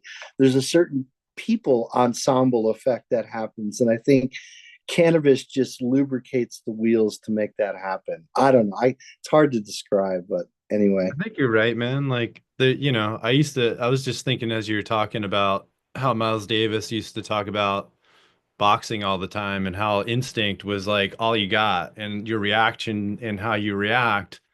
It's not about how you react, it's how you react after the reaction, right? And that's what you would always talk about that with like notation. It's not about the note you play, it's about the note you play after the note. It's whether or not it defines it if it's right or wrong, right? or So the space in between the notes, right? totally. Sometimes no note is the best note to be playing, right? Because Yeah. you kind of like, and yeah, I mean, Right. when I'm playing, Right. Right. what's constantly going through my head is kind of like the way a chess player thinks. Yep. It's like, where am I going next? I'm here now, and we're in the groove now, and say like we're in, I don't know, minor key or something like that. But what happens if we go to a major key, or what happens if I modulate up to the two, or something like that? So I think a musician, kind of like an athlete, has to constantly think about what's next, Right. right? What's So next? Like I'm sure, like in basketball, it's all reaction time. Yeah. you go from being on the defense to being on the offense just with a change of possession. So right away, your mind has got to think differently, because when you're defending your goal versus trying to get a goal, you're kind of in a different state of mind. So there's probably a certain little mental agility there. I guess That that's more for team sports, though, because I feel like a lot of the athletes, at least that are on the panel right now, they're more individual. So right. then it would be, like I definitely see what you're saying for like hockey the other day. Sidney Crosby and McDavid and McKinnon scored the most ridiculous, unbelievable goal, backhanded it under the defenseman's leg. Like it was all just like pop, pop, pop right in the net. It happened in about 2.5 seconds, and it was exactly what you're talking about. But I'm not sure how that would accord to, like a swimmer, or, uh, like Ox was a jiu-jitsu or fighting, where you're kind of like not in the pocket with the other person. You're kind of like trying the opposite, really. Like, so it's interesting. What did you Yeah, say, Dr. Ogle? I said in the comments here that that it would be interesting to look at that difference between those individual sports and group sports. And I think I'll have to revisit our study, our original survey study, but I think we had an equal number of people who reported that they used cannabis before doing both individual and group sports. And so there definitely is a need to be able to look at how this impacts both people individually and a group of people as a team. So, as a non-musician here, I'm listening to you, Mark, talk about how you're able to, coordinate with each other and like the space in between the notes. And I'm like, how would I research that in looking at team sport? Like, what and so I'm like thinking about all these ideas now about like what would the dependent variable be in a study where we could look at that coordination between participants when there's a group of people who are like playing basketball together and they're all high compared to all sober. Like, would we see a difference, and what would be the most meaningful outcome that we could look at to be able to investigate that further? The high players are having more fun. You've That's been what the looking at research those shows same us people. over Oh, and over man. again. Yes, yes, exactly. We want to encourage people to have good experiences with exercise. Well, Indra always said it's hard to feel bad when you feel good. Yeah. I think My one of goodness. the interesting things about what you said is um, kind of in the way that like sports science, now that we can record performance and then we go back and rewatch it, now you can actually start breaking down different steps. So if Amy's in the water and hers is a set distance, this is what I love about track and just like track, swimming, different things like this. Theirs is a set muscle memory. I have to do the exact task, and my body is the variable. How hard I push, how hard other people in the water are pushing, are they creating waves? But the distance is the same. In a team sport or a basketball sport, every play is essentially an open new variable. So your synchronization comes from the plays you run with your team, and you have to adapt to new variables on the fly. Similar music, you play a song, but then at some point in time, the guitarist gets a solo and he's gonna riff and just go and do something that he wants to do. But there's still a bass line to what Dr. Mark was saying. That bass line is still that metronome, it's still that ticker that's keeping you synchronized with everybody else. But once your brain gets that logical one, two, three, one, then it can go creative and kind of just do its own thing. So I think that's what's interesting about your brain kind of having those, your brain likes logical patterns that it can follow. But then there's sports where if it's an individual sport, it could be a tennis ball. If it's a wrestling match, it could be another human's body. But then you have a team sport where you can then pick up different bits of information from different people, plus a ball, plus the play you're trying to run. So I think those variables are interesting, but it's all about stimulus and response at the end of the day, just in different ways. You know, it's so interesting, Stephen, that you're saying that, because even in swimming, you're talking an individual sport, there is that rhythm to it, right? You go 1, 2, 3, breathe. 1, 2, 3, breathe. And it's always the same every time. And you strive to have the same amount of strokes. So when you're talking about that, I'm over here just giving you snaps, because absolutely in the individual sport, pardon me, that is how you do it, is that same rhythm, because it's the same distance every single time.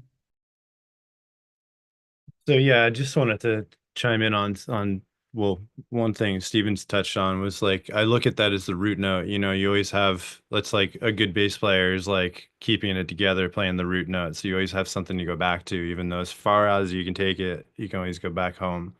But I also wanted to talk about the single, athlete versus a team sport. I think, I grew up skateboarding and surfing.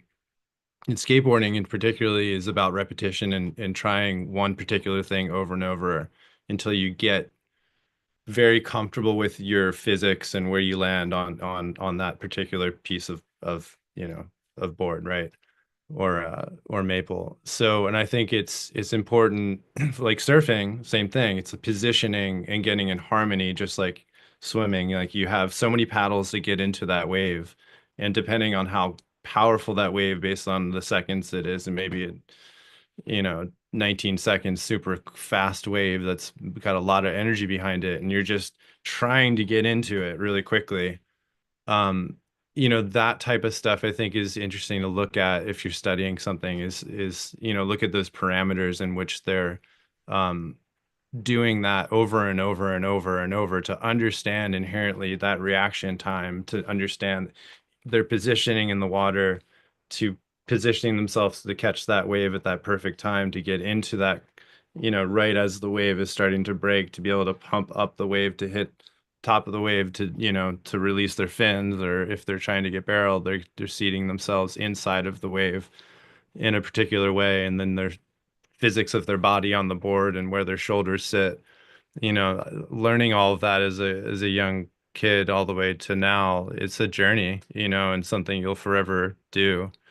But looking at that versus, I look at someone like Kelly Slater or Rob Machado as someone who is, or quite frankly, unbelievable athletes. Like if you look at their careers, they're about as incredible as it gets, and that was done, in a single manner. They traveled the world themselves to win those titles, and much like yourself, Amy. So it's really interesting looking at that sport, and then looking at skateboarding, and then looking at something like ice hockey. They are similar, there are some similarities to one another. Um, I think there really is. There's strategy, there's positioning. It's just done by one person on one side, and done by a team on the other, because the inherent, aspect of those sports. But but I think you should look at skateboarding and surfing. I think that would be a really cool study for you to look at. There was Um, actually a study that was done in France like a decade ago now, and they found that people who participate in sliding type sports were more likely to be cannabis consumers. And so they claimed like surfing, snowboarding, skiing, surfing, yeah, all of those were sliding sports, and so that's how they classified those as Would the people soccer who were count? uh no, even though yes, there is a move of soccer of sliding in soccer, but no, in this study, again, this is probably a decade ago now that they published this, but yes, they found a correlation between people who participate in sliding sport and cannabis use. You know, I also found that in my studies over the years of enjoying sliding, different sliding sports, it started at a very young age with skateboarding and moved quickly into snowboarding and then into wake surfing and wake skating. And that is pretty hilarious that that's a thing. Waves are rhythmic.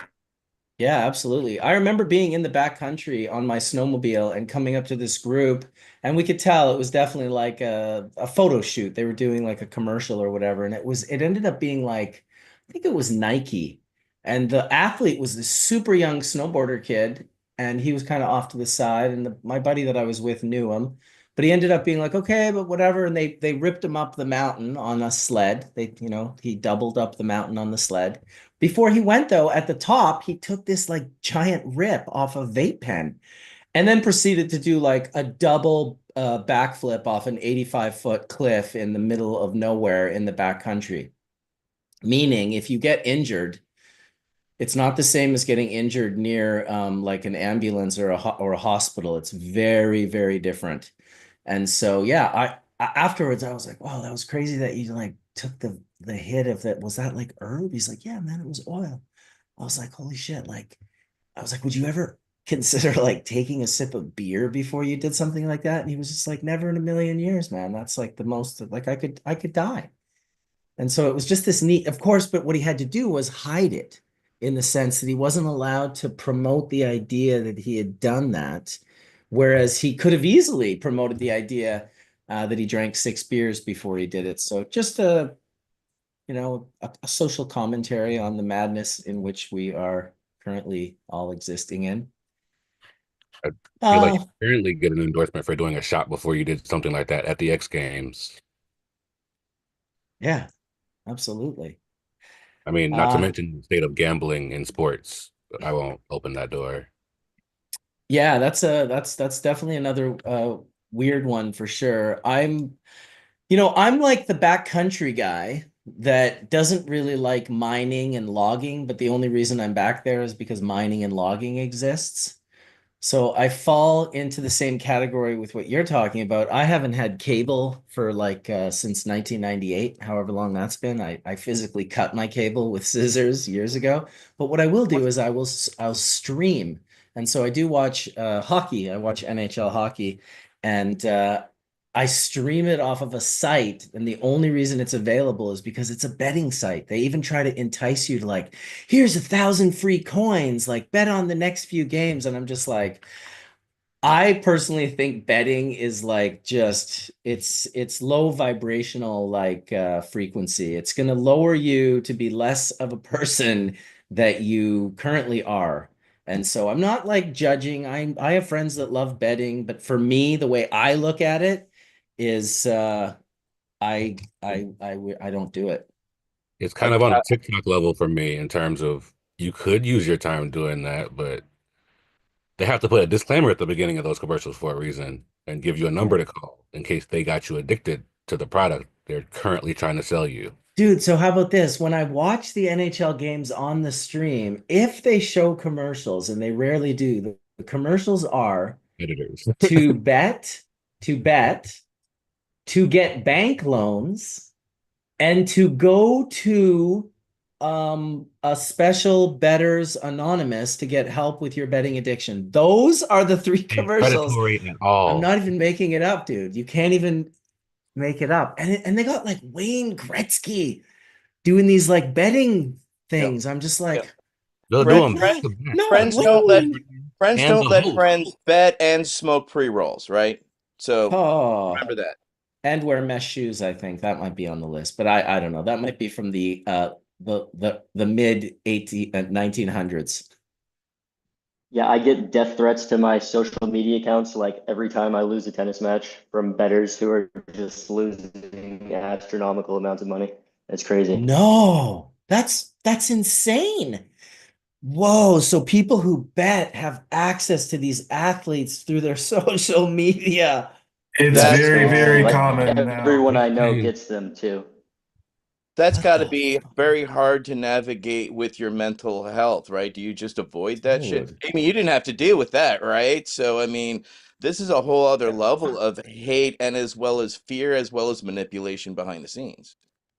Yeah, Yeah. most of the time they're just not serious. But you do have to be careful because sometimes I know people, and sometimes you get sketchy ones where the person's like, I know what hotel you're in, or like this kind of thing. So then it does get kind of sketchy at times. But for the most part, it's just angry gamblers. Jesus Christ. That speaks to PTS again. We'll drop the D for Dr. Uma because I have a respect for her. That's insane, dude. You sound like a young guy. Like I feel like you should not be getting exposed to that. I don't think anyone should be getting exposed to that. You're some degenerate gambler that lost all your money and you're gonna like get mad at the person you gambled on. And offer them a loan in the process of offering them out. Followed by our sponsors, more gambling debt. Like Yeah. And alcohol, just in for case free your if you use our brains. code in the corner. Yeah. Oh my goodness. Oh my gosh. You guys, as my jaw is on the ground from this conversation, I am so thankful for it. I unfortunately have to run, but it was so amazing to chat with all of you, and I hope to be able to do it again soon. You guys are absolutely iconic. So thank you so much. Thank you, Amy. It was a real pleasure having you. I think you're a great person and just your story is incredible and definitely hope to have you back on again soon. I would love that. I would love that so much. You guys are so wonderful, and thank you so much. Be well and cheers. Awesome. Bye, Amy. I guess we'll pass it over to Wade to let him give us a little update, and we'll finish it off with Wade as we are about 20 minutes past due. And I will say thank you prior to Wade speaking to everyone that came out. First and foremost, Steven and Earl, who really, Steven came up with the idea for the show and curated a lot of the panel. And yeah, just thank you to all the people, Dr. Ogle and Dr. Mark and Etienne and Earl and Colin and Stephen and Ox and Amy and Handlebar, Handroll Bar and Oil. I don't want to forget anyone. Etienne, thank me. Thank me. I want to thank me for putting on Hash Church. No, I'm just joking. I would never For real thank though, myself. thank But you. that, Let's dude, thank you though. Come dude, on, the man. time Snoop Dogg did do that, I don't know where he did that, but he was like, I want to thank me. That shit was so smooth and so good. If you haven't seen it, Google it. It's on YouTube where he's like, and finally, I would like to thank me. Everyone should learn that off by heart, because truly you are the person that did all the work in your life. So thank you and thank me. Go Yours was ahead, smooth Wade. too, though. Like, thank you for real, like for making this space for all of us to be able to congregate and talk at something of a high level about these kind of topics. Yeah, man, dude, thank you. Thank you. Thank you all. Couldn't agree more with what you were saying, Stephen. I have a really deep appreciation for this community. My apologies for being so late this morning. I thought I was prepared to jump on at 9 a.m., but what I think is a medication issue. I take way too many pills for a man who never thought he would take any pills. But I take a lot of pills every day in an attempt to control my condition. And one of the more recent additions to my cocktail of drugs seems to be playing hell with my heart rate. Let's see, last night I got up to go to the bathroom and felt so lightheaded I thought I was going to faint. I have never had that experience in my life ever. So I made it to a seating position without falling and put a oximeter, a little tool that tells you about your blood oxygen level and your pulse rate. And my oxygen level was nice, 97, 98%. My heart rate was 40 beats a minute, which is a little low. And then I tried checking my blood pressure and got wildly different results on that. I won't get into the numbers because I don't really remember and I don't like to make things up. But Yeah, it was a pretty uncomfortable evening. And I went to sleep last night thinking, oh, I'll feel better in the morning because I'm going to jump on Hash Church and see some people I love and have a chance to learn more about sports medicine. But I woke up this morning and if anything, it was a little worse than it was last night. And my beloved Monica, who loves me way more than I deserve sometimes, really insisted that I consider what was happening to my body. And so, long story short, yeah, instead of joining Hash Church this morning, I called some home health care nurses who begged me to contact them instead of going to the hospital. And after a long conversation with them, uh, asked Marcus for a link, got on church with y'all, and then the nurses called me back. That's why I took that phone call in the middle of our conversation this morning. And yeah, they ended up telling me I should go to the hospital, and I couldn't help but think that that was something that Sam was told. David Watson was told, "Hey, yeah, just go to the hospital. It'll be okay." People die at the hospital. I'm sorry, but that's a truth. People die at the hospital. They don't go there to get better. Too often they go there to die. And I wasn't willing to play that game today. So, despite Monica firmly and lovingly trying to convince me that I should pay more attention to what the nurses were saying, I decided to do a little meditation, sit quietly with myself, and then jump on Hash Church. And that's part of why I was so thrilled about the conversation today, because um, the situation that I'm in, I don't want to heavy up on everybody as we're about to wrap up Hash Church. I love the spirit of this gathering, but yeah, I'm recognizing that I want to go about healing my body without needing all these drugs. And so, yeah, I've had a couple of meetings with doctors in the last couple of weeks about decreasing the amount of drugs that I'm taking and identifying the ones that are really essential. And so, to today's topic about sports medicine, for me, I was a swimmer when I was young. I had a scholarship to go to college on a scholarship for swimming, and I really appreciate what athletics can do for the body. Um, and I've really come to appreciate the connection between my body, specifically my pain body, and my brain, my mind. Because what's true is the situation that I'm in, I often experience pain. It's bone pain where nerves are rubbing on bones, they're rubbing on each other. Um, so sometimes movement can be very unpleasant and uncomfortable. That being said, I find cannabis very helpful for my situation. Um, so I'm really grateful for the exploration that's being had here. I was really looking for, I want to explore, I'll say it like that. I have abundant cannabis in my life available to me from people who love me, and I'm so grateful to them. Um, but yeah, I would love to explore a little more about how the brain receives these signals, if you will, from the body, and then the brain interprets that as pain and or just a sensory experience. And to me, what I'm coming to realize is a lot of what is unpleasant and uncomfortable about pain is fear of the future. When will it stop? How bad will it get?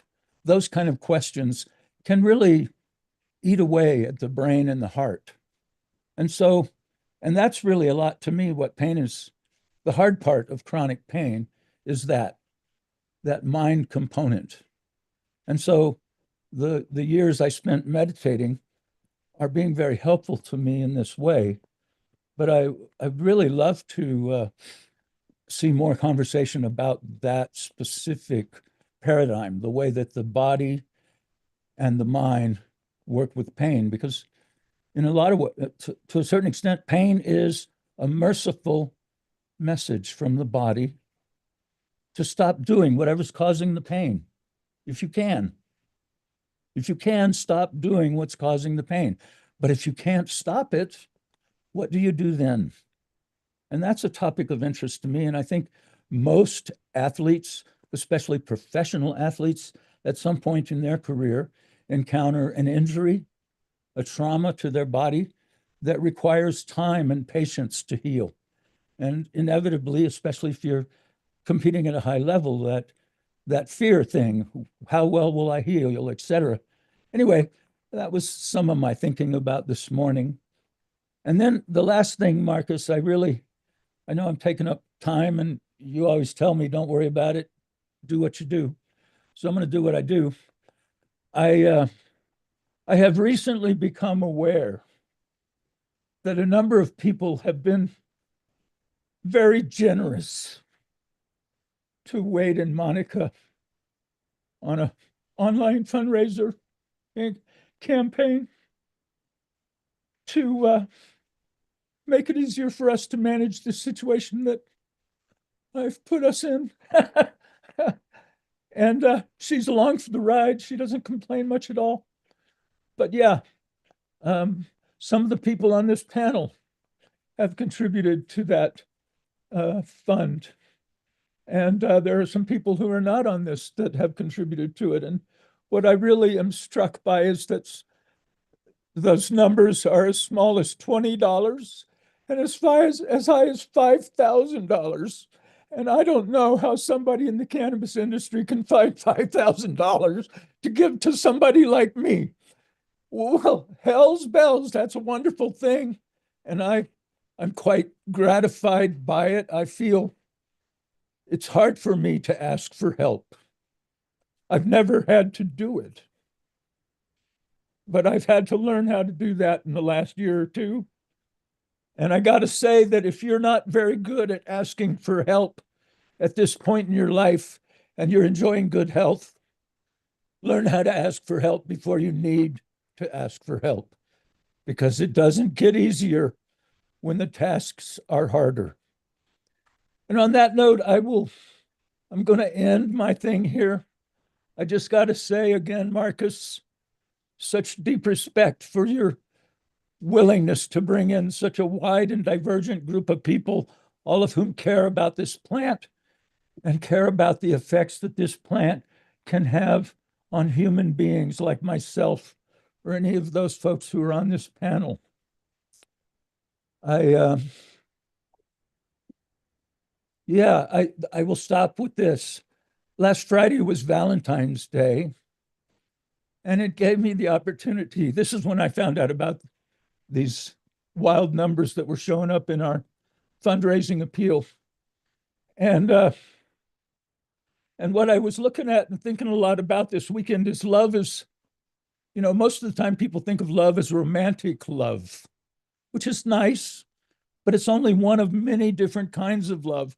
There's the kind of love that a parent has for their child. There's the kind of love that you might have for your siblings or your parents or your friends or your community, or, take your pick. Love is a feeling that we generate within ourselves. And it can be a moment of grace in your life to experience love, or it can be a practice. It can be a study.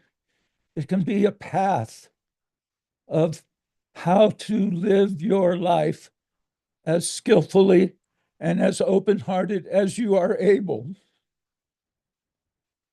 Love is many things. So I'll stop there. That's kind of all I got at the moment. But again, much love to this panel. Thank you, Steven, for a great suggestion on a topic I wish I had been here from the beginning.